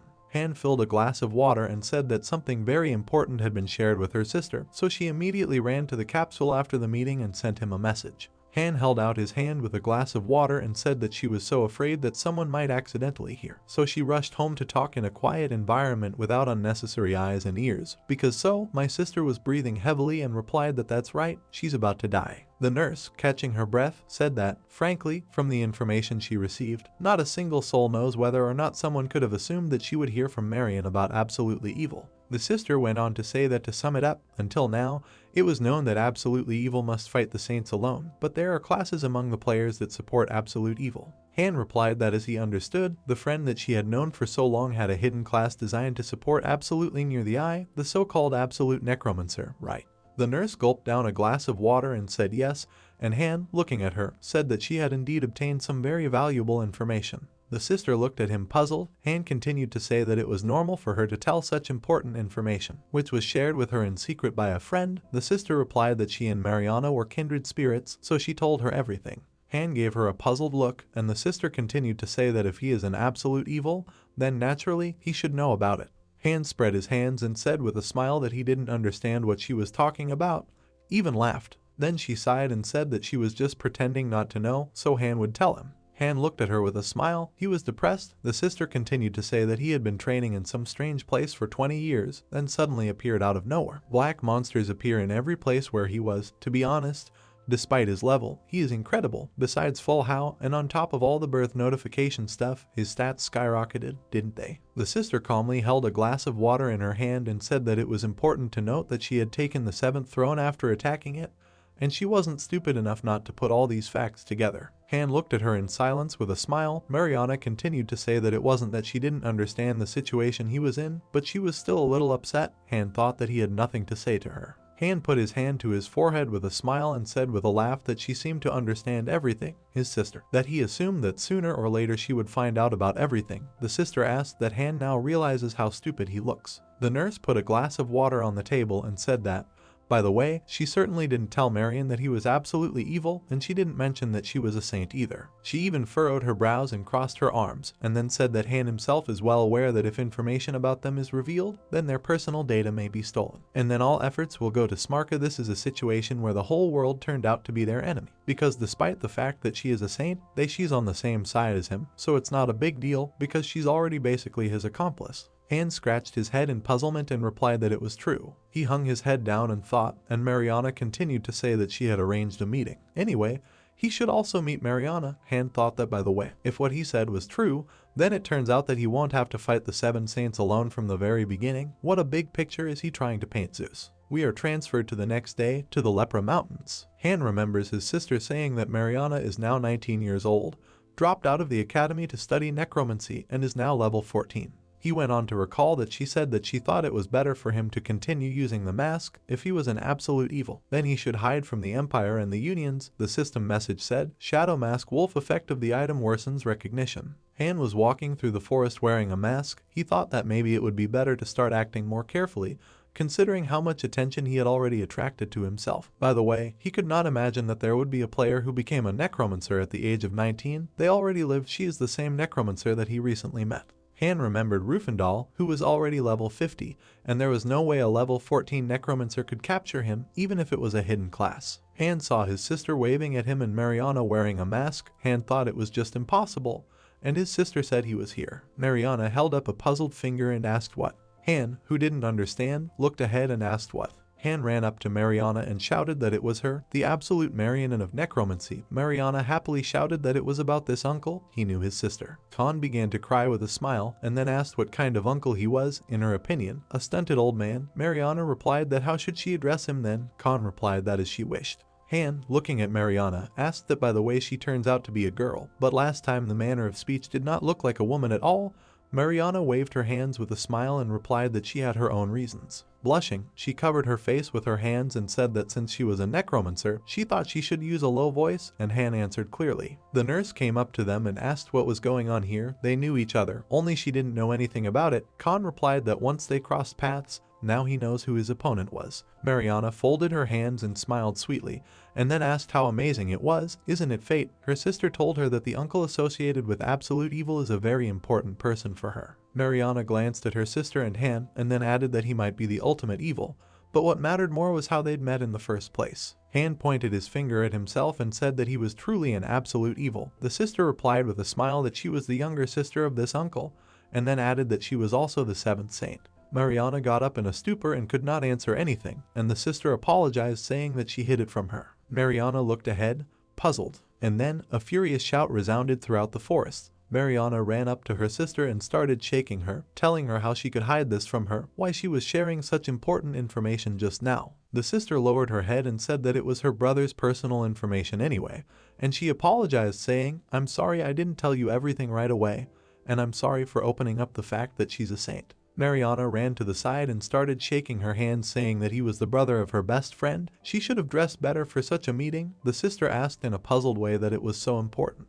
Mariana turned around and shouted, "Uncle, she usually looks very different, because she pays a lot of attention to her appearance and never speaks in such a tone, like that phrase, 'Now you are my slave'." The Khan replied that he thinks so. Han smiled and thought that even though his sister said that she was a very beautiful girl, but he only sees a small child, what kind of ice princess she is, or something like that. Han looked seriously ahead and then asked if Mariana understood that this wasn't the most important thing right now. She said that she was supposed to become an absolute evil, so she also got the quest. Mariana looked at Hana in dismay and said it was true. And then Mariana pulled out a roll of paper and told him to look at this scroll first, this legacy left by her teacher. Han opened the scroll and said it looked like a map. Mariana replied that it was true, it was a map. Han gave her a startled look, then asked what she was saying, that it was an inheritance left by her teacher. He gave her a startled look, then wondered what it was. Someone says, "Arthur is my disciple." The old man, looking at Han, who is standing upside down on one finger, tells him to come here for a while, and Han replies that he is still training. Han's face is covered in sweat, and the old man says it's important. Khan, looking at the map, says that this is exactly the same. Looking at it, he saw a black spot near which there was a red cross. He thought that this map drawing and marked destination are the same as the ones he got from his teacher. Just looking at it, it is clearly a connection with absolute evil. It can be assumed that this is related to the quest tied to mind techniques or heaven defying. But crucial is this drawing in the corner. It's clearly a sign of his technique. He remembered how his teacher, laughing, raised his hand to the top and pointed at the black symbol, and then said that this is the pattern that symbolizes him, the black flame. This is his essence. Let him go and conquer the whole world. Han frowned, thinking that the appearance of this sign could not be a coincidence. Han glanced at the puzzled Mariana and wondered if it was true that the players who received SSS to help Absolute, which was true, there was no way he would fight the Saints alone. First of all, it is a class that helps absolute evil, and that they weaken in the face of absolute evil. Han thought about it with a malicious smile. What then turns out?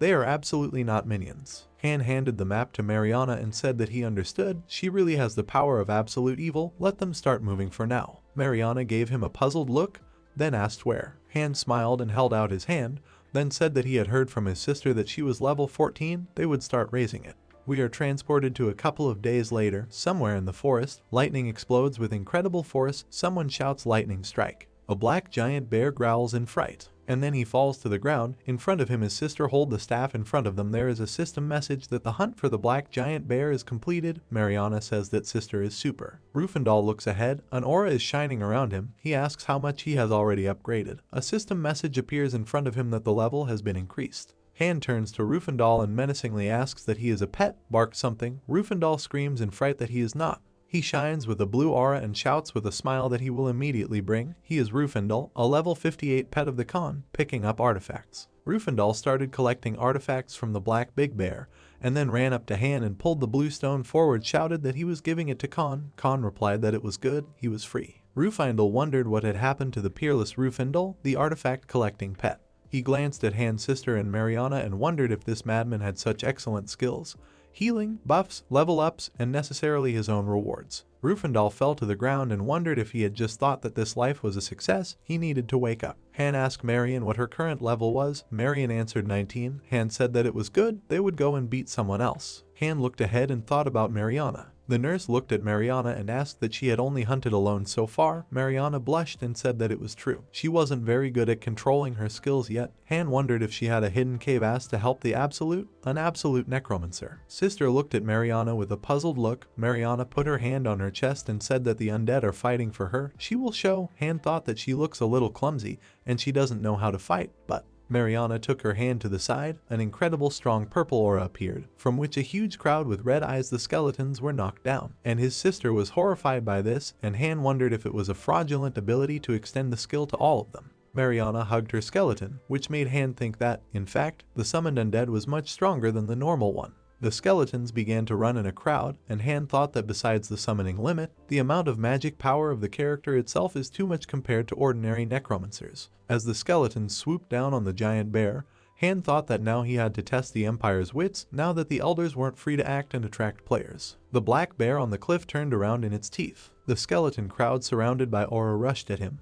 Han thought that the undead is a very good trump card, allowing you to conduct a quantitative war. In this situation, Mariana is the best ally. Mariana jumped up and down, and her sister looked at her, smiling. Han smiled as he looked at this. Rufendal was standing behind him looking puzzled. Han thought that currently Mariana's quest is a task to explore the same runes that he needs to explore. But unlike him, who had to start at level 40 because he needed to learn the heaven-conquering mind technique, Mariana can play right after the 20th level, so it's easier for her. Han remembered his teacher with disgust. He thought that this quest was left by none other than his mentor, so it would definitely be a hell of a challenge if he acted alone. There might be problems. Han sighed with a smile and reflected that in hindsight, he was really glad they had joined. Unlike in the game, his luck in real life wasn't affected. All of a sudden, Mariana started hurting with all her legs. She blushed and hugged Han with a smile and shouted that her level had increased. She continued to hug the bewildered Khan, saying that now she was already in her 20s, thanks to him she was growing so fast. Rufendal said with a smile that he was afraid that the crowd had come running,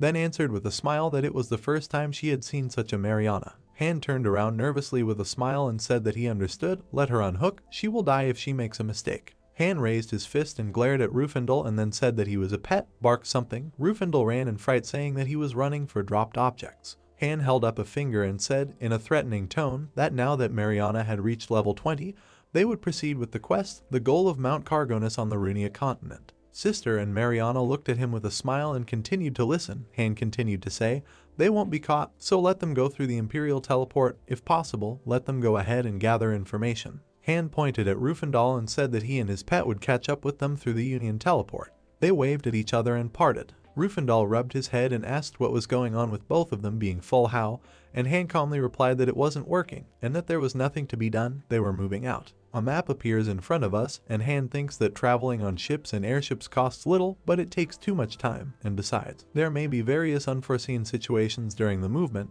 so teleporting is the best option, even if you have to spend money. His sister and Mariana were standing in a long line, and Han reflected that although the teleports that the Empire controlled were cheap and few in number, so they were all well known, but Kaesidu couldn't even use them. Most of the remaining teleports were managed by a federation with full authority. We are transported to the teleport of the Great Hellenic Alliance, and Han wonders if the reality is that the big unions tend to monopolize control. The girl is puzzled and looks ahead. She goes up to the guy who is lying in the chair and says that the captain, let him look here. The captain asks what's the matter. The captain is sitting with a book on his face.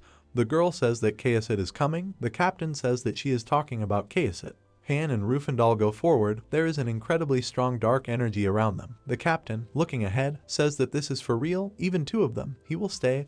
Let them go in. The girl replies that yes, captain. The captain is leaning on a post laughing. He is wearing a green uniform, a sword is in a scabbard. He says that they have great guests. He is the leader of the teleport control group and the Great Union of Hellions. Rufendal looks puzzled and says that he thought there would be no problems. Han looks at him and says that this is a non-PvP zone, so it should be fine, just let him do what he says. The captain slowly starts moving forward and says that this is their teleport, which takes them north of the Cargonus Mountains. On the continent of Runia, they brought enough money. The commander looks ahead with a smile, and then it is said that two Chaosians, he sees blue hair, Aka Rufendal. He looks ahead, and the commander asks that he brought a henchman with him. Rufendal smiles and points a finger at himself, then says that he brought him to pick it up in the drop-down items. Rufendal remembers how the Khan told him to pretend to be the eldest in front of the guards, and he wonders if the Khan himself ordered it. The commander looks ahead with a smile, and then asks what the items are for the dispute, why he didn't take someone more suitable. Rufendal looks at the commander in fright,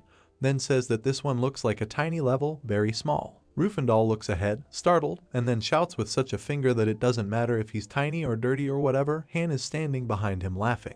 The commander holds out his hand and then says that it's not a big deal. Anyway, they should know that the usual price tag doesn't apply to full Hao. The commander goes on to say that the price for Hossits like them is 30 million gold each. Rufendal looks ahead in fright and then shouts that 30 million gold. What bullshit. The commander points to the side with a smile and then says that if you don't like the exit there, let them use the cheap Imperial portal that is over there. Rufendal clenches his fists and then says that they are Chaosians. He is not for them. What should they do? The commander laughs and thinks that Rufendal knows perfectly well that there is no other way. Rufendal shouts that he has seen something like this somewhere. He also pays 30 million for a bus ride. Rufendal angrily shouts that what the Grand Alliance is doing. The commander thinks that now he is using a low-level technique, maybe he can raise the price a little more. The commander uses a whisper and says Hana. He snidely looks ahead and then asks if he is tired of the pet's life. He does not know how it happened. The commander began to draw his sword from its scabbard and said that he would help him if he did as he said. Han smiled and then thought that this was the leader of the Grand Alliance. He wondered if this would happen, but Han laughed in his head with a crazy smile and wondered if they expected him to bite so easily, so that the commander would help him do something, if only he could get out of this dog-like pet life. We are taken to Mariana, who looks ahead with delight and says that they have arrived. They appear in the mountains of Cargonus. Mariana stands near the Christmas trees covered with snow, and says that the teleport is so fast. The sister smiles and asks what is true after all. Mariana, holding a map in her hands, looks upset at her sisters, says that Hao is uncle there. She heard that ordinary teleporters extort big money from full Hao and sometimes betray them after them. The sister, sighing, replies that Mariana should not worry so much. Such a person's fist will break if he decides to give Han on the back of the head. Mariana, holding the map in her hands, remembers Han and says that maybe it's okay, that she keeps calling him uncle and, to be honest, she doesn't think that he really is uncle. She didn't spoil his mood. The sister throws up her hands and remembers the words of Khan, and then that the age difference is 7 years. It's hard for me to listen to the older one at 19. Then replies that let her be called his uncle, at least somehow. It doesn't matter. Mariana is depressed, apologizes and says that it seems they have big problems now. The nurse asks what is already happening. Mariana turns around in fright and says that she is looking at the map, does not understand the way where to go. The nurse replies that it is all right, she knows where to go. Mariana replies in fright that it is true. Commander, his current level is 40+, which is a low level for fighting the leader of the Hellion Alliance. The reason he's doing his so-called favorite job as the head of the teleport control team is because his aunt was one of Ellen's board members. The commander's life was truly a win-win situation. Starting with Ellen, regardless of talent and ability, he always had good positions and quick promotions. He has lived his life thinking that having good parents and relatives is entirely his ability. Han Echidna grinned and bared his teeth, thinking that he was a naive loser. Han crossed his arms and tearfully communicating through whispers asked that he really would help him. Han pondered that it looks like he believes in his words. He lives without knowing the future of being used to his advantage and living in a ditch. Han smiled and wondered if that was what the obvious one must think of him, so Han whispered Rufendal's name. Rufendal turned around angrily and asked what. Han smiled and said that he was now trying to betray him, trying to persuade him to make a deal. He would pretend that nothing was happening. First let Rafendal say that he was going to teleport, then let him win a reprieve, and order him to dump 60 million gold. Han glared menacingly ahead and continued to say that after that, as soon as they got out of the safe area of the teleport, he would strike. Rufendal screamed in fright that he was going to kill him. He didn't want to then, was too arrogant. His life, Han menacingly told him to shut up. Han raised his hand and clenched his fist, then said that he had one good skill that dealt 0 damage, but first they had to launch a teleport. Rufendal looked at his hand and looked at Han menacingly, and then thought that you can't say that 0 damage is a good skill. He shouted for the pet to give him 60 million gold. Han replied, yes, wait a minute. Rufendal glared at Han and shouted for him to move faster, and he wondered if he had shouted too much. The two of them moved towards the teleport. We are being transported north of the Cargonus Mountains. Han and Rufendal are walking through the forest, and someone is watching them from behind the bushes, and Han gets a system message that he is leaving the safe zone. Han looked to the side and wondered what they were secretly watching from. The commander used a whisper and told Han to launch an attack, just made a fuss and got angry. Han used a whisper and told Rufendal to be ready. Han leaped forward, shouted that he would not bend under him again today, used a whisper to tell Rufendal to pretend to be surprised and angry, and Rufendal replied in a frightened voice that the truth would be without damage. Han hit Rufendal's shoulder. A system message appeared in front of him, saying that the skill, extremely powerful fist damage reduction by 100. Rufendal looked away in a puzzled manner. Rufendal jumped on Han. His fists were covered with a red aura. He shouted that Han was a fucking bastard. How dare he? Rufendal used a whisper and said that there was really no damage. Han replied through a whisper that he was going to hit him now and put a buff on him, so let Rufendal fight from the heart. Han shouted that dirty pet life, he's tired of it. One of the soldiers who was in the tree said that now, just in case, they will put an anti-magic on him so that he does not use jump. Rufendal's body was covered in a purple aura, and the anti-magic skill was applied to him. Two knights leaped from the branches, holding their swords in front of them,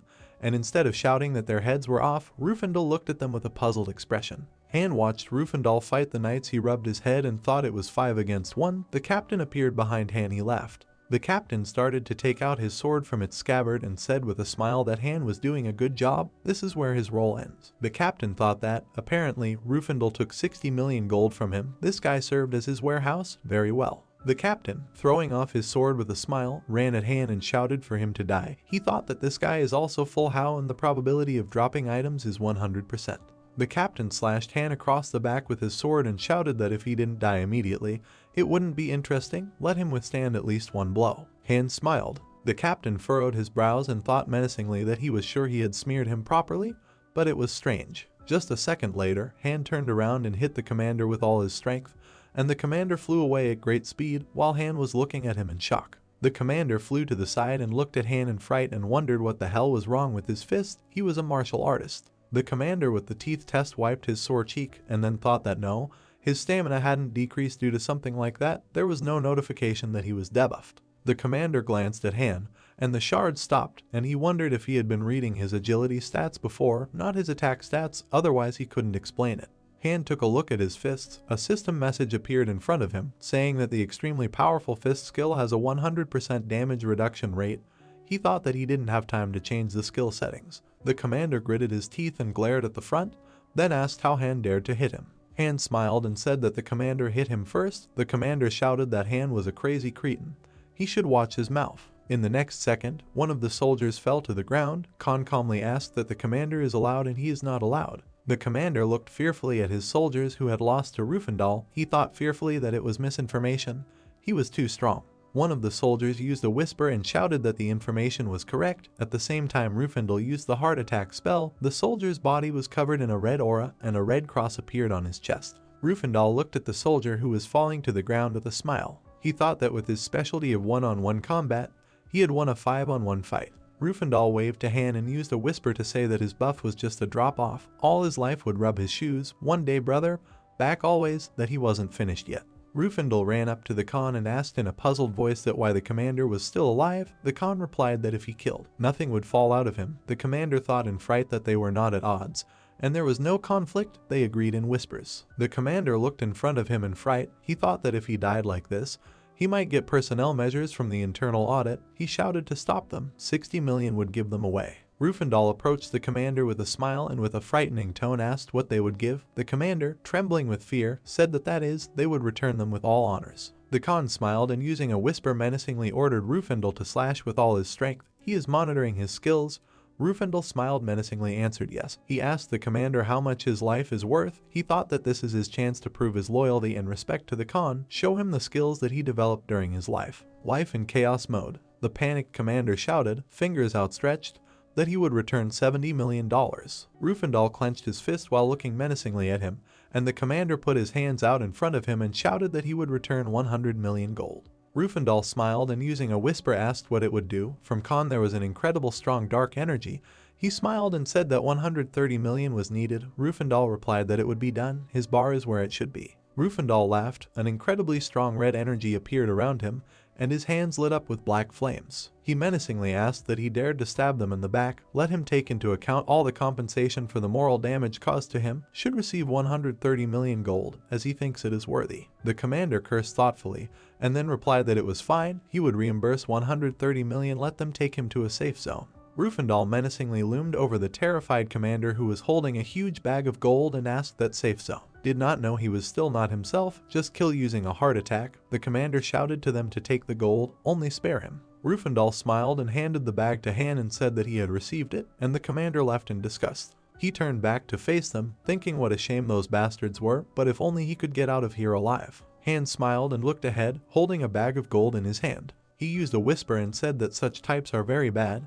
They corrode society. May their justice be done. Rufendal replied, perhaps. Han looked ahead with a smile and told Rufendal to finish him off. Rufendal ran with a malicious smile and said what will be done?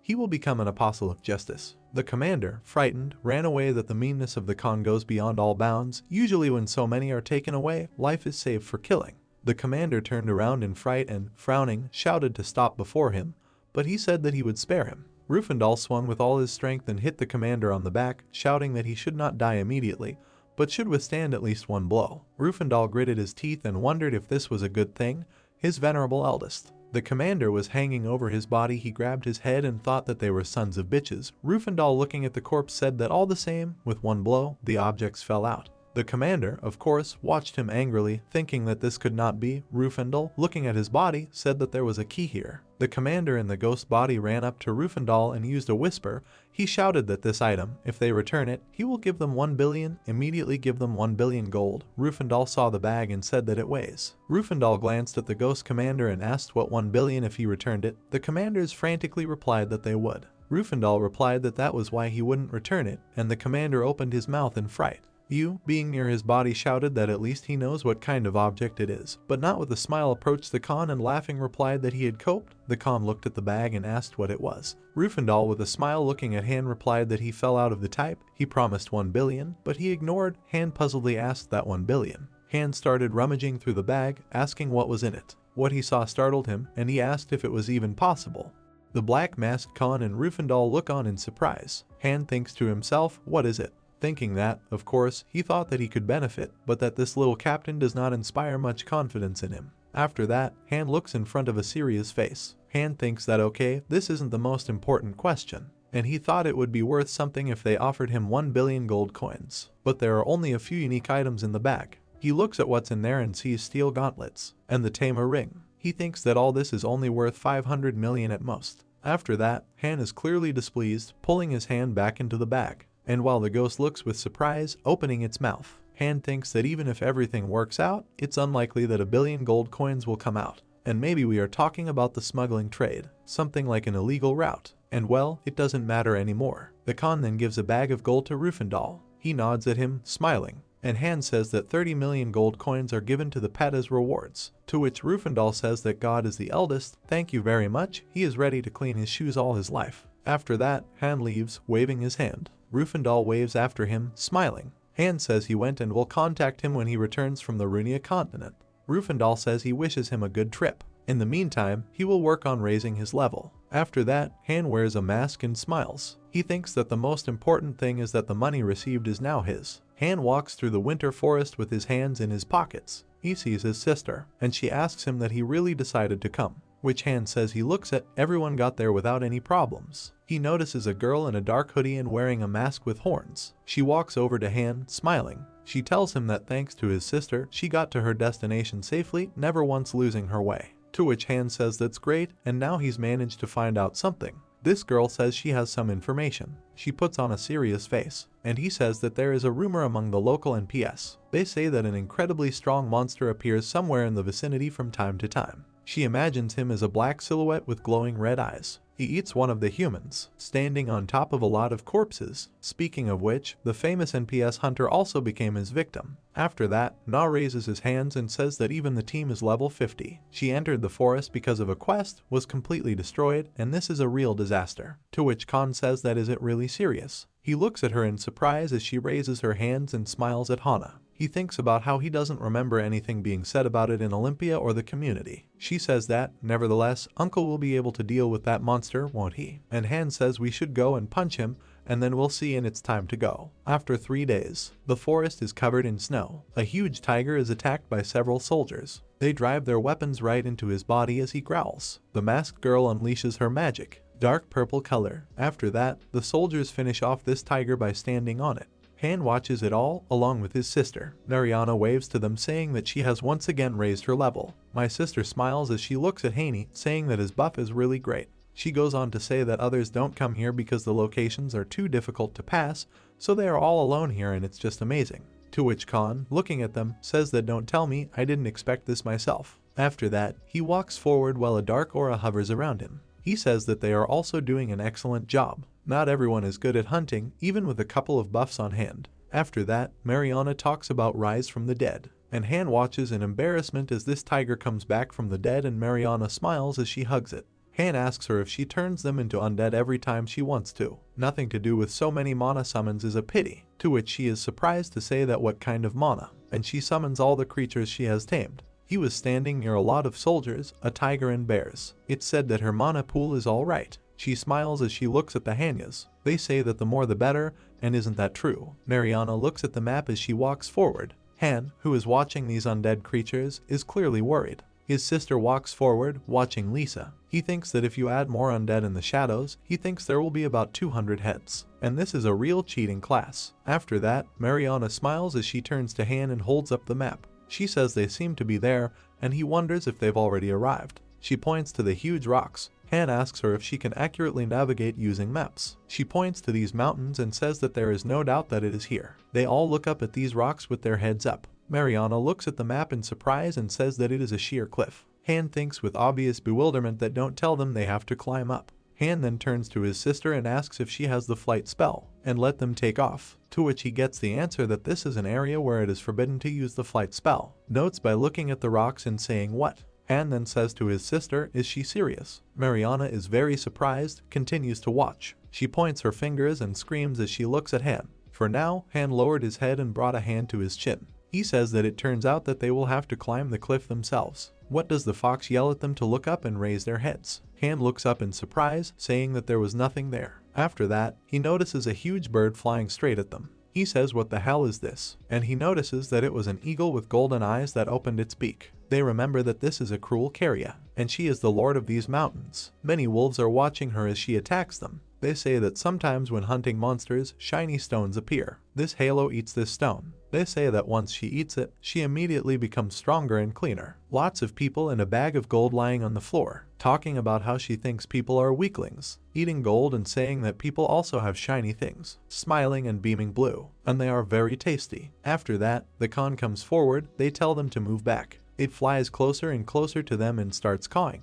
Han is clearly over sad and looks at her saying that she is a critter, asking if she's a chicken. Then he turns around and pulls something out of the bag. She gets closer and closer to Han. While he says that, if you think about it, among the recently obtained items, there is one suitable one. This bird lands its feet directly on the Khan's shoulders. Watching this, Mariana and her sister shield their eyes with their hands from the pressure exerted by this bird. They shout at him. Then she grabs him by the shoulders and lifts him up into the sky. And they're both watching it and there's nothing they can do. The bird then smiles at Han while he calls it a bastard. Han's eyes start to sparkle and he looks up at her, smiling. He tells her, does she dare to look at him with such disdain? Speaking of which, just look at this cheeky chicken. Then he hits her right on the neck. And on the other side, a huge golden flash appears, saying that if she can withstand the impact, it will save her life. The system sends notifications about the use of the extremely powerful fist skill, and 50% damage reduction. After that, she lets go of Han while he looks down in surprise. He grabs her leg, telling her where she's going. He's going straight for it, while this bird is trying to throw him off by cawing. Han smiles down at her. He says that the bird was resistant to physical attacks. Well, she'd held out well, so let her live. In return, she will become his personal pet. He grabs her head while she looks surprised. Speaking of which, in general, he'll open his fists first, and he was going to stab her, until his fist, clad in bracers, begins to shine. The unusually powerful fist system reduces damage by 80%.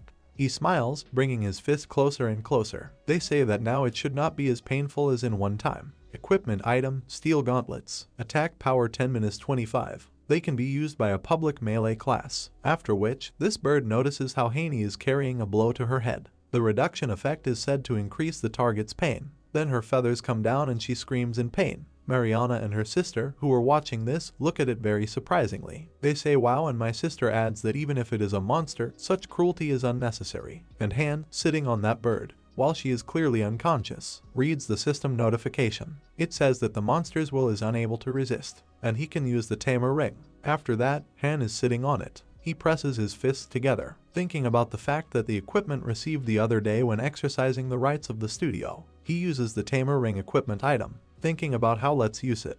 Han smiles as he puts on this ring. He says she's his bird now. Equipment item tamer ring is a one-time public taming effect. It can only be used for public classes in the tamer class, after which he uses this ring on this bird. Using the tamer ring, they both start shining green. Taming is affected by the caster's class and intelligence. This bird starts to shine green. Incredible level of intelligence confirmed. The system sends notifications about congratulations. They fall down, raising a huge amount of clouds of dust. My sister and Mariana are watching it all, shielding their hands from the wind. The system says that you have partially managed to tame this bird. He lies on top of her as she falls to the ground, smiling and saying that domestication is a mere trifle. The system says that perfect taming requires working with a nickname. Han wonders what the nickname is. Mariana comes up to him holding each other's hands together and smiling. The nurse examines this bird, coming closer. Mariana says that he has so many talents, and my sister says regretfully that does he really have a taming skill. Han lying on top of this bird and opening the system window.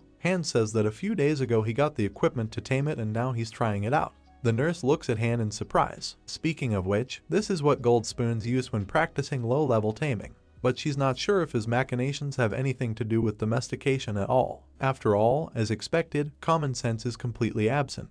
Han says without any surprise, well, what can I do? She says she doesn't know what's what, but she looks amazing. And Khan is surprised to say what else it is. He looks at the system window, thinking about how I never expected to see the pet lists of the real Rindel. By the way, this chicken head has an S rank. He sees the bird and Rindel in the window and the system, thinking about the fact that, by the way, she eats blue, stones and gold coins, and it's a money-eating monster. After that, he looks up and imagines someone riding a red dragon, thinking about the fact that it's still a dream. And he had heard that in Korea, Verna the Monster Master also had a S-Rank, but the prices for buying it were simply too high, thinking about whether he should raise this bird or not. While she's lying back on the floor with her tongue out, he goes up to her and calls her to him. She wakes up while Han is talking about whether she even understands what he's saying. Is Mariana and her sister watching? Han holds up the bag of money and smiles. Mariana says that it seems that the uncle is able to communicate with animals. While the nurse talks about whether it's serious, Khan smiles and asks if he sees any money here, and the bird immediately sparkled in his eyes, begins to caw at him.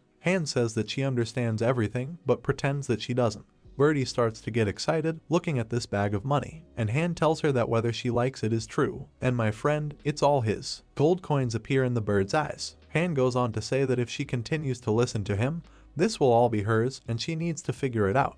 After that, Han pats her on the head to feed her a small amount of coins. A system notification is sent stating that the pet's nickname has been confirmed as Coco, and it is congratulated on being tamed and successfully completed. Han looks at her with a smile and says that taming pets is really easier than steaming turnips. Mariana approaches him and says it's delicious, and the nurse who watched it says no, who generally tames pets in this way. Then Coco flaps her wings and screams. In general, it shows my sister pulling up her hair with a smile. While Mariana holds onto it with two hands, she smiles. My sister says it's really very fast. Mariana says it's very high, while Han sits on it and looks at the map, thinking. My sister and Lisa are looking up at the sky. My sister says that she thanks Coco because now they can comfortably go anywhere. Looks at this place say that the map clearly shows this place. No matter how much they looked, they couldn't find the entrance anywhere. Then Mariana comes up behind him. She smiles, asking him if he was able to figure out the exact location. Speaking of how powerful he is, if he destroys that mountain over there, he might be able to find the answer. To which Khan says that no, he doesn't understand anything.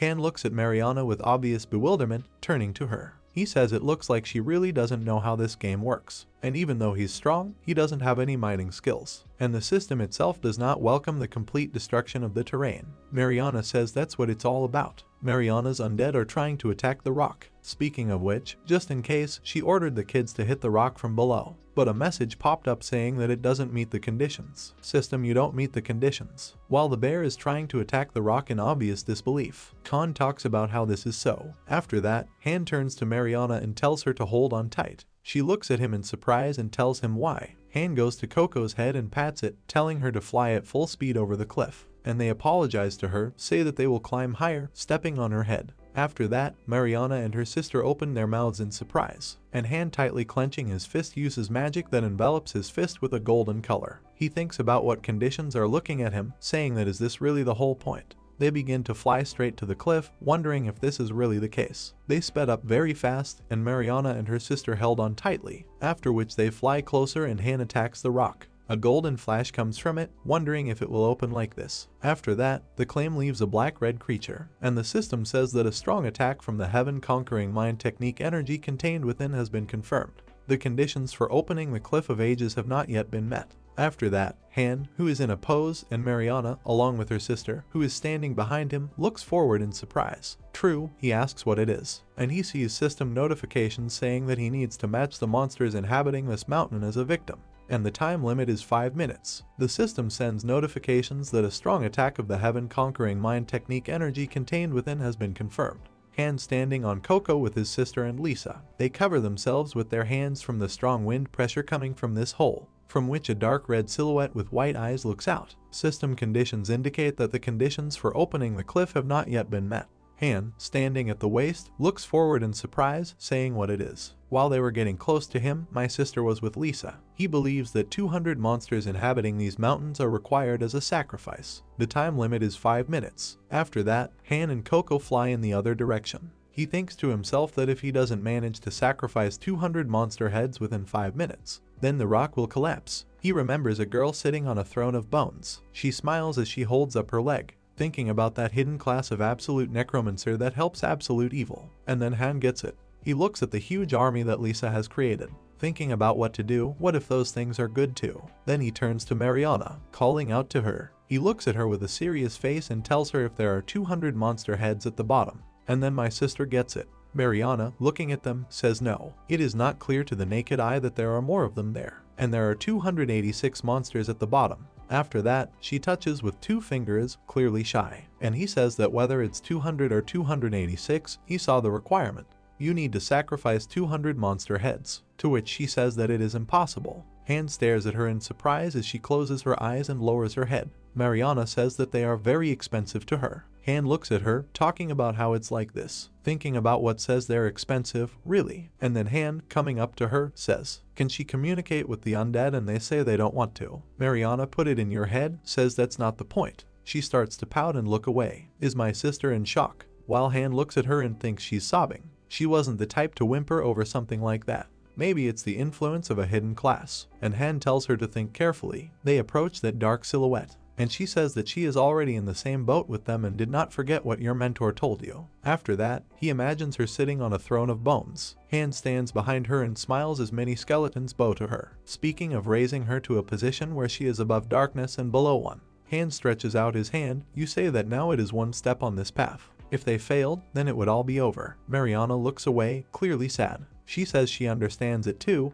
but using them as victims is somehow cruel. And no matter how strong he is, you think he's going to be able to go down and defeat 200 monster heads right now, given that it's already been 2 minutes. Mariana looks at him, thinking to herself that she knows perfectly well that her uncle's words are correct. She imagines the skeletons climbing up to her, and she stands with her eyes closed. A dark purple aura rises everywhere, thinking that she was suggesting that he sacrifice those babies with his own hands. And how can she? Because her soul is really torn apart. Why doesn't her inner instinct allow her to do that? Han then stares at her while his sister calls him in. Han, looking at her, thinks about what he just assumed. But it seems that one of the side effects of the hidden class is the development of a close connection with the undead. And the sister, coming up to the Khan, says that she usually does not behave like this and perhaps she has some own reasons. Han looks at her and says that, however, there is nothing to be done and they have no other choice. Han moves closer and closer to Mariana. She turns away from him, and he tells her that if she's not going to help them now, they're going to go their separate ways here, too. He will not cooperate with someone who forces him in his own thoughts and is not able to do what is required of him. And since this quest was launched, no one can take the situation lightly, obeying their whims. Mariana thinks in her mind as more skeletons approach her. She closed her eyes and put her hands on her heart. She says that the right to choose is no longer there, and she must decide. Either she makes their sacrifices, stays with them, or everyone goes their own way. Then Mariana grits her teeth and thinks to herself that she should go with her uncle. She looks ahead and says that well, she will sacrifice them. Han looks at her with a smile and says that this decision was not easy for you, but thank you. Then Mariana sits down and begins to pray. She talks about what she's about, being an absolute necromancer, sacrifices 200 undead heads. After that, it rises to the air and begins to shine purple, and the many undead looking at her begin to evaporate. One of the skeletons stares at her as it starts to disappear, and the system sends notifications that player Mariana has sacrificed 200 undead heads. After that, she feels a dark clot appear near her heart. She starts screaming really hard. She clenches her hands and a huge amount of purple aura appears. Han grits his teeth, stretches out his hands to her and uses the basic healing skill. It says it looks like a side effect of a hidden class and it should take a little patience. Mariana grits her teeth and closes her eyes, starting to cry, thinking that she has to endure. After that, the system sends notifications that it's great. An important decision has been made for the common good. They respect the ultimate necromancer for making a great decision after enduring the pain of a broken heart. All stats are significantly increased. All undead ratings increase by +1. The usage limit below you has been increased to $29.99. The mana consumption when using undead is -50%. Significantly increased affinity with the undead. After that, Seethra is sitting next to her. He asks how she is, while Han continues to heal her with his magic. Mariana, leaning down, thinks that her heart is becoming calmer. After that, they notice how a huge clot of dark color begins to crack. It breaks, and the system sends notifications. It says that 200 undead heads were consumed as a sacrifice to open the Cliffs of Ages. Han walks over to Mariana and looks at her. He says that she really had a hard time, but he can use the healing skill again. She looks at him clearly tired and opens one eye to say that everything is in perfect order. Thinking about that is awesome yet, and the stats have increased significantly. Then Mariana smiles, looking up at the sky. And at that moment, the sister is clearly angry, grabs Han by the neck and starts yelling at him. She says he's just look at how pale she is and what he did in the first place, he's out of his mind. Khan says it's not his fault. And the nurse keeps saying no, which means it's not his fault. Mariana at this moment thinks that now she feels that everything has been resolved safely, because listening to the words of her uncle. Then the cliff begins to crack. The system sends notifications of congratulations, and they have fully met the conditions for opening the Cliff of Ages. On Coco, they notice a huge black hole appearing in space. Speaking of which, the gate of the cliff islet is replaced with Celt's legacy. They're flying right in. Khan says they have no idea what lies ahead, and they should all be extremely careful. After which, after going inside, Han goes ahead. He turns to everyone else, and he says it's like an underground cave, and everything will be fine. The sister who is following Han looks around.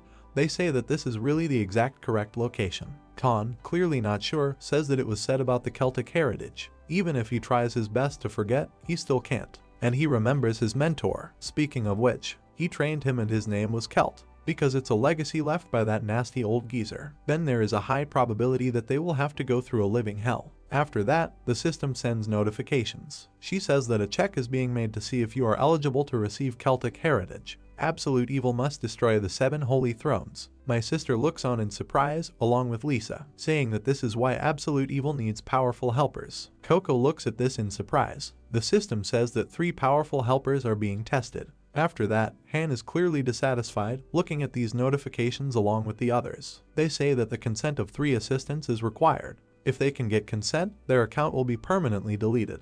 Han smiles. They say that the quest is designed with the fact that it is impossible to take a step back, and that's what it means. Permanently delete your account. It's nothing to them. After that, Han remembers all the things that he lived together with his mentor, thinking about the training sessions he spent 20 years doing, meeting with the Heavenly Devil Elders. He remembers all his events, thinking that it was all one big scenario. And in fact, we are talking about one of the main scenarios of Olympus. I can imagine how he lived it, and how he goes on down the narrow path, thinking that from the very beginning, he had nowhere to retreat and he wasn't going to. And Han smiles, thinking that even Olympus is just a game and has made a complete sweep of the boat in it.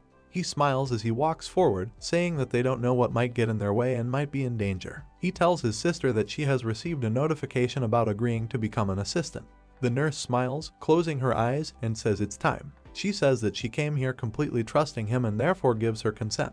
Mariana looks at me with a smile and says that you also received a notification. She says yes, she is also willing to become his assistant. After that, he looks at Coco and tells her he doesn't understand what the Khan is asking him to do. Then Han pours out a lot of money, saying he'd 8 million gold coins here, and he's clearly in shock, opening his mouth, while Khan talks about whether he will listen to him. After that, the gorged Coco stands in the back, while Han stands in front and smiles. The system sends notifications about congratulations. Their right to enter Celtic heritage is confirmed, and Han notices the appearance of a blue portal. The system says that the portal for passing the test is linked to the Celtic legacy prepared. Hana, are they ready to go to the portal? And Han enters smiling, saying he has no idea what clues they will get, but he confirms the entrance. The system says that a change of scenery is being set. After that, the man sits in the office behind a chair and talks on the phone. He says yes, apologizes, and repeats yes. From the phone comes what he thinks about the situation. It will be possible to resolve without too much noise. In the future, he must be careful and show excessive greed. It will be hard to hide if something like this happens again. Does he understand that? To which the man says that yes, he will take this into account. After that, he disconnects and looks at the switched off phone. He can put his fist on the table and it starts to shake. He's talking about the damned beggars. He is clearly angry, looking ahead, and says that they dared to deceive him. This was the leader of the Greater Union Teleport Control Group. He thinks of Rindel and staggering along with some trash. Was it Han wearing a mask? And who would have thought that it would be Ramtadian? He uses a laptop, sitting in it, and thinking about what. Now that he knows it's him, he's even glad of the coincidence. And he'd touched someone he shouldn't have. After that, he thinks about the fact that more than 700 people have already asked to share the quest. And on the internet on the site, it uses a bulletin board with a report in real time. He shares the Khan hunt quests. He writes that he is a leader who is in the Union and he is ready to share the quest for Khans with everyone. And after completing the quest, they will be able to get all the boost points. And whoever personally captures and hands over Han will receive an additional 500 million to the original reward of 700 million. If they leave a request in the comments, they will be contacted and they look forward to their participation. Thinking about how no matter how talented a fighter he was, he couldn't handle so many enemies. Then he notices that his phone starts ringing. He thinks about how he should definitely grab him alive and return the bag.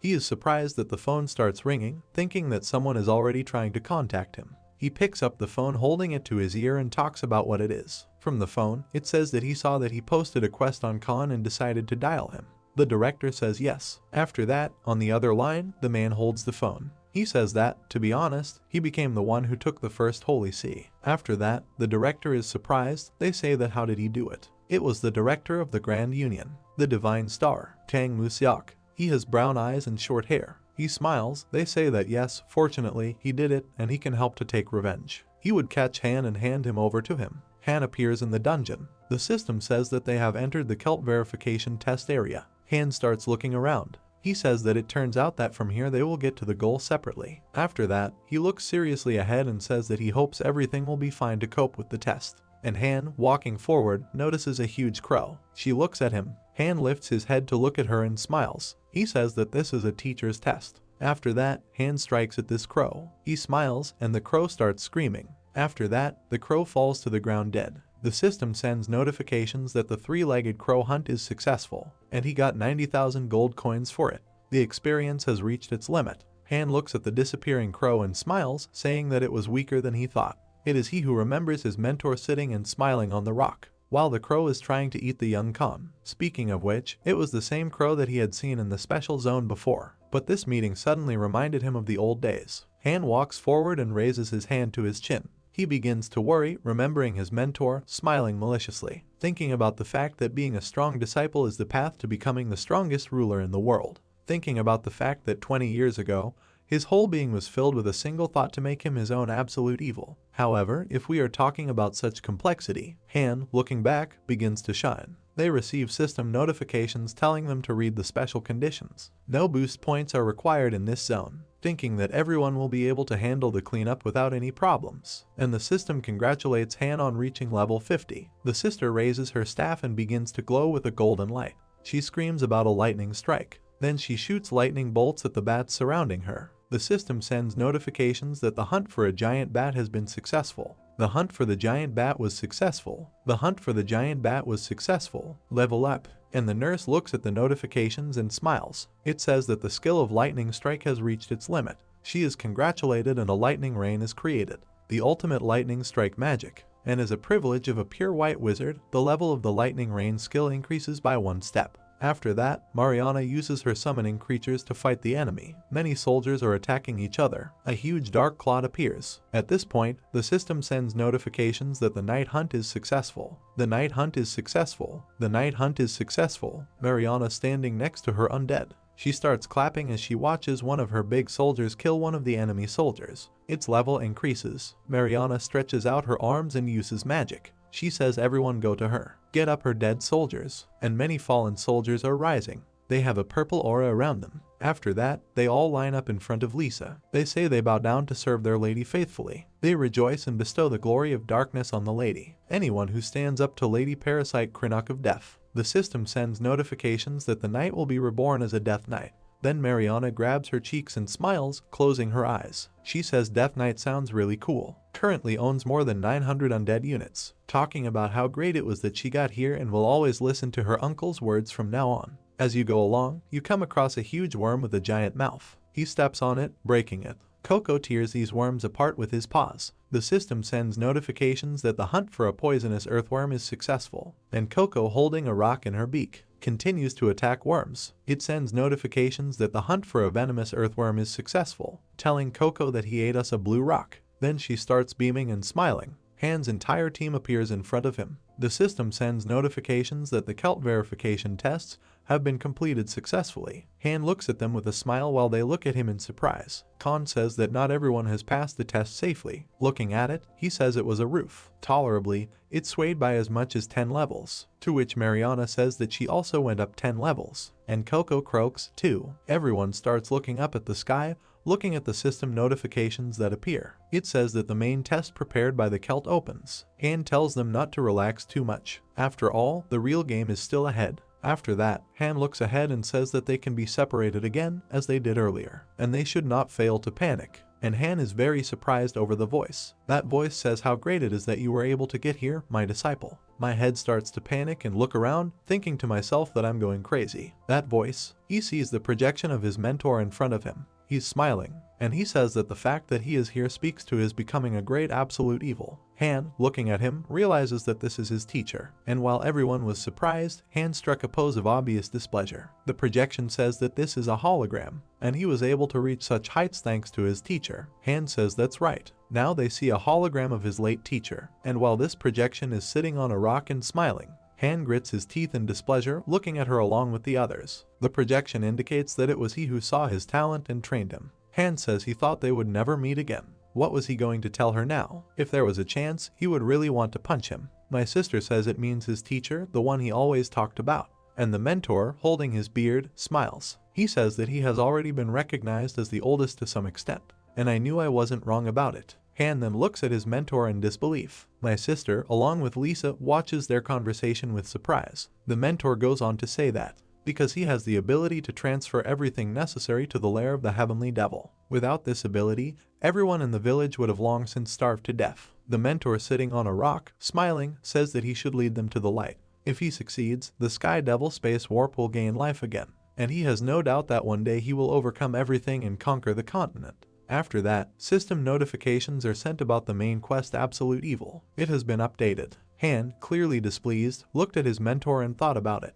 But now it's all very clear. The 300 class quest title Absolute Evil and the main scenario will all be combined together. It presents everything in the form of something that stands smiling, yet purple lightning appears everywhere, and clouds are gathering. After all, the path he must take from now on is to get rid of the empire that currently holds hegemony on the continent, and create a Sky Devil world. And while everyone was watching Han's performance, he lowers his head, bringing his hands together, says that the scale of the task is amazing. And the mentor, looking at him, says he should stay here until that child comes to help him. Han surprisingly asks, how is this so? While the mentor says that he has no idea whether it will take a day or 50 years because that child is not his student.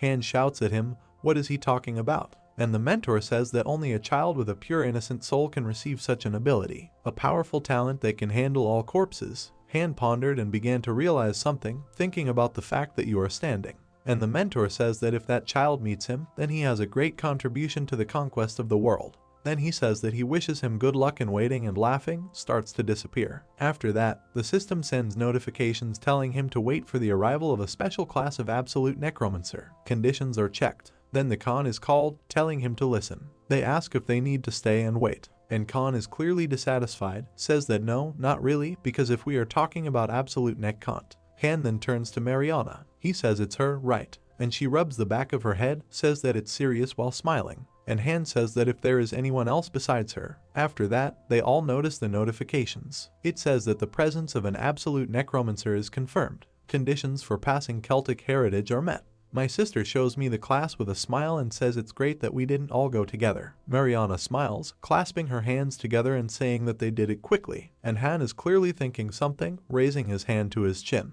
He thinks about how glad he is that it's over so quickly, but he begins to worry, remembering his mentor. He thinks that this place is made so that Mariana wouldn't be able to get here on her own. And how much time wouldn't it have taken her to break in? And without it, he would clearly have spent his entire life here, rotting like a forgotten plant. After that, the system sends notifications that the Celt Legacy quest has been completed. Han and the others notice this, and the color blue begins to shine everywhere. The notice states that the reward for purging Celtic heritage is calculated. Trials for absolute evil. Receive 2 boost points. 20 bonus points are awarded, and 1 redstone is obtained. Han smiles as he looks at the notification window. He thinks the reward is amazing. After all, the redstone is worth as much as 500 million. For a while, he may not have to worry about food supplies. After that, he continues to look and think about the fact that 2 points of promotion and 20 points of characteristics have also gone into the piggy bank. He's just about ready to eat. Where to invest these 20 points? My sister calls Hana to her. She shouts to him that brother is the real jackpot. She shows him the redstone and says she got it. Han looks at it in surprise and says it's hers and doesn't need to be shared with anyone. She shouts that the class is thank you. After that, the nurse, clearly surprised, approaches Mariana. They start hugging and Tak tells her that really this is not a dream, but a reality, and is it true? Mariana smiles and closes her eyes, saying that yes, her friend congratulates her. He asks her if she received a redstone as a reward, to which she shows a system notification and says that no, she didn't get it, and added points. You have been granted an unlimited mana pool. Now her piggy bank was replenished with another good skill. Challenges for absolute evil, 1 boost point is obtained. Acquired the unlimited mana skill. The sister was very surprised by this, thinking of unlimited mana. So, giving her the thumbs up tells her that, yes, it's basically a reduction in mana costs when she summons undead. The reduction in consumption is about 50%, but if she continues to raise her skill level, it will reach 100. My sister stretches out her fists and smiles and congratulates me. They say it's very cool. She's got a redstone, so next time, treat her to something delicious. And Han starts to worry, thinking to himself, thinking that even though she's talking about it, it doesn't matter. But in fact, she is already able to control an undead army without spending much mana. After which, they all notice Coco starting to scream really hard. Everyone notices how it starts to shine with a golden light. We receive system notifications that indicate that Coco's rank is being upgraded and developed. Who doesn't notice how he changes in appearance and has huge eyebrows? Han says what it means to receive a reward in this way, and his level 73 goes up, and his rank goes up from C to SS, and Han walked away from them, thinking while they looked at the new Coco. Judging by the way he flaunts himself in front of the ladies, it's clearly a male. After that, Han will log into the system. He thinks that he's distracted and should go back to his bonus point stats, that he just needed 20 points to improve the heaven-conquering mind technique, and the award came in very handy. He thinks that in any case, his basic stats are currently locked down to distribute points between them. By reading the system's notifications saying whether or not he wishes to improve the heaven-conquering mind technique, and it requires basic characteristics of 20. Thinking about it, no matter how you look at it, the reward is clearly intended to improve the heaven-conquering Razumu technique. After that, Han takes off and a dark golden aura begins to radiate from him. Is it coming right out of his chest? And the system says that the heaven-conquering mind technique has been upgraded to a true heaven-conquering mind technique. I have activated the effect of the true heaven-conquering technique. After that, the man walks through a snow-covered forest. He says yes, sir. The process of their hunt with companions for the Khan's heads. His trail is gone, somewhere in the area. After that, one of the soldiers starts to get angry, saying that how could he have disappeared and what kind of nonsense he is talking. They tell him to calm down, and the man, smiling, says that further the path is blocked by a rock, so it's only a matter of time before they find him. This man is wearing a suit of armor with red claws and a star in his chest. This is one holy see, the Crimson Gladiator. They, along with the Gladiator, stand around a large number of soldiers surrounded. Speaking of which, no matter how strong he is, there's no way he can get out of this trap. Then they hear something and say it's up in the rock. They look up and see a huge black portal, while everyone is shouting that something is coming out. They say there's a huge bird in there, too, and they notice Han flying out of that portal. And when they look at Han, they see the silhouette of a huge demon in him. They say it's him. Han flies up to the top and a dark golden aura starts to come out of his chest. The system says that the heaven-conquering mind technique is enhanced to a true heaven-conquering mind technique. I have activated the effect of the true heaven-conquering technique. In systems, it indicates the activation of a true technique that conquers the heavens. It increases the recovery rate of HP and mana by 30%. Cooldown time for all skills has also been reduced by 30%. Attack speed increased by 30%. Absolute HP and mana increases by 30%. All stats are increased by 30%. And Han smiles as he looks at his status window. He says that he has upgraded his stats again. After that, everyone else comes up to him and looks at him in surprise. My sister asks me why he is so happy, and Han, smiling, despite going forward, says that he's just the characteristics managed to raise a little bit. To which Mariana says that it is serious and did not his characteristics initially be high. And Khan says they were, but after passing this test, they went up another dozen units. After that, Mariana runs up to him. There are sparks in his eyes, and she screams about whether this is true, and when the stats approach 70, you need to spend 5 points to raise them by 1 unit. And how he improved his performance and broke the 100 unit milestone. And Han, looking at her in surprise, says that yes, he crossed it a long time ago. Ada screams that being stunned is absolutely evil is really cool. After that, they climb Coco, and the system says that they have cleared the Celtic heritage field. The Imperial legacy is transformed into a time rock, and Han says it looks like they're done here. He sees a notice stating that the final condition for passing the legacy was to strengthen the heaven-conquering mind technique, a player recognized as an absolute evil. Han is surprised by this. They say that this is serious, and he wondered why everything turned out so well after all. After that, they are shrouded in darkness, and he sees that it was planned that the final deletion of the account will continue when the allocated time limit is exceeded and there is 42 seconds left. Han says that he and that crazy old man have planted mines and traps everywhere. Are they flying off this cliff? Han looks ahead, saying that the Celtic legacy quest hasn't been dealt with yet.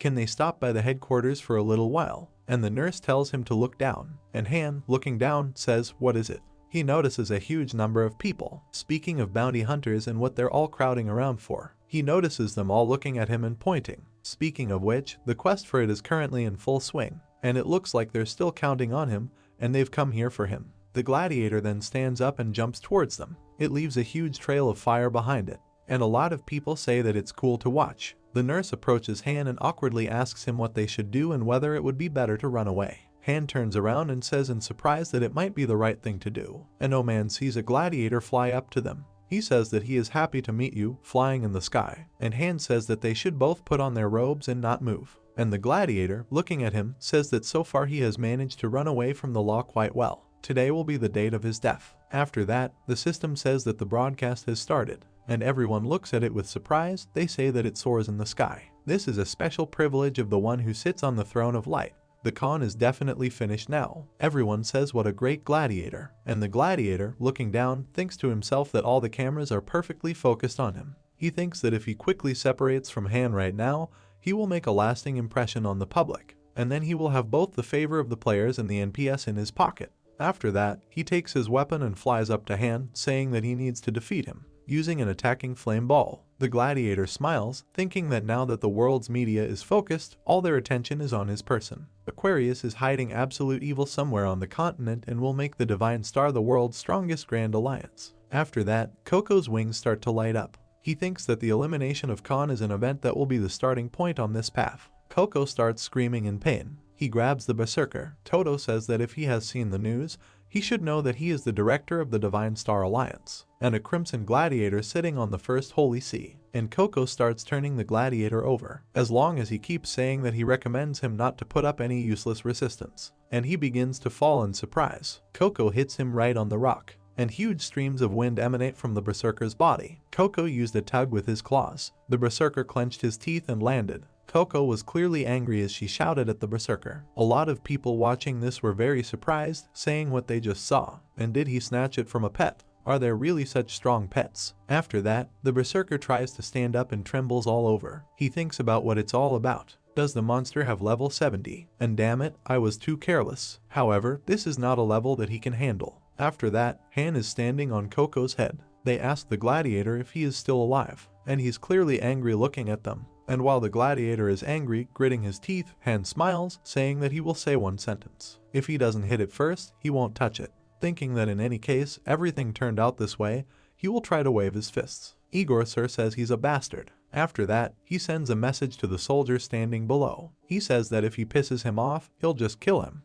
And the latter was very surprised and embarrassed, telling him not to mention that he had only spoken about the arrest a couple of minutes ago. The berserker is very angry and emits a lot of fire. Speaking of which, he just notified the guy. He says okay, and Peaches thinks to himself that the reality is that even the head of a large union can't contradict his words. And his star is gathering fire. They say that he dares to behave so frivolously in front of him. After that, the berserker all lights up with fire and gets very angry. They say that someone is too conceited. He will show him the power of the one who sits on the first holy sea. It's a power that can deal not just with some lousy pawn like him, but with absolute evil itself. He uses fire armor, and while Han watches him, along with his sister and Lisa, Mariana asks while looking at him that maybe they will also fight and with their help he will defeat him much faster. Han says no, don't let them interfere. He stands over Berserk, watching as everything around her flared up, and he says that even if their faces are hidden under the mantle, barely noticeable, but no one cancelled such things. As the atmosphere coming from them, the manner of behavior, some banal habits are all difficult to hide. So if you make even a single mistake, you will be immediately tracked down. Especially the sister involved in the Seven Holy See, it is still too dangerous to engage in such a fight. And Han smiles, thinking that it seems like only yesterday that Carefree's life was turned upside down. He asks him if he will attack, and he thinks to himself that he, too, has changed dramatically. And this situation where the director of a large union attacks, but does not feel a drop of fear, and the berserker starts attacking Han, charging his sword with fire. He tells Han that he will take a look at how long he can be so cocky. Then he jumps on top of Han while he looks at him and smiles. Han thinks that he seems to have heard somewhere that he is a very proud guy. If he killed him, he would basically declare war on the Divine Star, wouldn't he? After that, the berserker begins to attack the Khan, dropping a huge amount of fire into it. He watches the fire fly towards him and thinks that if he is absolutely evil, then he will have to cross swords with him one day anyway. The nurse says that the perimeter is too big for him to avoid, so he has to be careful. Han clenches his fist and mana begins to ooze out, and he says that everything is under control. Han jumps right up to meet him and smiles, saying that he is smaller and weaker than him. He says that now that he has become an absolute evil, he will no longer avoid it. And he pulls out in his hand attacking the berserker. It hits him squarely in the torso and a huge flash occurs. It uses an extremely powerful fist with a 50% damage reduction. The berserker gritted his teeth and took the blow. The system sends notifications that the fire armor is broken. Activated the special skill of the spirit necklace spirit protection. Han then heads back to Coco. The berserker flies and emits a green color. The system says that the touch of the crimson flame tends to heal the crimson gladiator. The pendant heals its owner. The ring creates a barrier protecting its owner. Han then sees the berserker pick up his weapon again. He thinks about what the fire has put up. After all, it looks like he has a lot of trinkets in his arsenal. Although at first glance, it is clear that he will be able to defeat it using only the characteristics. He's still curious to see his skills, maybe play a little more pranks on him. Maybe he's got something up his sleeve. And Berserk Bleeding says he's pretty good. If you think that he was acting recklessly, you should be on your guard with him. And Han smiles, pointing at himself. He says, is this really all that one Holy See is capable of? And he's supposed to be the director of the Divine Star, so there's nothing to look at. The berserker shouts at him for yapping, and he says that he heard that he is one of the representatives of the third generation of golden spoons. But in fact, representatives who rely entirely on numerous subjects, he himself is not ashamed. After that, the berserker gets angry and there is fire everywhere. He says that how dare some lowly full how, and he shouldn't look down on it. After that, the berserker becomes even more angry and his eyes start to burn red. He says okay, if he wants to, he will show real power. After that, he uses the explosive fire flower spell. Coco is slightly deflected by the huge explosion. The whole sky turns red and there is fire everywhere. Khan covered himself with his hand.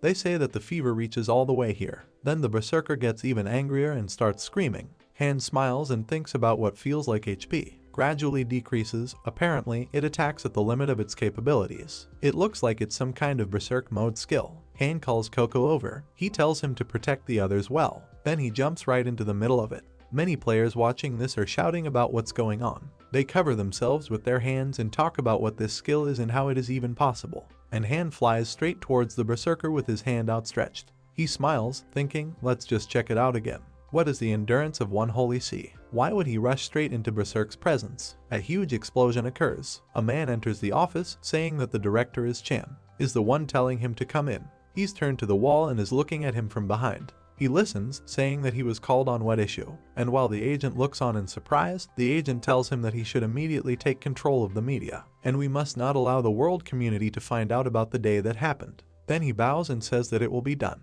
Thinking about what is difficult, because after uploading the material to the internet, it is almost impossible to fix anything. And he says he'll at least make sure that the director's death scene isn't leaked to the public. And he silently looks with bitterness. Does he tell the agent about what death? And the one who bowed understands his mistake and begins to worry. And the director says that he's not dead at all and we're just getting a divorce to have a little rest. The agent, clearly worried, says that it is true, and so it is. And the director, clearly angry through his teeth, turns to him and says that why does he look at him like a dead man? He shouts for a living and healthy person to stand in front of him. So why is he acting like he's dead? Then he throws a paper at it while the agent listens in silence, leaning forward. And the director keeps yelling, saying that he has to put up with this kind of attitude because of a piece of shit like him.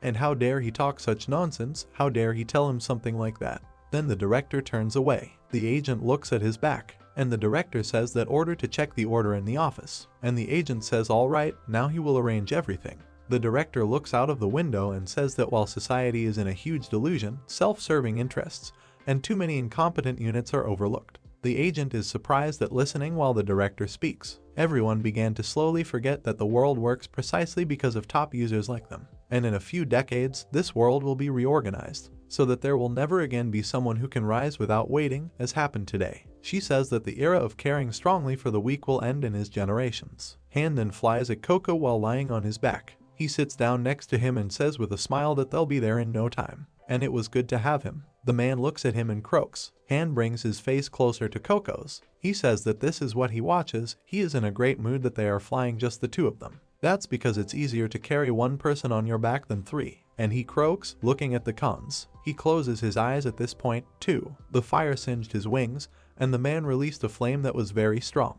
And if the blow hit him, it would be very painful. However, he watched Han attack the berserker without using a single skill, just a basic hit. He was looking at his master, looking at how he would kill anyone who fell under his hot hand. After that, it flies forward, smiling and cawing, while Han asks what's wrong with it. After all, in the future it will become a better and very obedient bird. The lair of the heavenly devil. Many citizens bring gold to Coco. He eats it and everyone watches him. Han then sits at his desk, sorting through the papers. He says that Vladica is a report on the conduct of business. They look at these papers and ask, is this really a survival strategy to survive the cold winter? And the elder says that this is how the winters in this region are very harsh compared to other places. And to survive the winter, they will need proper warm clothes and the presence of a stove in each house. The current population of Sky Devil Village is about 800 people, and according to preliminary calculations, they will need 800 million gold coins. The elder pulls up his glasses as he talks about all this. Han looks at these reports and worries, thinking that he was curious to know how they had fared through the winters before he came.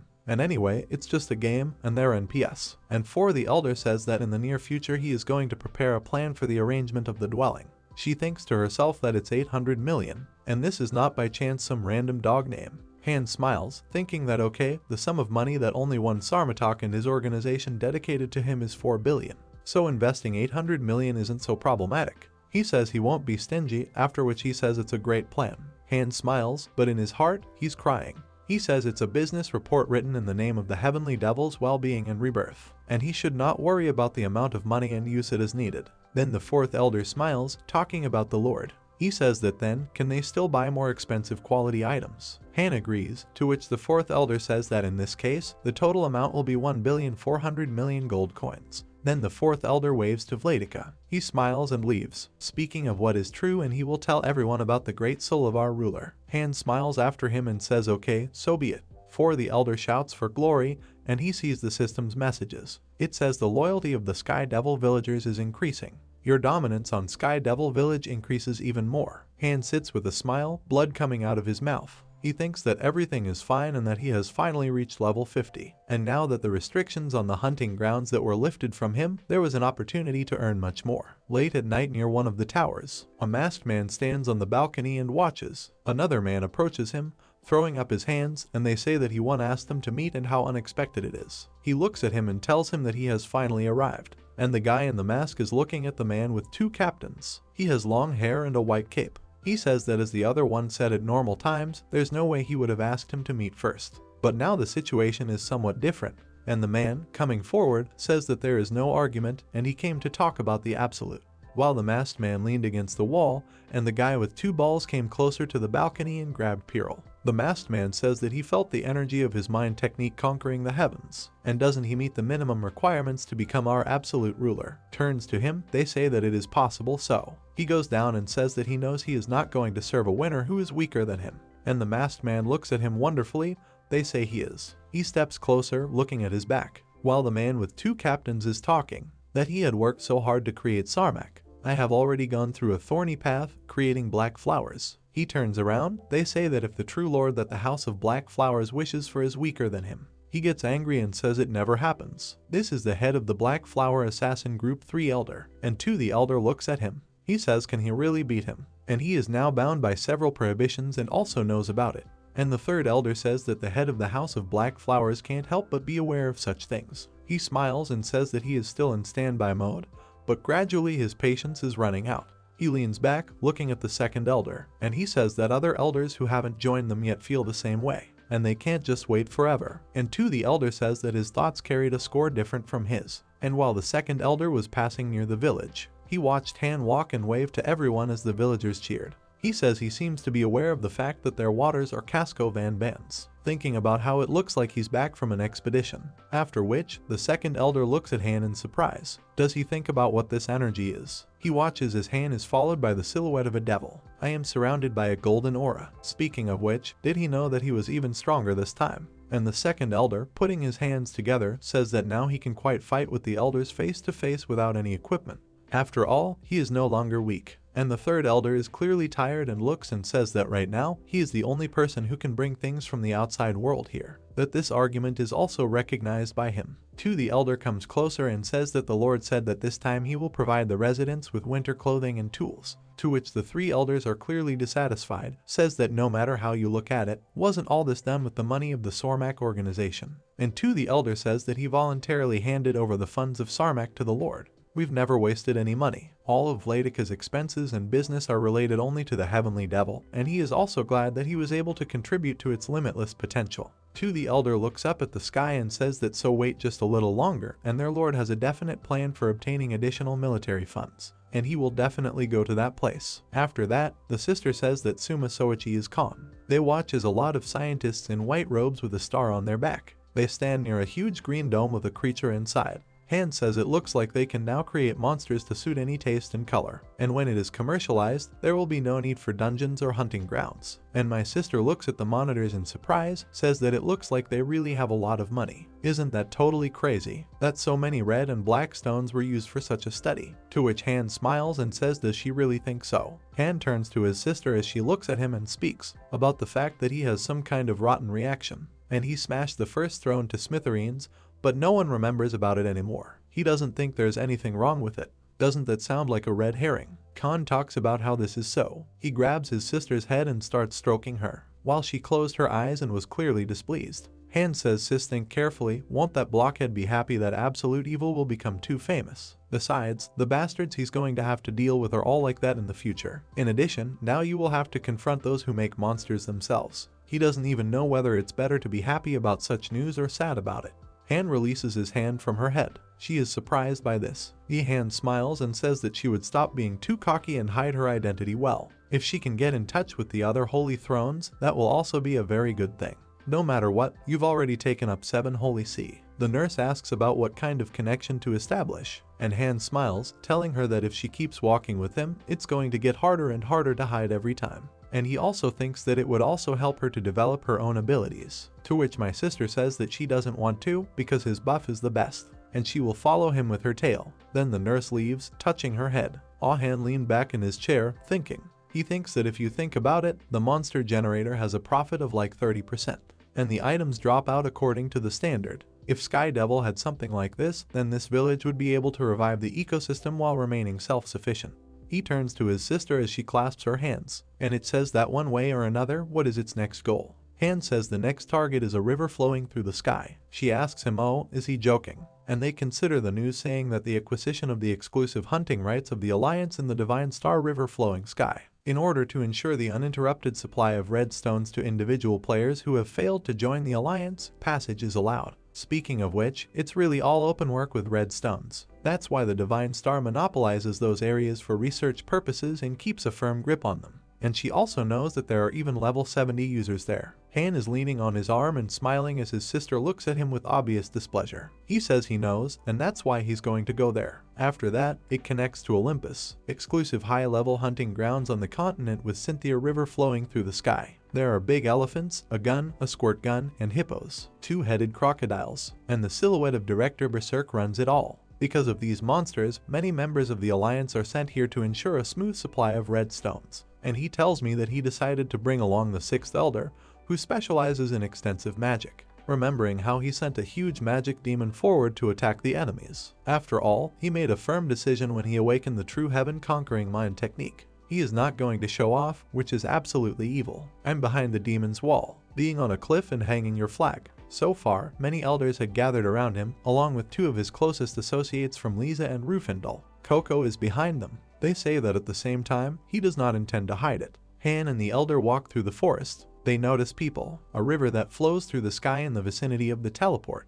Han turns to the Elder and tells him to stay more authentic than he is, and activated the hidden mode. He says that he listens, and then disappears. Han approaches everyone he knows. He asks if they're all right, and Rindel, smiling, approaches, saying that it is older. Speaking of which, its state is undead and will be removed soon. Rindel smiles as Han walks away, clearly puzzled. He says that even if he stops being an undead, he can continue to walk with him, and the Khan is surprised to ask him if he needs it and if he did not dream of freedom. Rindel smiles and says that he has decided that he will wash his feet for the rest of his life. What about this option? He can die again, and his little sister will make him undead again. After which, Han and Lisa discuss this about whether it's okay to do so. At this point, the nurse says to Rindel, can she kill him if he wants to? To which Rindel says that it will be an honor for him, and Khan says that they should do what they want. After that, the sister attacks Rindel with lightning, and Han, along with Lisa, who is watching, say that even the hand didn't waver. After that, the system sends notifications that he has been resurrected as an undead,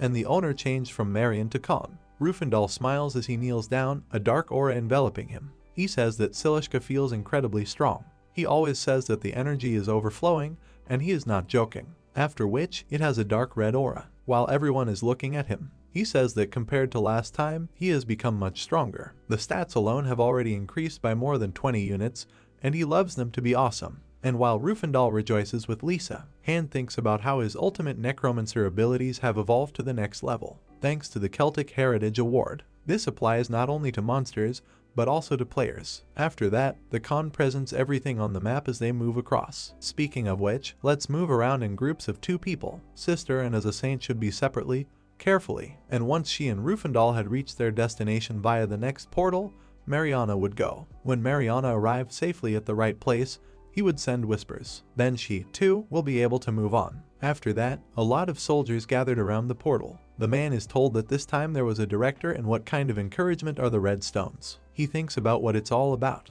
They saw a huge clump of dark energy moving out of the forest. They say that Full How has arrived, calling them crazy, saying that, by the way, they don't seem familiar. They see the Khan in front of them, along with the others. Speaking of what this dark energy is, no company items with a giant eagle. They all start shouting about how crazy they are and everyone is telling them to get ready for a fight. Many people take up their weapons, while one reports to the rebels that he has come, saying that they should contact the head office as soon as possible. Then the guy who tried to contact gets messages saying that he decided to strike from this side.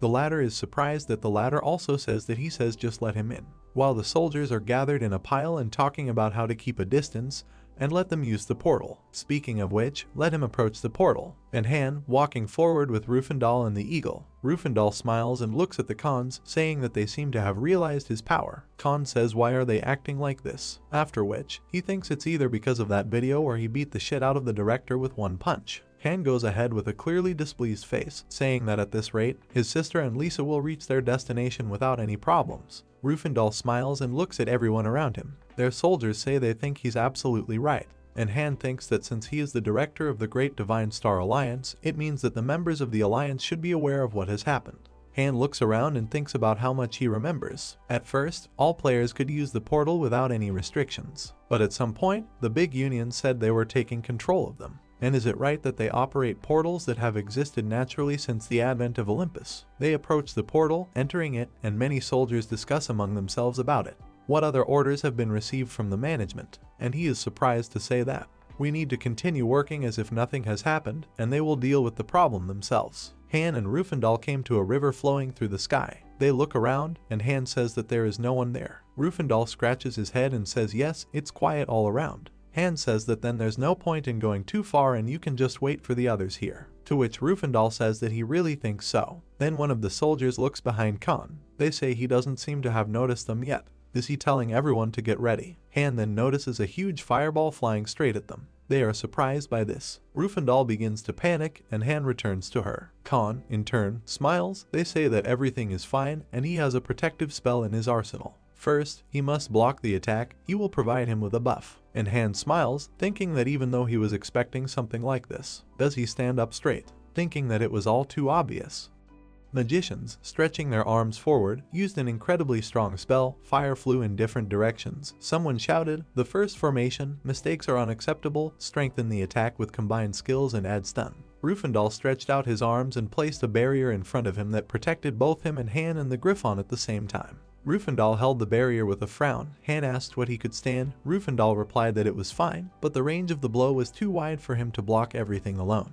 Han replied that there was no problem. He could also block. He glanced back and a portal appeared behind him. Mariana came out of it. There was an endless flame around her. She screamed in fright, covering herself with her hands. "Why is everything on fire here?" Someone shouted that it was dangerous here. And then Mariana looked in front of her in fright. She was shouted out of the way. Someone shouted to stop the attack. The mages stopped. Someone continued to shout to everyone to be on their guard and stick to their positions. A young guy appears in front of us, wearing a black jacket with a white cape. This is the director of the Great Union Divine Star. Was also a noodle soup. He says that it was more boring than he thought. After all, the force that killed the sitter on the throne is not so grand. Suddenly, white smoke engulfs the entire space, and they cover their faces with their hands and shout what it is, that they must remember that anyone who dares to point their sword towards their alliance is waiting for such an outcome. The director of the Bolshevik the Union looks ahead in fright and shouts that they have survived or something.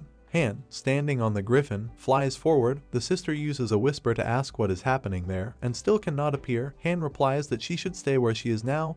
He will send her a message later. Han looks down and says, in a whisper, that it was extremely dangerous. She wasn't hurt anywhere. Let her wait for him together with Coco. Mariana puts her hand on Han's shoulder and tells him to wait. She remembers being under fire when Han contacted her with a whisper. He closed the fire with him and told her to come to her senses. Everything was fine. He just looked ahead and said that he would block their attacks, and when the fight subsided, let him go up with Coco under the clouds. Mariana looked at Han with tears in her eyes and hope. Mariana furrowed her brows and looked at Han. She used a whisper and said that thanks to her uncle, everything was fine with her, so this time she would fight alongside him. The Griffon was suspended in the air, and Rufendal, along with Han and Mariana, jumped down. The Union director said that those bastards jumped down. It seems that I was seriously damaged.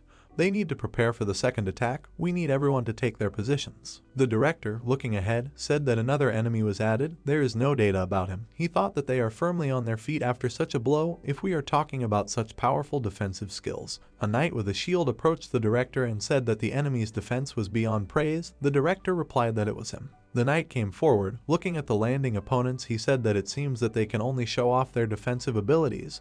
Like Rufendal, the strength of the attack, as you can see, is nothing special. He will take a place in the vanguard and play the role of a tank. The director said that he is reliable as flint.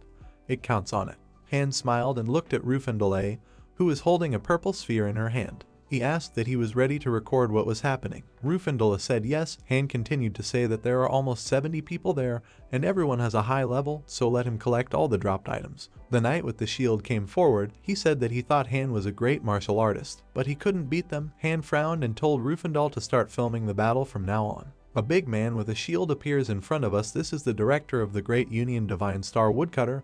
He looks menacingly ahead and says that they have both items and people in abundance. Victory does not shine for him. Let him give up. The woodcutter furrowed his brows and said that he had no idea what had brought him here, but before it was too late, let him repent of his sins and apologize to director Kang Musuk. Han calmly looked away from her, and the woodcutter continued that then they would not give him a death sentence. Han calmly asked, a death sentence? What was he so guilty of? The woodcutter went on to say that his sin was that he dared to side with their union, the crime of rioting together where ordinary people make a living. The woodcutter looked menacingly ahead and said that this was clearly an act of infiltrating and insulting the pride of the Divine Star. The grounds for signing a death sentence were already plentiful. Han smiled and left, and then, looking at the angry woodcutter, he said that the big union is land or something, their property. Did they make this map? Because it's not so. An incredibly strong dark energy began to radiate from Han. He glared menacingly ahead, and then in a frightening tone asked what sin. By what right do they dare to consider his appearance here a crime?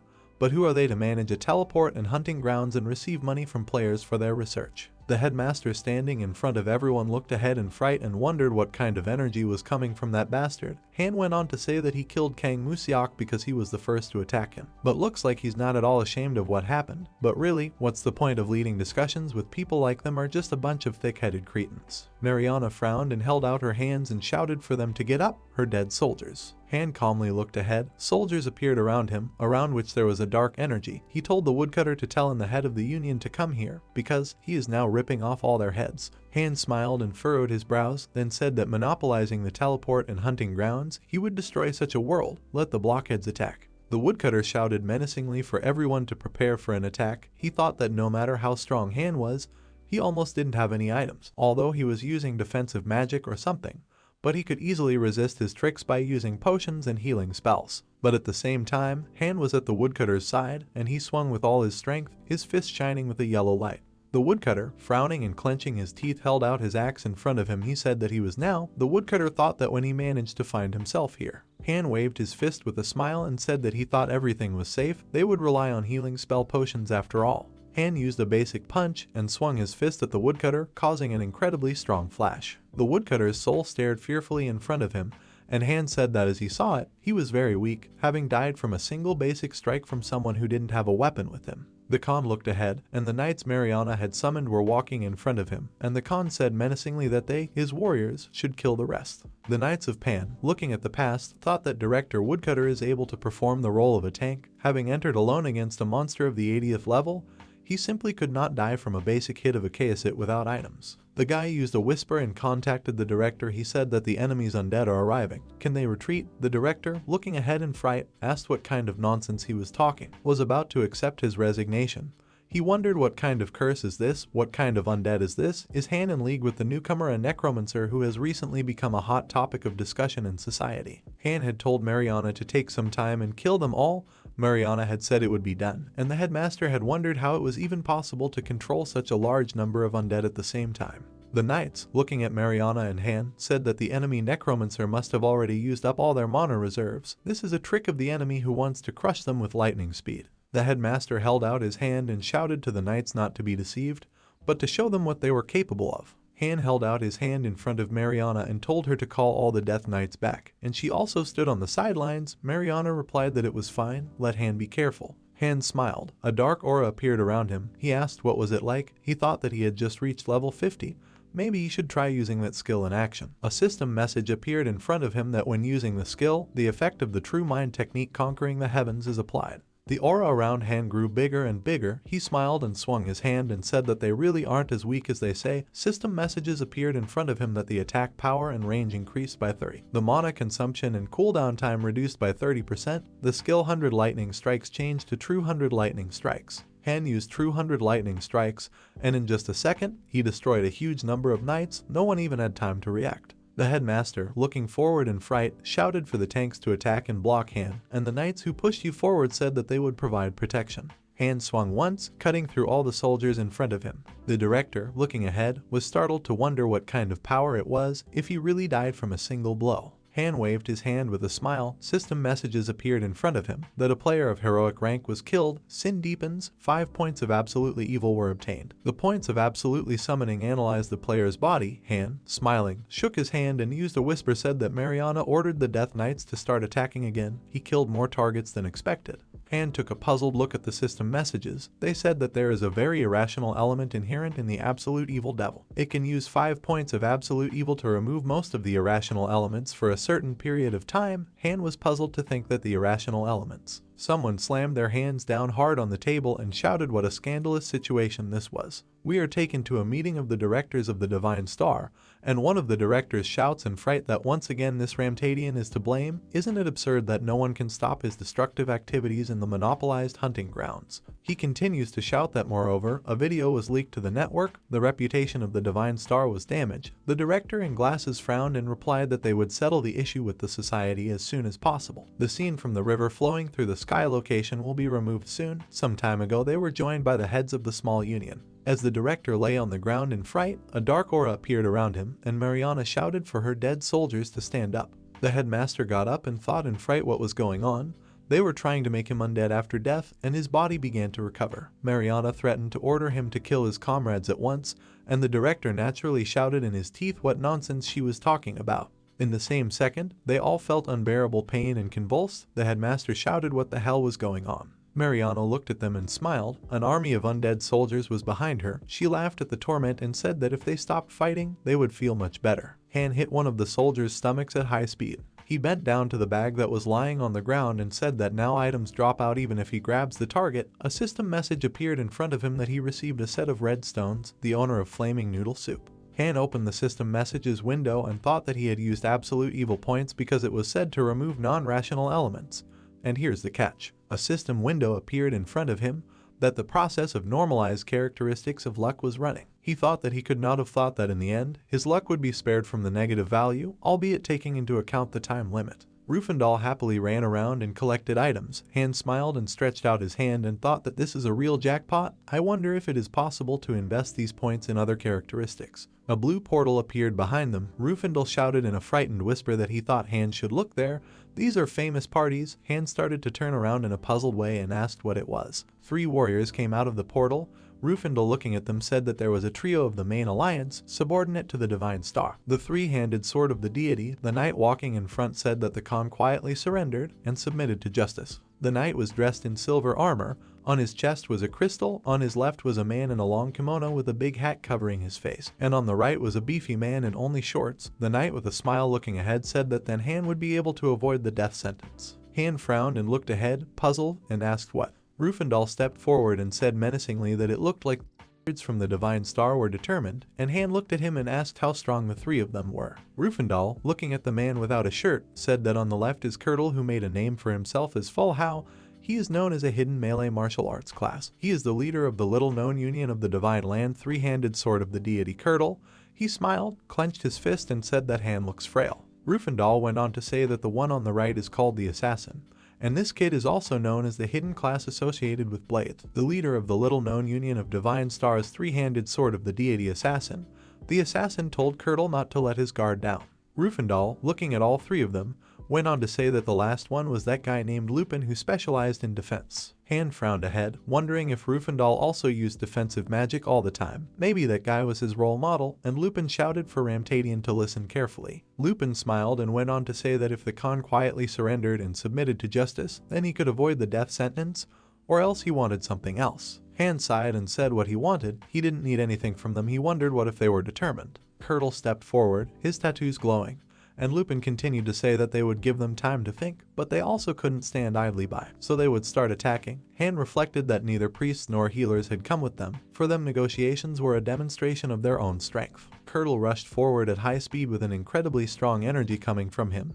Han thought that the Grand Alliance was still underestimating him. Kurtle shouted that he wouldn't show leniency just because Han didn't have any items. He used the Lion Fist ability. Han looked ahead calmly, and Kurtle shouted for Han to prepare to die. A second later, there was an incredible flash in the center of the impact. Rindel stared at Kurtle's hand, startled. Curdle, looking fearfully ahead, said that the con was fast. Han with a smile held Curdle's fist menacingly, asked what he was thinking. Curdle pondered that his bare hand stopped his fist. Han swung his fist and then said that even though he was fast, but Han hit Curdle in the face with all his strength, sending him flying a couple of meters away. Han added that he wasn't particularly impressed. Lupin, looking ahead in fright, wondered if it was crazy that Han had been able to send his comrade flying with a basic fist. Looking at Han, who was emitting an incredibly strong dark energy, he wondered what that guy was. Han was smiling a mad smile and swinging his fist, and Lupin was thinking that he was much stronger than the report said. The three defenders looked at Han with a puzzled expression. Khan said that they were really strong guys because the opponent didn't die from his base kick. Duns looked at Han with delight and said that he was great. Khan told Rindel to step aside and shoot a video and upload it to the network. Hana frowned. Lupin contacted the Khan through a whisper. He said that they understood that the Khan is strong, but let them start negotiations.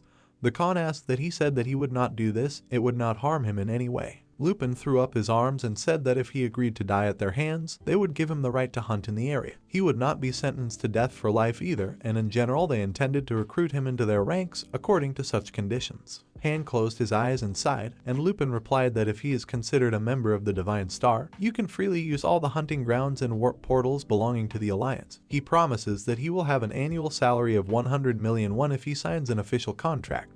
Han looked at the startled Lupin and said that this was complete nonsense, because they monopolized these hunting grounds and VAR portals at their own discretion, and he said it clearly that he would destroy their entire monopoly system. Han waved his hands and went on to say that they thought he really needed these conditions: a 100 million annual salary, a monopoly on hunting grounds, sharing the warp portal. If he was just an ordinary player, would they have given him such conditions? Han smiled and went on to say that even now, low-level players are running around like dogs, just for the sake of hunting grounds and using the warp. Anonymous people wrote that he refuses to go to the world with the Divine Star. Is he completely crazy?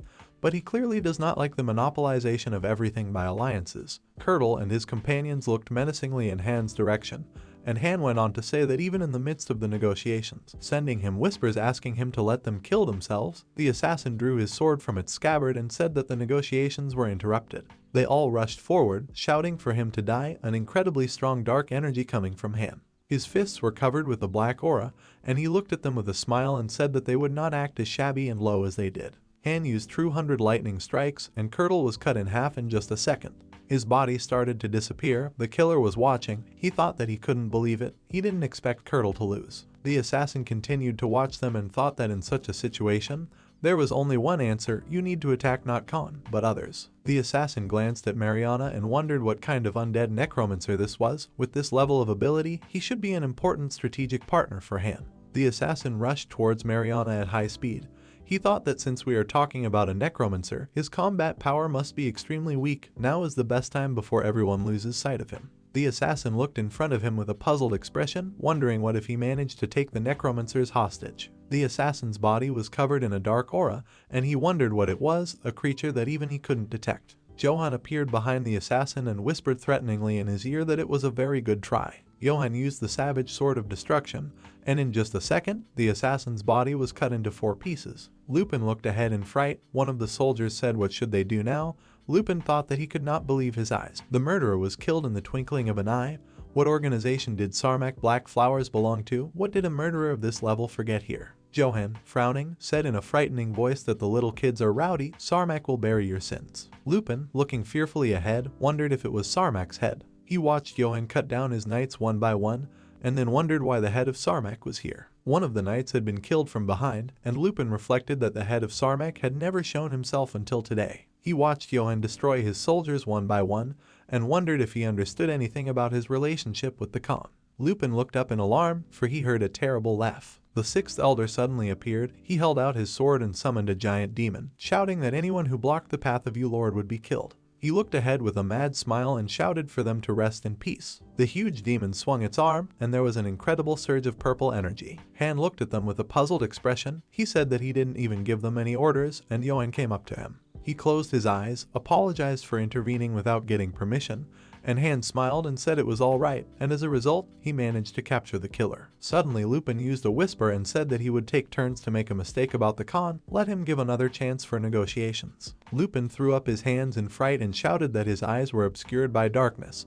So he couldn't see all of Hanen's value? How could he even offer him some paltry 100 million? They were willing to recruit him on the best terms, would receive so much active support directly from the big Divine Star Union. Han flew forward with his fist, he glared at him and said that he had already spoken. He smiled, his hand was glowing with a bright light, and he said he didn't need it. He thought he was going to hit the base kick again. Han used basic X4 punches, an incredible power shot into Lupin. The last thing he thought about was that this couldn't be happening. Rindel took the bag and said that it was cool before he received a system message that he had received a gold set of 200,000 gold coins. Rindel he started collecting bags with a smile, saying that the bastards from the Divine Star have a lot of items. He needs to collect all the crops. Mariana came up to Han and asked that those two were his subordinates. Han smiled and said that yes, they were the elders of the Sky Devil. Mariana asked that they would all hunt together now. Han replied that they should do just that, because red stones often fall in these lands. Rindel approached Han with a large bag and said that he had collected everything. Today they had hit a real jackpot. Rindel happily carried the bag forward and told Han to check on his catch. He carefully collected everything so that Han wouldn't bend down again. Johan furrowed his brows and wondered what kind of sincere employee he was. Han opened the bag and said they would see how much Rindel had collected. He was horrified as soon as he saw something in the bag. Han looked up and shouted to the Griffon to come down quickly. Han's brow furrowed as he extended his hand to the right and shouted for Rindel and Maria to mount the Griffin and climb as high into the sky as possible, while Johan and Zeta prepared for battle. Johan jumped up to Han in fright and asked what was wrong. Han, frowning naturally in his teeth, replied that he didn't know either, but something. Han looked at the large stream of water in front of him. A huge black silhouette could be seen in it, which had many red eyes. He said that something was clearly coming. A message appeared in front of them that an unexpected monster boss attack quest had been created.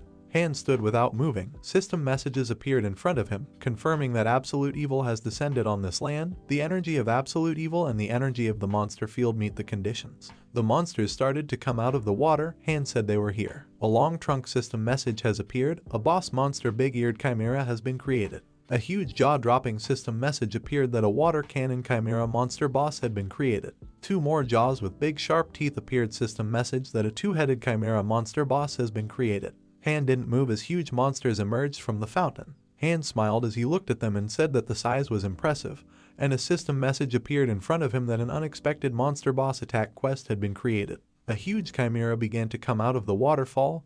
Mariana, standing on the griffin, said that it was just incredible. Her eyes lit up and she replied with a smile that they were so huge. Mariana whispered that if the Khan was going to defeat them, he should definitely give their bodies to her, and the Khan crossed his arms and said okay. Johan frowned as he looked ahead and said that these monsters were so strong that even he and the sixth elder would find it difficult to fight them, and since it was too dangerous for them under the restrictions to fight them at the moment, how would he look at trying his luck next time? Han looked at the startled Johan and said no, if it was necessary right now. Han calmly wiggled and asked that they didn't believe in his power. Johan replied that it wasn't that. Han, looking ahead, smiled and said that then let him just look. He furrowed his brows and said that whether it was necessary to do all of them, every single one, a system message appeared in front of him that an unexpected quest was created. Monster boss attack. He thought that, judging by the notification, those bosses appeared in response to the energy of absolute evil. Han started to slowly walk forward and thought that, in other words, we are talking about monsters that appeared after meeting certain conditions, and since these are monsters related to the event, then all he has to do is fight them.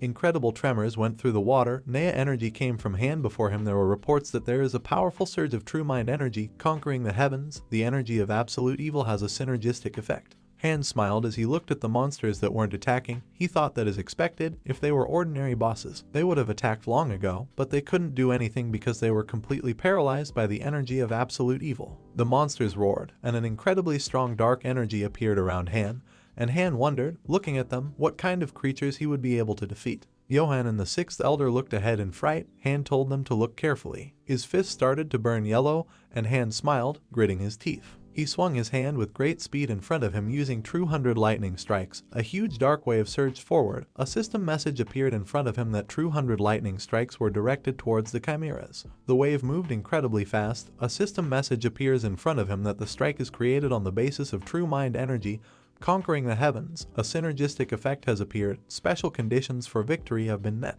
The chimeras growled in pain, and a system message appeared in front of him that the hidden part fragment was completed. Since these are monsters formed under certain conditions, absolute evil has a special compatibility with them. The monsters screamed, and a system message appeared in front of Han, indicating that the monster bosses were in fear. The monsters looked in front of them in fright. A system message appeared in front of Han that powerful energy intimidates monster bosses. Han has an absolute advantage over monster bosses. The sixth elder had tears in his eyes as he happily looked ahead and said that he was still in an indescribable state of ecstasy at how the Lord of Lightning destroyed those arrogant Union members. Johan, looking fearfully ahead, said that they did not expect him to show such rapid growth as expected from their absolute ruler. Han increased his dark aura, and the monsters screamed more and more. System messages appeared in front of Han that he was being congratulated. As a result of completing the hidden part, the right to receive a hidden skill was confirmed. The title of Hidden was created, Intimidation was created, Death Fist was created. He smiled and thought that it was just his idea.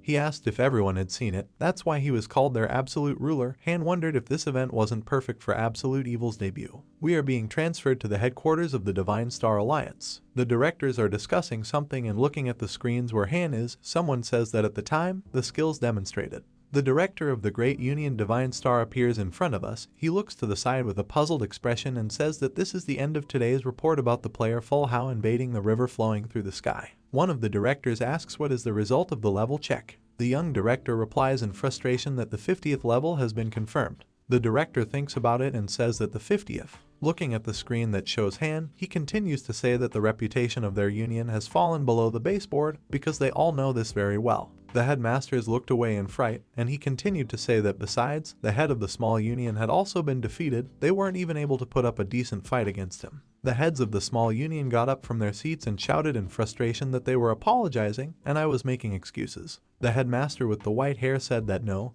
he didn't bring up this conversation because they should apologize to him. It was just that the opponent was stronger than they thought. The director crossed his arms, and I will continue to say that, however, bitterness, unfortunately, still exists. One of the directors of the small union said that nothing like this would have happened if they had found out the opponent's ability in advance and provided the terms of negotiations that fit them. He was a little disappointed that the heads of the small union did not show such insight. Definitely that Full How is completely out of line with the generally accepted norms, demonstrating such power at a paltry 50th level, actively using the media. He had heard that that kid had already been caught by the members of the Great Hellion Alliance. Even the Justice Alliance of America took action after hearing this news.